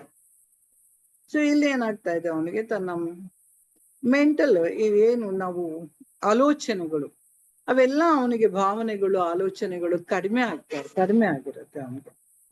ಸೊ ಅಂತಂದ್ರೆ ಇನ್ನು ಆಕ್ಟಿವಿಟೀಸ್ ಇಲ್ವಾ ಅಂದ್ರೆ ಒಂದ್ ಸ್ವಲ್ಪ ಇರುತ್ತೆ ಅವನಿಗೆ, ಪ್ರಾರಬ್ಧದಿಂದ ಒಂದ್ ಸ್ವಲ್ಪ ಆಕ್ಟಿವಿಟೀಸ್ ಇರತ್ತೆ ಅಷ್ಟೇ ಹೊರತು, ಆದ್ರೆ ಅದು ಆಲ್ರೆಡಿ ಶುದ್ಧತೆ ಇರೋದ್ರಿಂದ ಅವನಿಗೆ ಅಷ್ಟೊಂದು ಡಿಸ್ಟರ್ಬೆನ್ಸ್ ಮಾಡ್ತಾ ಇರಲ್ಲ ಅವನಿಗೆ ಅದ್ರೊಳಗೆ. ಸೊ ಇಲ್ಲಿ ಏನಾಗುತ್ತೆ ಅಂದ್ರೆ ದೇಹಾತ್ಮ ಬುದ್ಧಿ ಕಡಿಮೆ ಆಗಿರುತ್ತೆ ಅವನಿಗೆ. ಆದಷ್ಟು ಸಂಪರ್ಕಗಳನ್ನೆಲ್ಲ ಕಡಿಮೆ ಮಾಡ್ಕೊಂಡಿರ್ತಾನೆ ಅವನು, ಯಾವುದೇ ಒಂದು ಹೆಚ್ಚು ಹೊರಗಡೆಗೆ ಇಟ್ಕೊಂಡಿರಲ್ಲ, ಯಾವುದೇ ಒಂದು ವ್ಯವಹಾರದಲ್ಲಿ ಇರ್ತಾರೆ. ಈ ಬ್ರಹ್ಮವದ್ ವರೇಣ್ಯ ಅಂತಂದ್ರೆ ಅದಕ್ಕೆ ಅವನಿಗೆ ಪದಾರ್ಥ ಅಭಾವನೆ ಆಗಿರುತ್ತೆ ಅವನಿಗೆ. ಅಂತಂದ್ರೆ ಯಾವುದೇ ಒಂದು ಆಬ್ಜೆಕ್ಟ್ಸ್, ಯಾವುದೇ ಒಂದು ಇದ್ರೊಳಗೂ ಸಹಿತ ಅವನಿಗೆ ಯಾತ್ರೊಳಗೂ ಅಟ್ರಾಕ್ಷನ್ ಇರಲ್ಲ ಅವನಿಗೆ. ಅಂದ್ರೆ ಇದ್ರೊಳಗೆ ಅವನಿಗೆ ಮೇಲ್ಗಡೆ ಅವನಿಗೆ ಒಂದ್ ಸ್ವಲ್ಪ ಫುಡ್ ದೇಹಕ್ಕೆ ಬೇಕು ಅಂತ ಹೇಳ್ತಾ ಇರ್ತಾನೆ ಅವನು. ಇಲ್ಲಿ ಏನಾಗಿದೆ, ದೇಹಕ್ಕೆ ಅತ್ಯವಶ್ಯಕತೆ ಬಂದ್ರೆ ಮಾತ್ರ ಆಹಾರ ಹಾಕ್ತಾನೆ ಅವನು, ಇಲ್ಲೆಲ್ಲ ಹಾಕದೇ ಇಲ್ಲ ಅವನು. ತುಂಬಾ ಕೆಲವ್ರಿಗೆ ಹಶು ಇನ್ ತಡೆಯಕ್ಕೆ ಆಗಲ್ಲ ಅಂತಂದಾಗ ಆ ದೇಹಕ್ಕೆ ಒಂದ್ ಸ್ವಲ್ಪ ಉಳ್ಸಕ್ಕೋಸ್ಕರ ನಿಮ್ಗೆ ಇದು ಅಲ್ಲಿ ಹಾಗೆ ಒಂದ್ ಸ್ವಲ್ಪ ಅವನಿಗೆ ಆ ದೇಹದಲ್ಲಿ ದೇಹದ ಮೇಲೆ ಇರುತ್ತೆ ಅವನಿಗೆ, ಹಾಗಾಗಿ ಅದಕ್ಕೆ ಆಹಾರಗಳನ್ನ ಕೊಡ್ತಾ ಇರ್ತಾನೆ. ಇಲ್ಲಿ ಏನಾಗ್ತಾ ಇದೆ, ಅವನಿಗೆ ವಾಸನೆಗಳು ಇನ್ನು ಕಡಿಮೆ ಆಗ್ತಾ ಬಂದಿರುತ್ತೆ, ದೇಹಾತ್ಮ ಬುದ್ಧಿ ಕಡಿಮೆ ಆಗತ್ತೆ ಅವನಿಗೆ ಇಲ್ಲಿ ಅವನಿಗೆ. ಹಾಗಾಗಿ ಯಾವುದೇ ಒಂದು ಹೊರಗಡೆನ ಸಂಪರ್ಕಗಳನ್ನ ಎಲ್ಲ ಕಳ್ಕೊಂಡು ಆದಷ್ಟು ಒಬ್ನೇ ಮೌನವಾಗಿರಕ್ಕೆ ಪ್ರಯತ್ನ ಮಾಡ್ತಾ ಇರ್ತಾನೆ ಅವನು. ಆದಷ್ಟು ಮೌನವೇ ಆಗಿರ್ತಾನೆ ಅವನಿಗೆ. ಯಾವ್ದು ಹೆಚ್ಚಿನ ಹೊರಗಡೆ ಆಗ್ಲಿ ಇದಾಗ್ಲಿ ಯಾವ್ದೋ ಅವನಿಗೆ ಬೇಕಾಗಿಲ್ಲ. ಅಂದ್ರೆ ಪದಾರ್ಥ ಅಂದ್ರೆ ಅವನಿಗೆ ಯಾವ ಹೊರಗಡೆದು ಇದು ಅವನಿಗೆ ಬೇಕಾಗೇ ಇರಲ್ಲ ಅವನಿಗೆ. ಪ್ರಪಂಚದಿಂದ ಅದರೊಳಗಿಂದ ಸುಖ ಇದೆ, ನನ್ಗೆ ಅದ್ ಬೇಕಾಗತ್ತೆ ಇದು ಅನ್ನೋಂಥದ್ದು ಯಾವ್ದು ಇಲ್ಲ. ತಾನೇ ಆನಂದ ಸ್ವರೂಪಿ ಅಂತ ಅವನಿಗೆ ಗೊತ್ತಾಗ್ಬಿಟ್ಟಿರುತ್ತೆ. ಸೊ ಅವನು ತನ್ನ ಆನಂದದಲ್ಲಿ ತಾನೇ ಇರ್ಬಿಡ್ತಾನೆ ಅವನು. ಇಲ್ಲಿ ಇವನು ಬ್ರಹ್ಮವಿದ್ ವರಿಷ್ಠ, ಮೊದ್ಲು ಬ್ರಹ್ಮವಿದ್ದಲ್ಲಿ ಇರ್ತಾನೆ. ಅಂದ್ರೆ ಈ ವರಿಷ್ಠ ಅಂತ ಬಂದಾಗ ಇವನಿಗೆ ಸಂಪೂರ್ಣವಾಗಿ ದೇಹ ಭಾವನೆ ಹೊಟ್ಟೋಗ್ಬಿಟ್ಟಿರುತ್ತೆ ಅವನಿಗೆ. ಅಂದ್ರೆ ಒಂದು ಪುಟ್ಟು ಮಕ್ಳು ತರ ಆಗಿರ್ತಾರೆ. ಅಲ್ಲಿ ಎರಡು ತರ ವ್ಯಕ್ತಿಗಳು ನಾವ್ ನೋಡ್ಬೋದು. ಒಂದು ದೇಹದ ಸಂಪೂರ್ಣ ಭಾವನೆ ಇಲ್ದಲೆ, ಏನೋ ಇಲ್ದಲೇನೆ ಅವ್ರಿಗೆ ಯಾರೋ ಒಬ್ರು ಒಂಚೂರು ಏನೋ ತಿನ್ನಿಸ್ತಾರೆ, ಇದ್ ಮಾಡ್ತಾರೆ ಅಂತಂದ್ರೆ ಬಿಟ್ಟು ಅವ್ರು ಯಾವಾಗ್ಲೂ ಆತ್ಮಭಾವದಲ್ಲಿ ಇದ್ಬಿಡ್ತಾರೆ, ಹೊರಗೆ ಬರಕ್ಕಿಲ್ಲ, ಅವರು ಇಷ್ಟನೇ ಪಡೋದಿಲ್ಲ ಅವರು. ಸೊ ಆತ್ಮರತಿ ಪುರುಷ ಅಂತ ಹೇಳ್ತಾರೆ, ಅಥವಾ ಆರೂಢ ಪುರುಷ ಅಂತ ಹೇಳ್ತಾರೆ ಅವ್ರನ್ನೆಲ್ಲ ಅವ್ರು. ಸೊ ಇವ್ರುಗಳೆಲ್ಲ ಯಾವ ಒಂದು ಲೌಕಿಕದವ್ರಿಗೆ ಏನೊಂದು ಇಟ್ಕೊಳ್ಳಲ್ಲ. ಒಂದ್ ಚಿಕ್ಕ ಮಗುಗೆ ಏನ್ ಗೊತ್ತಿರುತ್ತೆ, ಹಸಿವಾದ್ರೆ ಅಳತ್ತೆ, ಇನ್ನು ಅದಕ್ಕೆ ತಾನು ಏನು ಮಲಮೂತ್ರ ಮಾಡ್ಕೊಂಡಿದೀವಿ ಅಂತಾನೂ ಗೊತ್ತಿರಲ್ಲ ಅಂತ ಒಂದು ಸ್ಥಿತಿ ತಲುಪಿಟ್ಟಿರ್ತಾರೆ ಕೆಲವೊಂದು ಇದ್ರೊಳಗೆ. ಆ ಒಂದು ಬ್ರಹ್ಮವಿದ್ ವರಿಷ್ಠ ಅಂತಂದ್ರೆ ಹಾಗಾದ್ರೆ ಎಲ್ಲಾರು ಅದೇ ತರ ಇರ್ತಾರ ಅಂದ್ರೆ ಖಂಡಿತ ಇರತ್ತಿಲ್ಲ. ಕೆಲವ್ರಿಗೆ ನಾನು ಏನಾದ್ರು ಒಂದ್ ಮಾಡ್ಬೇಕು ಲೋಕಕ್ಕೆ ಅಂತ ಹೇಳ್ಬಿಟ್ಟು ಅವ್ರು ಅದನ್ನ ಉಪಯೋಗಿಸ್ಕೊಂಡು ತನಗೆ ಅವಶ್ಯಕತೆ ಇದ್ದಾಗ ಅದನ್ನ ಒಂದು ಉಪಾಧಿಗಳನ್ನ ಉಪಯೋಗಿಸ್ಕೊಂಡು ಅವರು ಲೋಕ ಕಲ್ಯಾಣಕ್ಕೋಸ್ಕರನೂ ಅದನ್ನ ಇಟ್ಕೋಬಹುದು. ಅಥವಾ ನನ್ಗೆ ಇನ್ನೇನು ಬೇಡ್ಲೇ ಬೇಡ, ನನಗೆ ಮೌನ ಸಾಕು ಅಂತ ರಮಣ ಮಹರ್ಷಿಗಳ ತರ ಮೌನವಾಗಿ ಕೂತ್ಕೊಳ್ಬಹುದು. ನಾವು ಇದ್ರೊಳಗೆ ಸಾಕಷ್ಟು ಉದಾಹರಣೆಗಳನ್ನ ನಾವು ನೋಡ್ಕೊಂಡಿದ್ವಿ. ಜನಕ ಮಹಾರಾಜ ಅವನು ಆತ್ಮಜ್ಞಾನಿ ಆದ್ರೂ ಸಹಿತ ಅವನು ರಾಜ್ಯಭಾರನ ಎಷ್ಟು ಚೆನ್ನಾಗಿ ಮಾಡ್ದ, ಕೃಷ್ಣನ ನೋಡ್ತಾ ಇದ್ವಿ ನಾವು. ಹಾಗೆ ಕೆಲವೊಂದು ಜನಗಳು ನಾವು ನೋಡ್ತಾ ಇದೀವಿ, ರಮಣರಾಗ್ಲಿ ಬೇರೆ ಬೇರೆ ಅವರನ್ನು ಇನ್ನು ಬೇರೆ ಬೇರೆ ಉದಾಹರಣೆಗಳು ಸಾಕಷ್ಟು ಜನ ಇದ್ದಾರೆ, ಅಂತ ಉದಾಹರಣೆಗಳಿದೆ. ಇವೆರಡರೊಳನು ಸಹಿತ ಅವರು ಬ್ರಹ್ಮವಿದ್ ವರಿಷ್ಠರೇ ಆಗಿರ್ತಾರೆ, ಪೂರ್ಣವಾಗಿ ಎಸ್ಟಾಬ್ಲಿಷ್ ಆಗಿರ್ತಾರೆ. ಅಂದ್ರೆ ಯಾವಾಗ್ಲೂ ಅರಿವಿನಲ್ಲೇ ಇರ್ತಾರೆ. ಅವ್ರಿಗೆ ಯಾ ನಿಶಾ ಸರ್ವಭೂತೇಶು ತಸ್ಮಾತ್ ಜಾಗೃತಿ ಸಂಯಮಿ ಅಂತ ಒಂದು ಭಗವದ್ಗೀತೆ ಶ್ಲೋಕ ಇದೆ. ಯಾರಿಗೆ ಹಗಲು ರಾತ್ರಿ ಸಂಸಾರ ಅನ್ನೋದು, ಇವಾಗ ನಮಗೆ ಹಗಲಾಯ್ತು ಅಂತ ಎದ್ವಿ, ಸಂಸಾರ ಶುರು ಆಯ್ತು ಅಂತ ಹೇಳ್ತೀವಿ, ಆಗ ಅವನಿಗೆ ಆ ತರ ಒಂದು ಯಾವ್ದು ಭಾವನೆಗಳು ಇರೋದಿಲ್ಲ. ನಾವೆಲ್ಲ ಮಲ್ಕೊಂಡ್ವಿ, ರಾತ್ರಿ ಆಯ್ತು ಅಂದ್ರೆ ನಾವು ಸೂರ್ಯನ್ ಬೇಸ್ ಮಾಡ್ಕೊಂಡಿರ್ತೀವಿ. ಸೂರ್ಯ ಬೆಳಕಾಯ್ತಪ್ಪ, ಓ ನಾನು ಎದ್ದೆ, ಸೂರ್ಯ ಆಯ್ತು ಸೂರ್ಯ ಮುಳುಗ್ನಪ್ಪ ಅಂತ. ಸೂರ್ಯ ಅವನು ಹುಟ್ಟೋದು ಇಲ್ಲ, ಅವನು ಮುಳುಗೋದು ಇಲ್ಲ. ಸೂರ್ಯನ ತನ್ನದೇ ಆದ ಚೈತನ್ಯದಲ್ಲಿ ತಾನು ನೋಡ್ತಾನೆ ಸೂರ್ಯನ. ಹಾಗಾಗಿ ಅವನಿಗೆ ಈ ಹಗಲು ರಾತ್ರಿ ಯಾವುದು ಸಹಿತ ಅವನಿಗೆ ಯಾವುದು ಒಂದು ವ್ಯತ್ಯಾಸ ಇರೋದಿಲ್ಲ. ಸಂಪೂರ್ಣವಾಗಿ ಎಸ್ಟಾಬ್ಲಿಷ್ ಆಗ್ಬಿಟ್ಟಿರ್ತಾನೆ, ಅಂದ್ರೆ ತುರ್ಯ ಆ ಸ್ಥಿತಿನ ಅವನು ಮುಟ್ಟಿರ್ತಾನೆ. ಹಾಗಾಗಿ ತನ್ನ ಮನಸ್ಸಿನ ಚಟುವಟಿಕೆಗಳು ಏನಿರುತ್ತೆ ಎಲ್ಲವನ್ನು ಸಂಪೂರ್ಣವಾಗಿ ನಿಲ್ಲಿಸ್ಕೊಂಡಿರೋವನೆ. ಅವಾಗ ಮನೋನಾಶ ಆಗುತ್ತೆ. ನಾವು ಮೇಲ್ಗಡೆ ಇದ್ರೊಳಗೆ ಹಿಂದಿನ ಒಂದು ಇದ್ರೊಳಗೆಲ್ಲ ತುಂಬಾ ಚೆನ್ನಾಗಿತ್ತು, ಅದು ಯಾಕೋ ಯಾರು ಅಷ್ಟು ಚೆನ್ನಾಗಿ ಅದನ್ನ ಧಾರಣ ಧ್ಯಾನ, ಅದು ನಾವ್ ಹೇಗೆ ದ್ವೈತದಿಂದ ಅದ್ವೈತಕ್ಕೆ ಹೋಗ್ತೀವಿ, ಅದ್ವೈತದಿಂದ ಏಕತ್ವನ ನಾವು ಹೇಗೆ ನಾವು ಅದು ಹೋಗ್ತೀವಿ ಅಂತ ಹೇಳಿ ಅಲ್ಲಿ ಹಿಂದೆನೂ ನಾವು ಅಷ್ಟಾಂಗ ಯೋಗಕ್ಕೂ ಮಹರ್ಷಿಗಳ ಅಷ್ಟಾಂಗ ಯೋಗದಲ್ಲಿ ವಿವರಿಸಿರೋದ್ನೆಲ್ಲ ನಾವು ಸಾಕಷ್ಟು ಇದನ್ನ ನಾವ್ ಹಿಂದೆ ಡಿಸ್ಕಸ್ ಮಾಡಿದ್ವಿ. ನಾವು ಒಂದು ಅದ್ವೈತ ಅಲ್ಲ, ಅದು ಅಪರೋಕ್ಷ ಅನುಭೂತಿಯಲ್ಲಿ ನಾವು ಅದನ್ನ ತುಂಬಾ ಚೆನ್ನಾಗಿ ಅದನ್ನ ಡಿಸ್ಕಸ್ ಮಾಡಿದ್ವಿ. ಅದು ಹೇಗೆ ಏನಿದೆ ವ್ಯತ್ಯಾಸ ಅದಕ್ಕೂ ಇದಕ್ಕೂ ಅಂತ ಹೇಳಿ. ಸೊ ಇಲ್ಲಿ ಅದು ಆ ಒಂದು ಇದೆಲ್ಲ ತುಂಬಾ ಚೆನ್ನಾಗಿತ್ತು ಇದು ಆ ವಿಷಯದಲ್ಲಿ. ಅದು ಹೇಗೆ ನಾವು ಮನೋಲಯಕ್ಕೂ ಮನೋನಾಶಕ್ಕೂ ಏನು ವ್ಯತ್ಯಾಸ ಅಂತ ಹೇಳಿ. ಮನೋಲಯನ ನಾವು ಬಲವಂತ ಹಿಡಿದಿಟ್ಟು ಮಾಡಿರ್ತೀವಿ, ಅದು ಈಚೆ ಬಂದ ತಕ್ಷಣ ಮತ್ತೆ ನಾವು ಅದೇ ಒಂದು ಆಲೋಚನೆಗಳು ಸಂಸಾರದಲ್ಲಿ ಬೀಳ್ತೀವಿ. ಮನೋನಾಶ ಆದವನು ಯಾವತ್ತು ಮತ್ತೆ ವಾಪಸ್ ತಿರುಗಿ ನೋಡೋದೇ ಇಲ್ಲ, ಯಾಕಂದ್ರೆ ಅವನಿಗೆ ನೋಡಕ್ ಏನು ಇರೋದೇ ಇಲ್ಲ. ಅವನು ಸಂಪೂರ್ಣವಾಗಿ ಒಂದು ಪದ ಹೇಳ್ತಾರಲ್ಲ, experiencing oneself in all ಅಂತ ಹೇಳ್ತಾರಲ್ಲ, ಇಲ್ಲಿ ಅಲ್ಲಿ ಅವನಿಗೆ ಮನೋಲಯ ಆದವನಿಗೆ ಮನೋನಾಶ ಆದವನಿಗೆ experiencing all in oneself ಅಂದ್ಬಿಡ್ತಾರೆ. ಎಲ್ಲವನ್ನು ತನ್ನದೇ ಆಗಿರ್ತಾನೆ ಅವನು, ಎಲ್ಲವೂ ತನ್ನದ್ರೊಳಗೆ ಇದೆ ಬೇರೆಯವ್ರದ್ದು ಅಂತ ಹೇಳಿ ಅವನು ಎಕ್ಸ್ಪೀರಿಯನ್ಸ್ ಮಾಡ್ತಾ ಇರ್ತಾನೆ. ಬೇರೆ ಆಗಿ ಇದ್ ಮಾಡೋದಿಲ್ಲ ಅವನು, ತಾನೇ ಎಲ್ಲವೂ ಆಗಿದ್ದೀನಿ ಅನ್ನೋದು ನನ್ನಿಂದನೇ ಬಂದಿದ್ದಾರೆ. ಅಂದ್ರೆ ಈಗ ನಾವು ತುಂಬಾ ಕೊನೆಗೆ ಬಂದಾಗ ಈ ಸೃಷ್ಟಿ ಇರೋದು ನನ್ನೊಳಗೆ ಆಗಿರೋದು, ನಾನೇ ಮಾಡ್ಕೊಂಡಿರೋದು ಸೃಷ್ಟಿ ಅಂತಂದಾಗ ನನ್ನ ಒಳಗಿಂದನೇ ನಾನು ಇವಾಗ ತಮ್ಮನ್ನೆಲ್ಲ ನೋಡ್ತಾ ಇದ್ದೀನಿ, ನಾನು ಬೇರೆ ಆಗಿಲ್ಲ ಯಾರುವೆ ನನ್ನಿಂದ ಅನ್ನುವಂಥದ್ದು ಅವನು ಸಂಪೂರ್ಣವಾಗಿ ಆ ಒಂದು ಜ್ಞಾನಕ್ಕೆ ಬಂದ್ಬಿಟ್ಟಿರ್ತಾನೆ. ಅವನಿಗೆ ಯಾವುದೇ ವ್ಯತ್ಯಾಸ ಇರೋದಿಲ್ಲ. ಹಾಗಾಗಿ ಜ್ಞಾನಿಗೆ ಬಂಧನೂ ಇಲ್ಲ, ಮೋಕ್ಷನೂ ಇಲ್ಲ, ಹುಟ್ಟು ಸಾವು ಯಾವುದು ಇಲ್ಲ. ಅವನು ನಾನು ಮುಕ್ತ ಅಂತ ಹೇಳಿ ಅವನು ಹೇಳ್ತಾ ಇರ್ತಾನೆ ಯಾವಾಗ್ಲೂ. ನೆಕ್ಸ್ಟ್ ಇನ್ನೊಂದು ಶ್ಲೋಕ ಇದೆ. ಕಲ್ಪನಾ ಏನ್ ಮಾಡ್ತೀರಾ?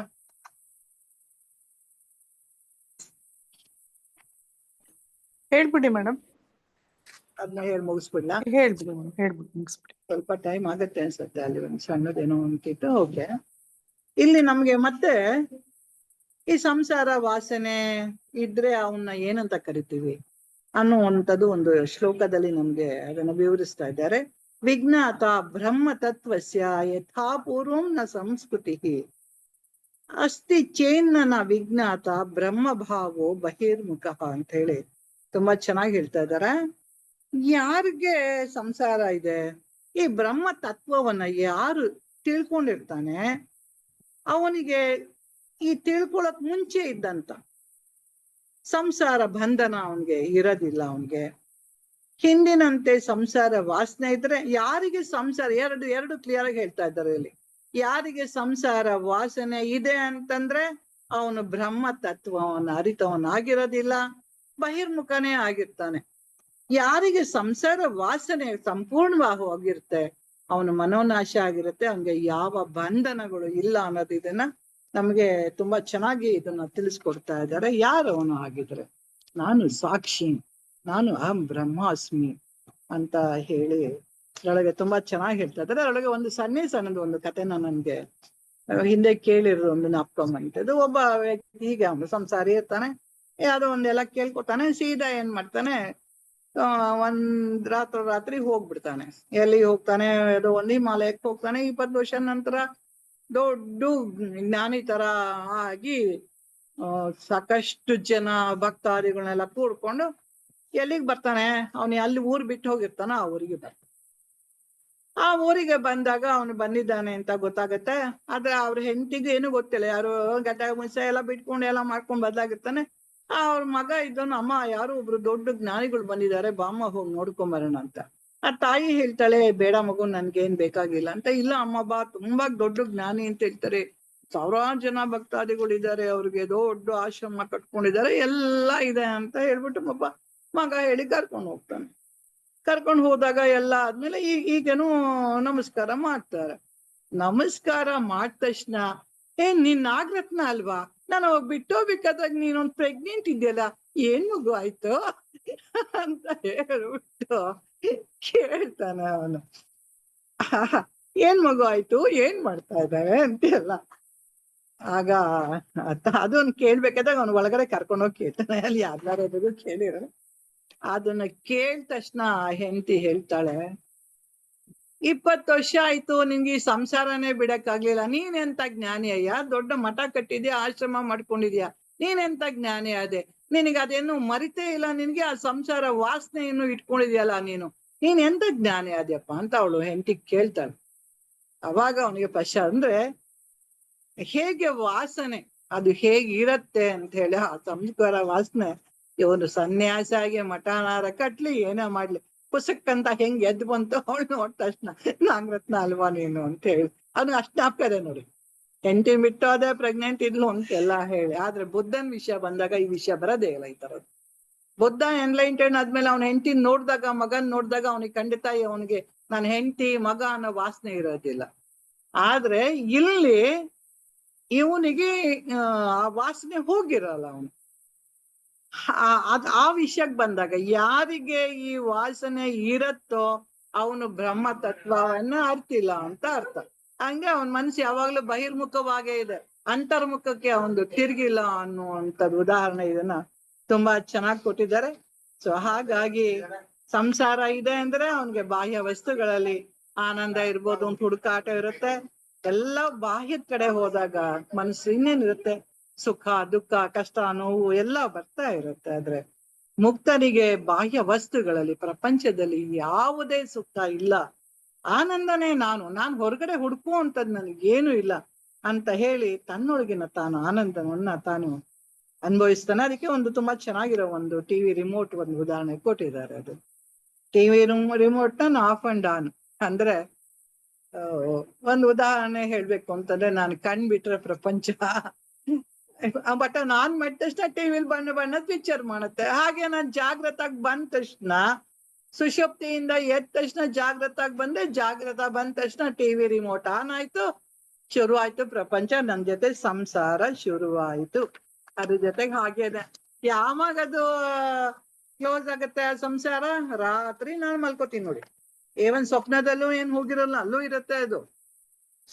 ಸಂಪೂರ್ಣವಾಗಿ ಸುಷುಪ್ತಿಗೆ ನಿದ್ರೆಗೆ ಹೋದ್ರೆ ಮಾತ್ರ ನನ್ನ ಟಿವಿ ಬಟನ್ ಆಫ್ ಆಗೋದು. ಅದನ್ನ ನಾವು ತಿಳ್ಕೊಂಡಾಗ ಅವನಿಗೆ ಈ ಆಫ್ ಅಂಡ್ ಆನ್ ಎರಡ್ರ ಬಗ್ಗೆ ಅವನಿಗೆ ಪೂರ್ಣವಾಗಿ ಜ್ಞಾನ ಗೊತ್ತಿರುತ್ತೆ. ಹಾಗಾಗಿ ಅವನು ತುರಿಯ ಸ್ಥಿತಿಯಲ್ಲಿ ಇರ್ತಾನೆ, ಇದು ಯಾವ್ದು ನಂಗೆ ಡಿಸ್ಟರ್ಬ್ ಆಗಲ್ಲ, ಈ ಪ್ರಪಂಚ ಏನಿದೆ ಎಲ್ಲವೂ ಮಿಥ್ಯ ಇದು ಅನ್ನೋ ಒಂದು ಇದರೊಳಗೆ. ಇನ್ನೊಂದು ಉದಾಹರಣೆ ಕೊಡ್ತಾರೆ, ಸಮುದ್ರದೊಂದು ಉದಾಹರಣೆ ಕೊಡ್ತಾರೆ. ಅಂತಂದ್ರೆ ಒಂದು ಸಾಗರಕ್ಕೆ ಅದಕ್ಕೆ ಮಳೆ ಬಂತು ಅಂತ ಏನದೇನು ಹಿಗ್ಗೊಂಡು ಕುಣಿಯಲ್ಲ, ಅಥವಾ ಅದನ್ನಲ್ಲಿ ನೀರು ಎಲ್ಲ ಕಡಿಮೆ ಆಯ್ತು ಅಂತ ತಕ್ಷಣ ಅದೇನು ಕುಗ್ಗಲ್ಲ. ಹಾಗೆ ಅದು ವಿಶಾಲವಾಗಿರುತ್ತೆ. ಹಾಗೇನು ಜ್ಞಾನಿ ಸಹಿತ ಅವನಿಗೆ ಯಾವುದೇ ಸುಖ ದುಃಖಗಳು ಪ್ರಪಂಚದಿದ್ದು ಅವನಿಗೆ ಯಾವುದೇ ಒಂದು ಪಾದಕ್ಕೆ ಆಗದಿಲ್ಲ ಅಂತ ಹೇಳಿ ಒಂದು ಉದಾಹರಣೆನ ಟಿವಿ ರಿಮೋಟ್ ಮುಖಾಂತರ ನಮ್ಗೆ ಇಲ್ಲಿ ತಿಳಿಸ್ಕೊಡ್ತಾರೆ. ಎರಡು ನನ್ನ ಹತ್ರನೇ ಇದೆ, ಆನ್ ಅಂಡ್ ಆಫ್ ಎರಡು ನಮ್ಮ ಹತ್ರನೇ ಇದೆ. ನಾವ್ ಯಾರು ಬೇರೆಯವ್ರ ಕೈ ಕೊಟ್ರೆ ಸೊ ನಮ್ಮನ್ನ ಆಳ್ತಾರೆ ಅವರು. ಸೊ ನನ್ನ ಸ್ವಿಚ್ ಆನ್ ಅಂಡ್ ಆಫ್ ನಾವೇ ಇಟ್ಕೊಂಡಾಗ ಅಂತಂದ್ರೆ ನಂಗೆ ಇವಾಗ ಜ್ಞಾನ ಬಂದಾಗ ನನಗೆ ಎಲ್ಲ ಆನ್ ಮಾಡಿದ್ರೆ ಏನ್ ಕಾಣುತ್ತೆ, ಯಾವ್ದು ಬಿಟ್ರೆ ಏನು ಹೇಗೆ ಅಂತ ನನ್ನ ಮನಸ್ಸನ್ನ ಯಾವ್ದ್ರ ಜೊತೆ ಸಂಘ ಗೂಡ್ಬೇಕು, ಯಾರ ಜೊತೆ ಸಂಘ ಗೂಡ್ಬಾರ್ದು ಅನ್ನುವಂಥದ್ದು ನನಗೆ ಪೂರ್ಣ ಜ್ಞಾನ ಬಂದಾಗ ಇವೆಲ್ಲ ಯಾವುದು ನಮ್ಗೆ ಅಫೆಕ್ಟ್ ಆಗಲ್ಲ ಅನ್ನುವಂಥದ್ದನ್ನ ನಮ್ಗೆ ಸಾಕಷ್ಟು ಸಲ ಇದನ್ನ ನಾವು ಇನ್ನೂ ಏನಾಗ್ಬೇಕಾಗಿದೆ, ಪಕ್ಕ ಆಗ್ಬೇಕಾಗಿದೆ. ನಾವು ಇದನ್ನ ಹೇಳ್ತಾನೆ ಇದೀವಿ, ಆದ್ರೆ ನಾನು ಏನ್ ಹೇಳಿದೀನಿ ಅನ್ನೋದು ನನ್ಗೆ ಸಂಪೂರ್ಣವಾಗಿ ನನ್ನ ಒಳಗಡೆ ಹೋಗ್ಬೇಕಾಗಿದೆ, ಪೂರ್ಣವಾಗಿ ಹೋಗ್ಬೇಕಾಗಿದೆ. ಸ್ವಲ್ಪ ನಿಧಾನವಾಗಿ ಇಳಿತಾ ಇದೆ. ಅದು ಒಂದಲ್ಲಿ ಹಂತದಲ್ಲಿ ಹೇಳ್ತಾರಲ್ಲ, ಸಡನ್ ಆಗಿ ಹತ್ಕೊಳುತ್ತೆ ಅಂತ ಬ್ಲೂಮ್ ಆಗ್ತಾ ಇದೆ, ಅದು ಪೂರ್ಣವಾಗಿ ಅರಳಲಿಲ್ಲ ಅನ್ನೋವಂಥದ್ದು ಜ್ಞಾನ ಇದಷ್ಟೇ. ಬೀಯಿಂಗ್ ಅಂಡ್ ಬಿಕಮಿಂಗ್ ಏನ್ ವ್ಯತ್ಯಾಸ ಅನ್ನೋದು ಒಂದು. ಸಾಕ್ಷಿ ದೃಷ್ಟಿಲಿ ನಾವು ನೋಡಿದಾಗ ಸಾಕ್ಷಿಲಿ ಏನೂ ಇಲ್ಲ, ನಿರ್ಗುಣ ಇದೆ, ಏನೂ ಇಲ್ಲ, ಬರೀ ಒಂದೇ ಒಂದು ಆತ್ಮದೃಷ್ಟಿ ಸಾಕ್ಷಿ ಇದೆ, ಎರಡು ಒಂದೇನೆ. ಅದು ಇರುವಿಕೆ ಅಷ್ಟೇನೆ ಇದೆ, ಏನಿದೆ ಅದು ಇರುವಿಕೆ. ಆದ್ರೆ ನಮ್ಗೆ ಅದು ಗೊತ್ತಿಲ್ದಲೆ ಅಹಂಕಾರದಿಂದ ನಾವೇನ್ ಮಾಡ್ತಾ ಇದ್ದೀವಿ, ಪಾಸ್ಟು ಫ್ಯೂಚರು ಎಲ್ಲ ಅನ್ಕೊಂಡು ನಮ್ಗೆ ನಾವು ಅದ್ರೊಳಗೆ ಒದ್ದಾಡ್ತಾ ಇದ್ದೀವಿ. ಈ ಅಹಂಕಾರಕ್ಕೆ ಆಸೆಗೆ ಮಿತಿನೂ ಇಲ್ಲ. ಅದು ಯಾವಾಗ್ಲೂ ಒಂದಲ್ಲ ಒಂದು ಬೇಡಿಕೆ ಇಡ್ತಾನೆ ಇರುತ್ತೆ, ಅದಕ್ಕೆ ನೆವರ್ ಎಂಡಿಂಗ್. ಅದು ಹಾಗೇನೆ ಯಾವಾಗ್ಲೂ ನಾವು ವರ್ತಮಾನದಲ್ಲಿ ಬದುಕಿದ್ರೆ ಹೇಗಿರ್ತೀವಿ ನಮ್ಗೆ ಎರಡೇ ಗೊತ್ತಿರೋದು. ನಮಗೆ ವರ್ತಮಾನ ಕಾಲದ ಬಗ್ಗೆ ನಮ್ಗೆ ಚಂದಲ್ಲಿ ತುಂಬಾ ಕಡಿಮೆ ಗೊತ್ತಿರೋದು. ನಾವ್ ಯಾವಾಗ್ಲೂ ಒಂದೇನಿರ್ತೀವಿ, ಭೂತಕಾಲದಲ್ಲಿ ಇರ್ತೀವಿ, ಇಲ್ಲರೆ ಭವಿಷ್ಯ ಕಾಲದಲ್ಲಿ ಇರ್ತೀವಿ. ಭೂತದಲ್ಲಿ ಇರುವಂತ ನಾನ್ ಮಾಡಿರೋ ಯಾವುದೋ ತಪ್ಪಾಗಿರ್ಬೋದು, ಅಥವಾ ಇನ್ನೆಂಥದೋ ಆಗಿರ್ಬೋದು, ನನ್ನ ಒಂದು ಗ್ರಿವೆನ್ಸಸ್, ಏನೊಂದು ಬೇಡಿಕೆಗಳು ಇನ್ನೊಂದು ಬರ್ಬೋದು, ದುಃಖ, ಕಹಿ ನೆನಪುಗಳು, ಮರೆಯಕ್ಕಾಗದೇ ಇರುವಂತದ್ದು ಒಂದು ಘಟನೆಗಳು, ಇವೆಲ್ಲವೂ ಭೂತಕಾಲದಲ್ಲಿ ಸಾಕಷ್ಟು ತುಂಬಿದೀವಿ. ಯಾಕೆಂದ್ರೆ ನಾನು ವರ್ತಮಾನದಲ್ಲಿ ಇರೋದು ಒಂದು ಕ್ಷಣ ಆದ ತಕ್ಷಣ ಇನ್ನೆಲ್ಲ ಇಮಿಡಿಯೇಟ್ ಆಗಿ ಭೂತಕ್ಕೆ ಹೋಗ್ತಾ ಇರತ್ತೆ. ಇವಾಗ ಏನ್ ನಾವು ಮಾತಾಡಿದ್ವಿ, ಇನ್ನೊಂದ್ ಸ್ವಲ್ಪ ಹೊತ್ತಿಗೆ ಈ ಮಾತು ನಾನು ಹೇಳಿ ಮುಗಿಸೋಷ್ಟೊತ್ತಿಗೆ ಭೂತ ಕಾಲದಲ್ಲಿ ಹೋಗ್ತಿರುತ್ತೆ. ಆಲ್ರೆಡಿ ಅದು ಮುಗ್ದೋಯ್ತು, ಅದೆಲ್ಲ ಸತ್ತೋಗಿರೋ ವಿಷಯ ಆಗ್ಬಿಟ್ಟಿರುತ್ತೆ. ಇನ್ನು ಭವಿಷ್ಯದ ಕಾಲ ಅದೇನ್ ಹುಟ್ಟಿದ್ಯಾ? ಇನ್ನು ಹುಟ್ಲೇ ಇಲ್ಲ, ಇದು ಸತ್ತೋಗಿದೆ ಭೂತಕಾಲ. ಭವಿಷ್ಯದ ಕಾಲ ಹುಟ್ಟೇ ಇಲ್ಲ. ಹುಟ್ಟದೇ ಇರೋದನ್ನ ನಾನೇನ್ ಮಾಡ್ತಾ ಇದ್ದೀನಿ, ಕಲ್ಪನೆ ಮಾಡ್ಕೊಂಡು ಅದು ಹಂಗಿರ್ಬೋದು ಹಿಂಗಿರ್ಬೋದು ಅಂತ ಹೇಳಿ ನನ್ನ ಕಲ್ಪನೆಯಲ್ಲೇ ನಾನೇ ಆಂಗ್ಸೈಟಿ ಬಸ್ಕೊಂತೀನಿ, ಟೆನ್ಷನ್. ಅಯ್ಯೋ ಅಲ್ಲೇನೋ ಕಾಶ್ಮೀರದಲ್ಲಿ ಏನೋ ಹೊಡಿತಾರೆ ಅಂತ, ಅಕಸ್ಮಾತ್ ಬೆಂಗಳೂರಿಗೆ ಒಂದು ಬಾಂಬ್ ಬಿದ್ದೋಗ್ಬಿಟ್ರೆ ಅಲ್ಲಿ ಹೊಡೆದಾಗ ಅಂತ ನಮ್ಮ ಇಲ್ಲಿಂದ ಯೋಚನೆ, ನಮ್ದು ಯಾವ ತರ ಕಲ್ಪನೆಗಳು ಇರತ್ತೆ ನಮ್ಗೆ ಅಂತ. ಸೊ ಈ ತರ ಒಂದ್ ಇದ್ರೊಳಗೆ ನಾವು ಏನ್ ಮಾಡ್ತಾ ಇದೀವಿ, ಭಯ ವಾತಾವರಣದಲ್ಲಿ ದ್ವಂದ್ವದಲ್ಲಿ ಇದ್ದಾಗ ಇವೆಲ್ಲ ಭಯ ಎಲ್ಲ ಬರುತ್ತೆ. ಇದು ಎಲ್ಲಾ ತರದ ಭಯಗಳು ಒಂದ ಎರಡಲ್ಲ, ಆದಿ ಭೌತಿಕ ಆಗಿರ್ಬೋದು, ಆದಿ ದೈವಿಕ ಆಗಿರ್ಬೋದು, ಆಧ್ಯಾತ್ಮಿಕ ಆಗಿರ್ಬೋದು, ಎಲ್ಲಾ ತರದ್ದು ಒಂದಲ್ಲ ಒಂದು ನಾನು ಜೋಡಿಸ್ಕೊಂಡು ಭಯದಲ್ಲಿ ನಾವು ಇರ್ತೀವಿ. ಅಂದ್ರೆ ಇವನು ಜ್ಞಾನಿ ಭಾರಿ ಬುದ್ಧಿವಂತ, ಅವನು ಯಾವಾಗ್ಲೂ ಭೂತಕ್ಕೂ ಹೋಗಲ್ಲ, ಭವಿಷ್ಯಕ್ಕೂ ಹೋಗಲ್ಲ. ಇವಾಗ ಏನಿದೆ ಅದ್ರೊಳಗಿರೋಣ ಸಾಕು, ಸಂತೋಷವಾಗಿ ಏನಿದೆ ಅದ್ರೊಳಗೆ ತೃಪ್ತಿ, ನಿತ್ಯ ತೃಪ್ತ. ಅವನ್ಗೆ ಯಾವ್ದೇ ಬೇಕಾಗಿರಲ್ಲ, ಅವನ್ಗೆ ಆಸೆನೂ ಇಲ್ಲ.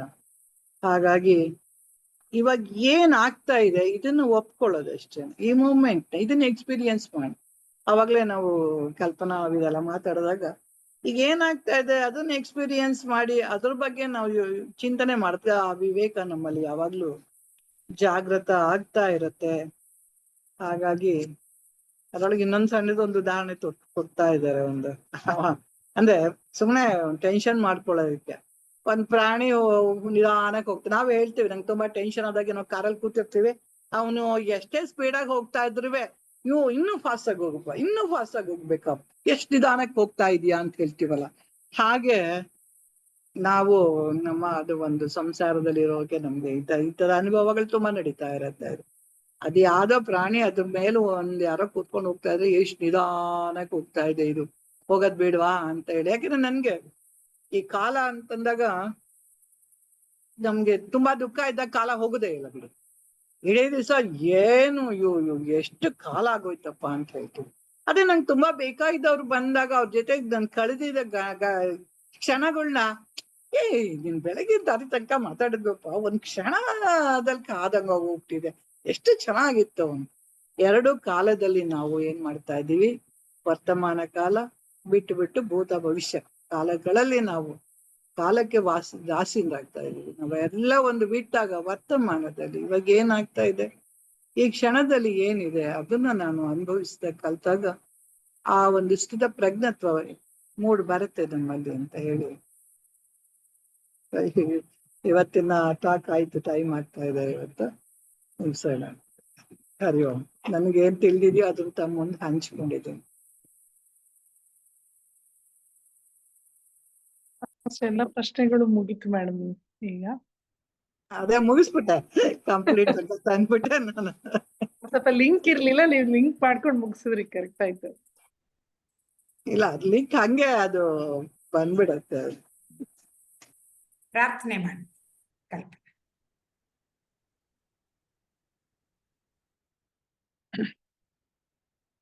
असतो मा सद्गमय तमसो मा ज्योतिर्गमय मृत्योर्मा अमृतंगमय ॐ शान्ति शान्ति शान्तिः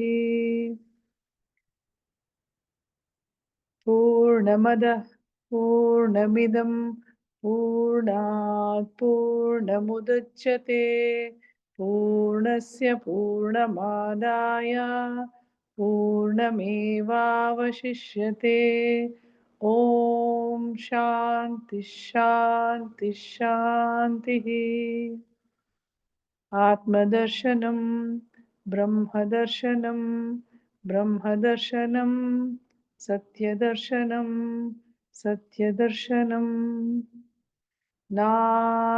ನಾನೆಂಬುದು ನಾನಲ್ಲ ಈ ದೇಹ ಮನಬುದ್ಧಿ ನಾನಲ್ಲ ಸಚ್ಚಿದಾನಂದಾತ್ಮ ಶಿವ ನಾನೇ ಶಿವೋಹಂ ಶಿವೋಹಂ ಶಿವೋಹಂ ಅಂತರ್ಜ್ಯೋತಿಃ ಬಹಿರ್ಜ್ಯೋತಿಃ ಪ್ರತ್ಯಜ್ಯೋತಿಃ ಪರಾತ್ಪರಾ ज्योतिरेव ज्योतिः स्वयं ज्योतिः आत्मज्योतिः शिवोऽस्म्यहम्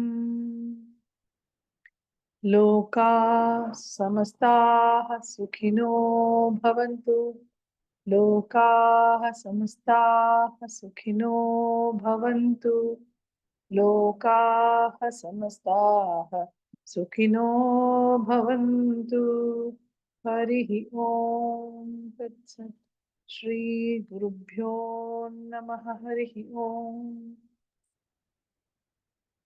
ಚೆನ್ನಾಗಿತ್ತು ಕ್ಲಾಸು, ತುಂಬಾನೇ ಇಂಟ್ರಾಕ್ಟಿವ್ ಆಗಿತ್ತು. ಎಲ್ರಿಗೂ Interactive. ಧನ್ಯವಾದಗಳು. ಮುಂದಿನ ಇದನ್ನ ನೀವೇ ತಗೋತೀರಾ?